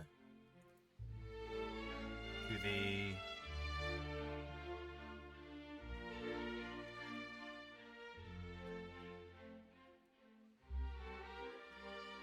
redefining of harm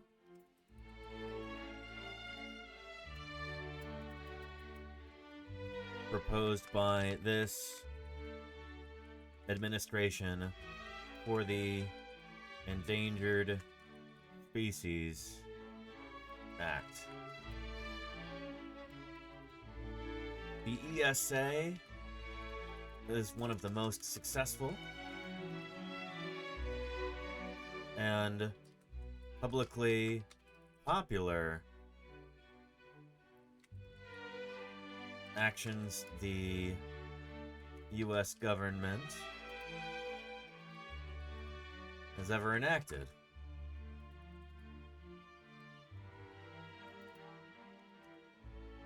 And it has been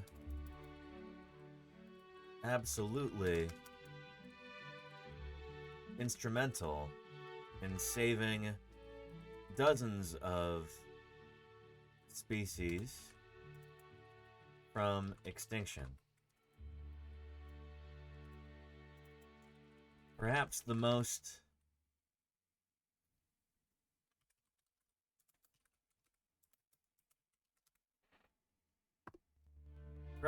important aspect of the ESA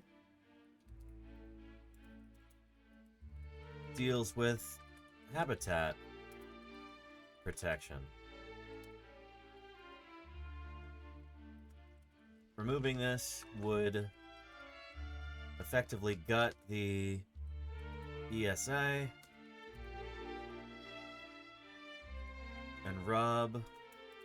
and directly lead to the extinction of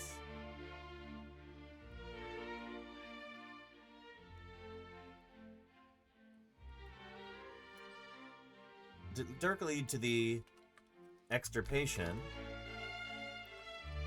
in many cases, the extinction of many vulnerable species of plants, animals, and other organisms.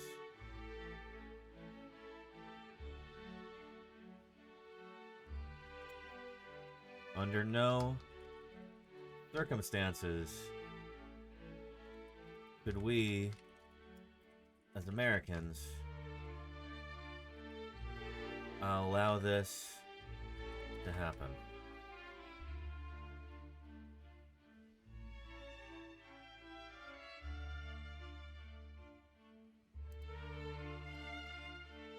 As I'm typing this now during a Science Outreach live stream,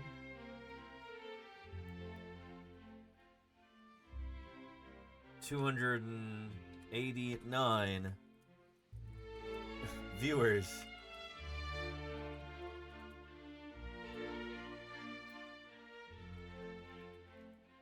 are watching, and it's my hope that many of them are typing their own messages, typing their own public comments at this very moment.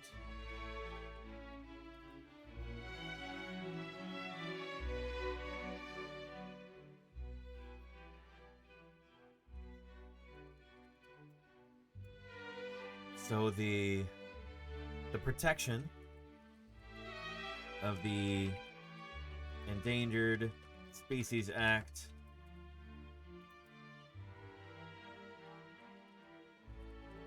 is extraordinarily important, both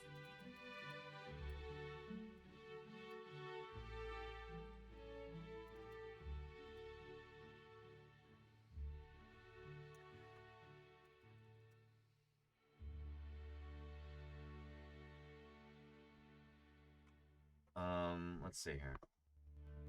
I'm gonna wrap this up. I want to tie a neat little bow around it at the end, but I've kind of painted myself into a corner here. So let me think about this for just a second.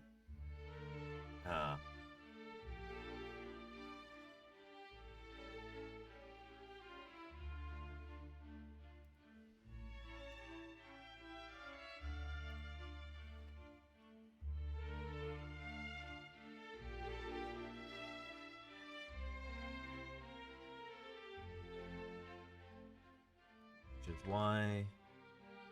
Let's see. Hang on a second.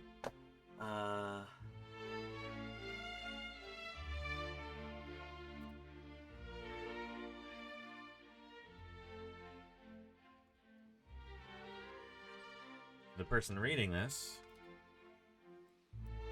please understand how important the ESA is.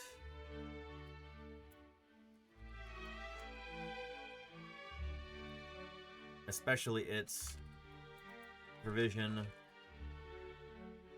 for the conservation of habitat,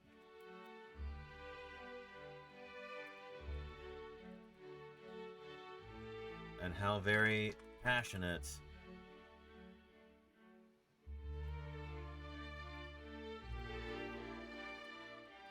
the public is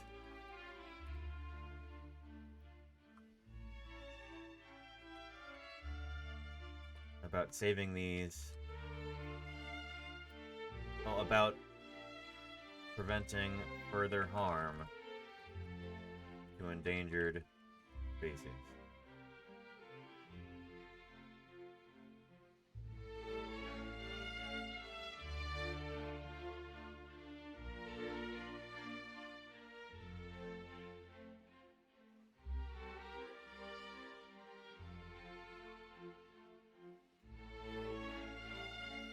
Gunning the ESA would be a tremendously unpopular move on the part of the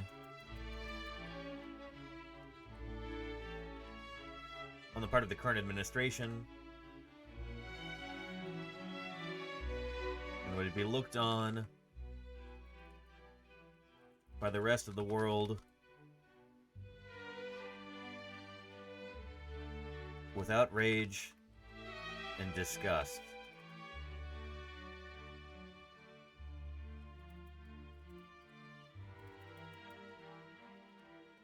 Thank you for your time.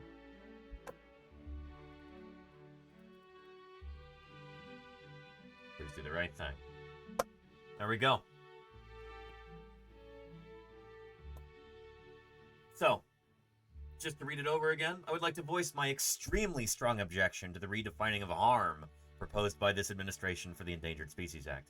The ESA is one of the most successful and publicly popular actions the U.S. government has ever enacted, and it has been absolutely instrumental in saving dozens of species from extinction. Perhaps the most important aspect of the ESA deals with habitat protection. Removing this would effectively gut the ESA and directly lead to the extirpation, in many cases the extinction, of many vulnerable species of plants, animals, and other organisms. Under no circumstances should we as Americans allow this to happen.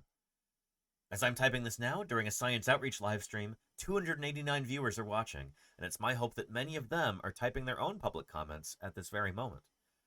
To the person reading this, please understand how important the ESA is, especially its provision for the conservation of habitat, and how very passionate the public is about preventing further harm to endangered species.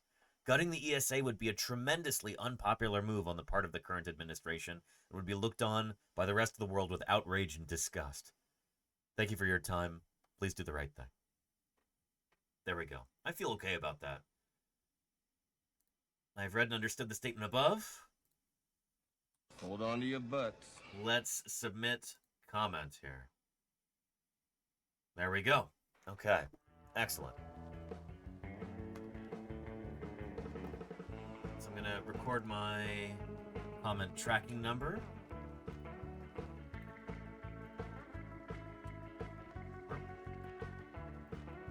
Save that to my notes right here.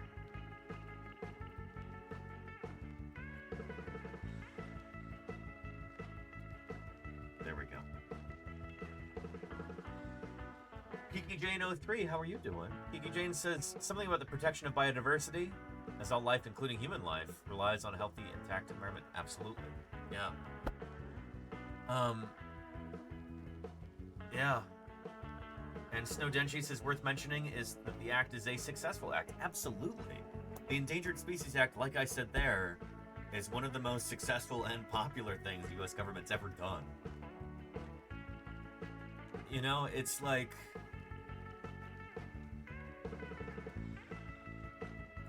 I don't know. I think to the people who are trying to destroy it, they feel threatened by that. Like, here's an example of the U.S. government doing something that everybody loves. It is, like, pretty much universally beloved. And they're like, oh, people should hate government. This is something that makes people's lives better? This is something that improves the lives of Americans? Well, we can't have that. Can't have government doing something like that. Anyhow, I've submitted my strongly worded letter. Thank you, Terminator Pig. Well done. And Polyot says, is there a summary of what they're proposing? Yes, we've watched it a few times already.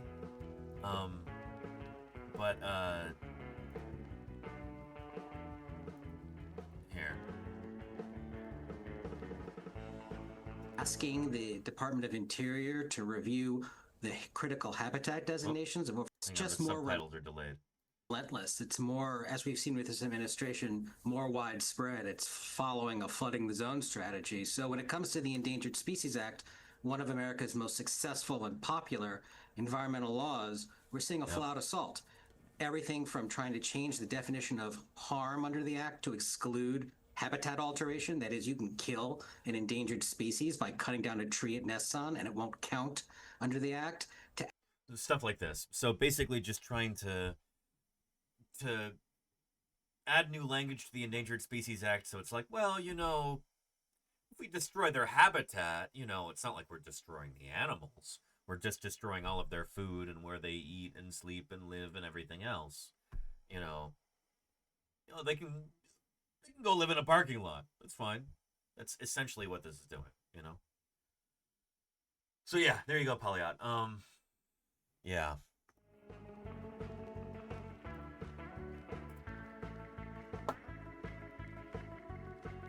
Let's see if we can find any additional recent videos here.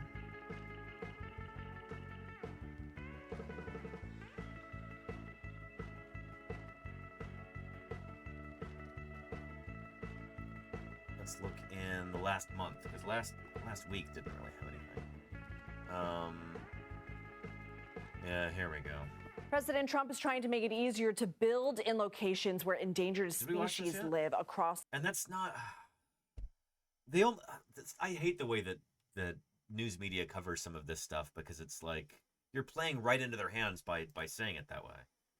The U.S. He's planning to do this by overhauling the Endangered Species Act. It was established in 1973 to protect fish, wildlife, and plants that are listed as threatened or endangered.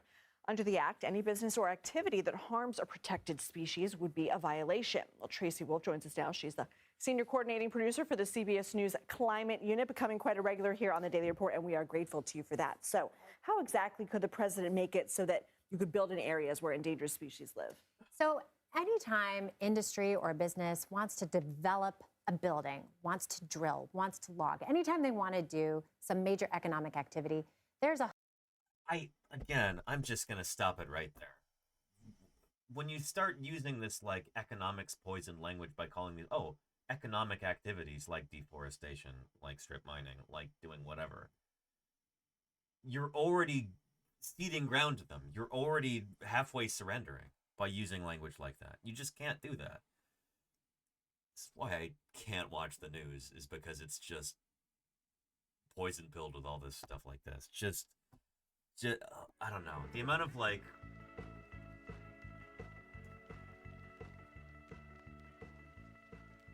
business school brainwashing, you know? Where's your humanity? You know? Talk like a person, please. Sorry. I'm getting hot about this. Yeah.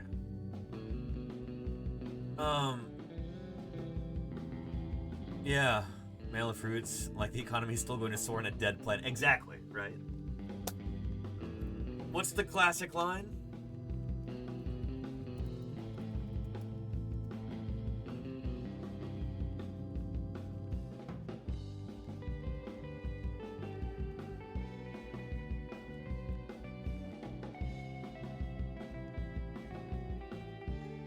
There we go. Presented without comment.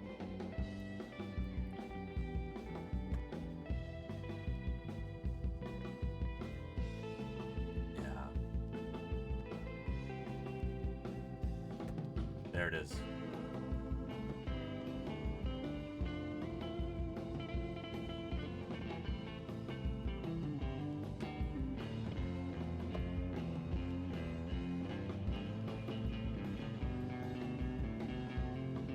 And tragically, you want to let people know when that comic was published, Annie?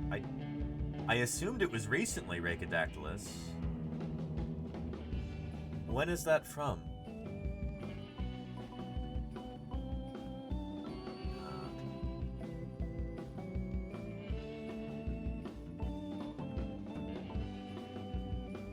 From 2012?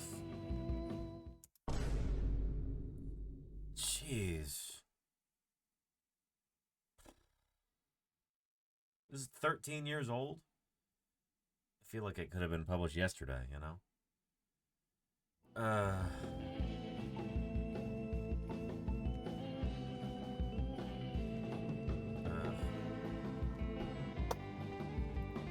Anyway.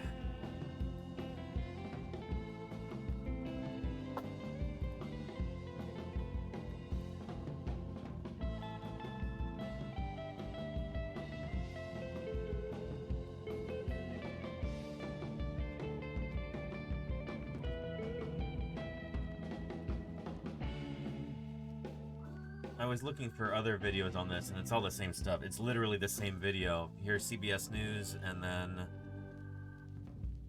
Face the Nation. Literally the same video. This is the one that we just watched for... I wish there were more coverage about this, you know?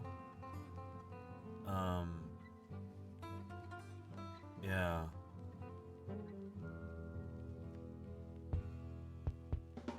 Here, we'll take a look at this. I'm a little bit hesitant to watch a video in vertical format. It just reminds me of like TikTok stuff, but let's give this a chance. We'll see if Lisa Remillard here, see if this is worth watching. What is the definition of the word harm? According to the Merriam-Webster dictionary, it's pretty straightforward. The verb harm means to damage or injure physically or mentally. Wow. The Trump administration has just proposed a new rule to change the definition of the word harm, specifically when it comes to how the government treats the habitats of endangered or threatened animals or plants. And if this change is approved, conservationists say it could lead to more mining, logging, construction, and development that will destroy the places where those endangered or threatened species live. Now, before I tell you all about how you can get involved in all of this, I want to thank my Facts HQ paid subscribers for overwhelmingly voting for the subscriber to my Facts HQ Substack. See on the screen right there, and you will get my Facts HQ source. All right. Means the Trump administration and with TikTok signing this proposed definition change and what it will likely mean for endangered and threatened animals and plants if it's approved. So last week, the Trump administration's Fish and Wildlife Service and National Oceanic and Atmospheric Administration filed this proposed rule to the Federal Register. The rule, if approved, says it would rescind the regulatory definition of the word harm as it's been interpreted in the Endangered Species Act for more than 30 years. The Endangered Species Act, by the way, was passed by Congress in 1973, and it does lots of things, including prohibiting actions that harass, harm, pursue, hunt, shoot, wound, kill, trap, capture, or collect plants and animals that are determined to be on the verge of extinction by the U.S. government, so those plants and animals have a chance to survive. So in the law, Congress gave the power to determine which plants and animals should be put on the endangered or threatened species list and which ecosystems and waterways should be protected to the Secretaries of Interior, Commerce, and Agriculture. And as of today, the Environmental Protection Agency says there are 1,300 endangered or threatened species currently listed in the United States. Now, for all these decades, the U.S. government, these secretaries, federal regulators, and Congress have all interpreted the word harm very broadly. And even in 1995, the United States Supreme Court weighed in on the definition of the word harm as it related to the Endangered Species Act. In the end, the justices ruled 6-3 that the word harm included habitat modification. Now, as a result, today, any activity that destroys, alters, or degrades the habitat of listed endangered or threatened species can be deemed illegal, even if that activity does not specifically kill or harass that specific species. Well, under this new proposed rule, the Trump administration is arguing that habitat loss should not be considered harm because the action that led to the habitat loss is not directly targeting any specific endangered or threatened species. So you could see how transparently bonkers that is, you know? Like, well, you know, we can go bulldoze your house and that's, you know, it's not harming you, right?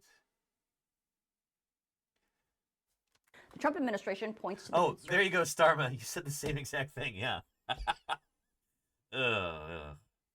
Justice Antonin Scalia's dissent in that 1995 Supreme Court ruling.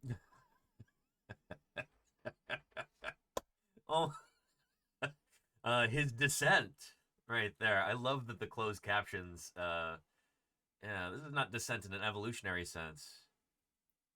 So, I'm going to choose to interpret this text in a very Supreme Court fashion, his dissent into an unpleasant eternal place. Scalia said Congress never intended for habitat modification to be a violation of the Endangered Species Act. Of course, Scalia's opinion was overruled by the majority of the Supreme Court, but today the Trump administration says Scalia's dissent was powerfully reasoned and that I hope it was rapid and final. Yeah. Based on the recent overturning of the Chevron doctrine, Scalia was right. The Trump administration says if this rule change is adopted, the new definition of the word harm, which would not include habitat modification as an illegal act, would only apply to new permits for drilling, logging, mining, construction, and development. Now, it's important for you to understand this rule cannot be adopted until it goes through the regulatory process. That process includes you. Yes, if you have an opinion about the definition change for the word harm, either way, you have the right to add a comment. There are already tens of thousands of comments posted, and those comments must be taken into consideration. You have until May 19th to add your comment to the Federal Register. And if you want to comment... So again, that's what we just did. Here, I'll share this video with you, because this is kind of a small channel there. Well, much bigger than mine. 117,000 subscribers. Yowza. But, yeah, we watched your video. There's the link. Give it a thumbs up if you want. Again, type in !ESA if you want to leave public comments. If you want to do your part to help save the Endangered Species Act. If you're just waltzing in now, we did this a few minutes ago. So you can make a difference there.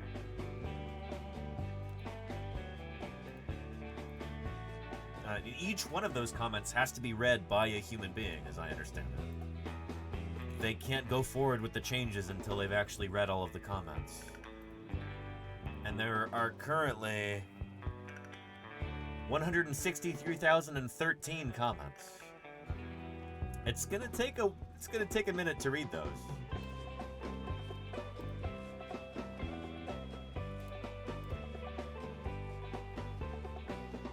You did your part. Thank you, Damage Control. I appreciate that. To everybody who has already posted a comment, thank you for doing that. And for those of you who haven't yet, I hope you will. Even if it's just a really short comment. I know I was wordy with mine. You do not have to do that. Just do... I oppose this change. That's all you have to put. You can just... It's 2 letters. It could just be N-O. No. Yeah. I almost kind of wonder if can also attach documents and images. I wonder if they would have to read an entire PDF if we were to put it in there. You know? You happen to have a PDF of like War and Peace lying around? No, not that.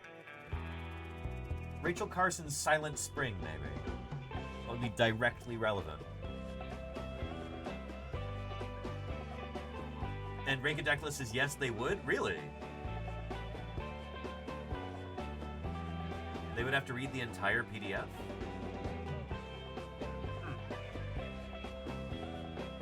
Yeah.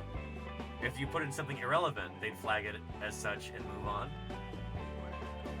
Well, I think Silent Spring, Rachel Carson's book, which led to the banning of DDT and, in a way, also I think the Endangered Species Act, that would be very relevant.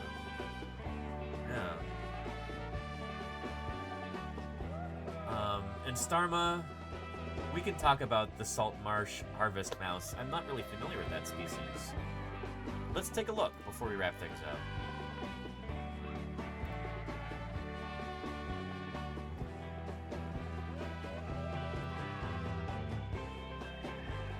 Salt marsh harvest mouse. Endangered.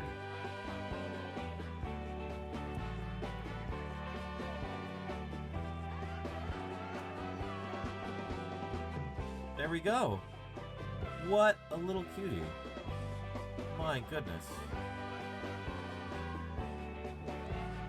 I wonder if these live in like the South Bay near like San Jose and the salt marshes there.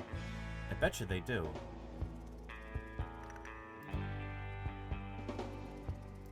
There, we'll save this image. That's a good one. And can we find a video on these guys?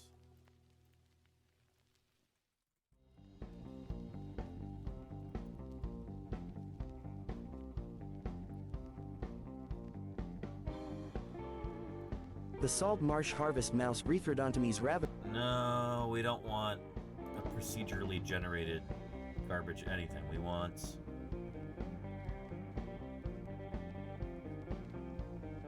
Is this a video or a podcast? From Berkeley side? Berkeley supports a surprising variety of life. But in May 2019, a UN report predicted 1 million species are bound for extinction.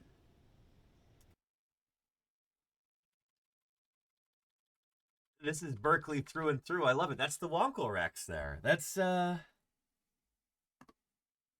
guy right there, the Wonkel Rex. This is at the University of California Museum of Paleontology, just down the road from me, up in Berkeley. That's where I got my start as a paleontologist. So I set out to discover which animals are most threatened. And thanks for being here, Polyot. In our own backyard. I appreciate you. Thank you. This is the edge of extinction.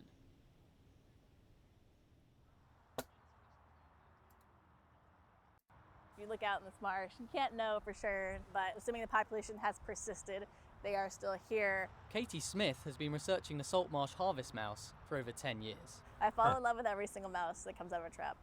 Oh. It's the only mammal worldwide that's entirely restricted to coastal marshes, so it's very cool and unique. It lives only in the San Francisco Bay. Virtually 0% of the population is ever going to see a mouse. Do I know where this is? Berkeley? Absolutely, really awesome Starma, yeah. To be able to know, like, yeah, they're out there. In marshes like this one, however... So that's going to be... The Bay Bridge is going to be just over there. The toll plaza is probably there. So this is... This might not technically be Berkeley here. This might be Emeryville. But I've been near these salt marshes before. We don't know if they are there. Part of it is that there's not enough resources. Berkeley and Emeryville has records of mice from Emeryville, yeah. Although I don't know if it's been trapped recently. The mouse has been on the endangered species list since 1970. There is a threat, I think, of this silent, like a silent extinction where these small populations are blinking out and we don't know it. Most of the credit for getting the mouse listed went to one man, Howard Shellhammer. I trapped salute the to better him. part of 15 or more years. And the problem is not the overall numbers, it's the numbers. And look at his t-shirt. Oh, man. I'm a big fan of very niche t-shirts about, featuring species that are not particularly popular. Salt Marsh Harvest Mouse Research Team. That is so cool. Oh, man. In particular marshes. As Howard says, the best laid plans of mice and men often go awry. There's been a tendency over the years to fill in the marshes and build business, property, whatever. We're only looking at maybe 15% of the marshes that are remaining in the bay. The mouse is being squeezed from all sides. While cities expand, marshes get cut off from one another, and sea levels are rising. I'm afraid that someday the idea of protecting the cities will be more important than the mouse and anything else in the marshes. But until that time comes, I'd like to see it protected. Intriguingly, though the mouse has been on the endangered species list nearly 50 years, Howard would like to see it stay there a little longer. I'd love to have the mouse off the list, but I would be happier to have more interest in protecting the animals on the list, because the side effects of that is they're going to protect the ecosystem. Though Howard's retired, Katie and others like her continue to fight the good fight, and you can too. One thing you can do is speaking up and being a voice for the mouse, because being a largely invisible species, it's tough for the mouse to have its own voice. Supporting legislation at the ballot box they're pretty and being small and mindful of quiet. Trash, she says, are small ways to help. It's tough. Tough convincing people that mice are worthwhile sometimes. But this is the sort of thing that maybe I can help with. This is right near where I live. This is just down the road from me.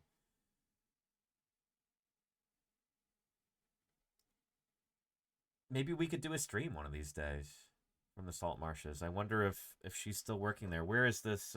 When is this video from? 5 years ago. She might have been a graduate student at this time. She might have moved on to, hopefully a job somewhere. But I should look into this. Very special. I think people would be pretty sad if we lost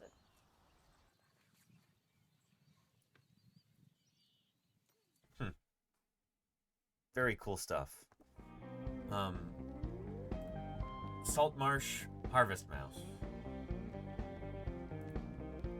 Again, they are endangered wherever found, and they're only found here in the San Francisco Bay Area. In beautiful sunny San Francisco Bay Area, which I also call home. So me and this mouse, neighbors.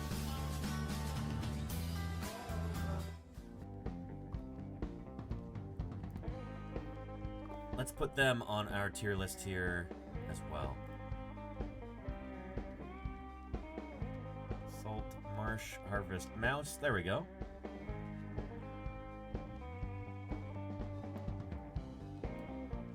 There we are. So there's our tier list.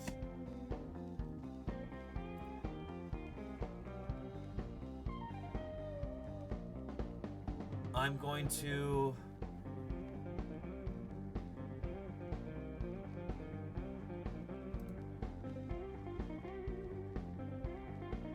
we also talked about the desert pupfish, which is critically endangered there. The devil's hole pupfish, rather. Leatherback turtles are critically endangered.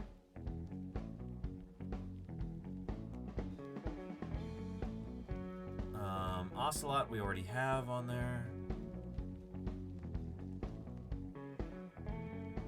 Yeah.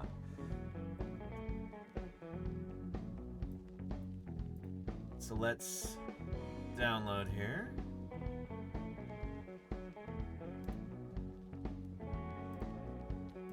And I'm going to go ahead and post this to Blue Sky too before we wrap up today's stream.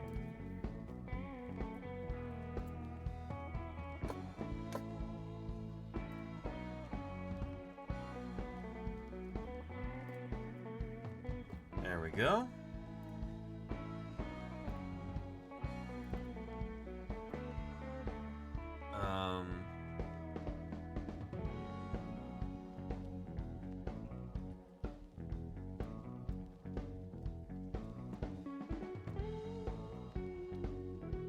Actually, I'll do a... Here. Let's just go to that post and... There we go. Do a response right here.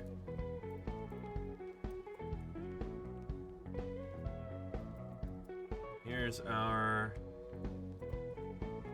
tier list of U.S. endangered species.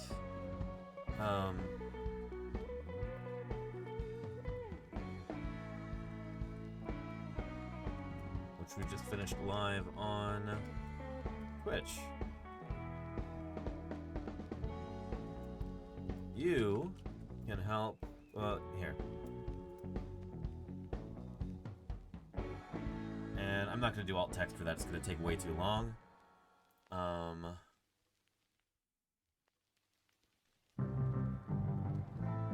There we go. And then later on I'll post a little bit more about where people can do public comments and all of that.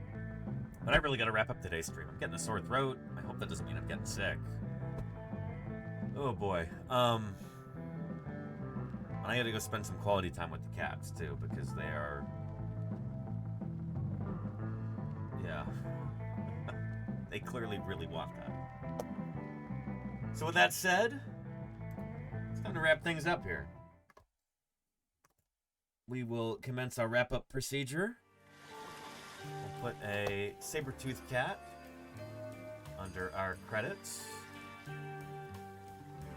And let's see who's live right now. I think, hopefully Science Streams is. There we go. And there's, holy cow, there's the new Science baby.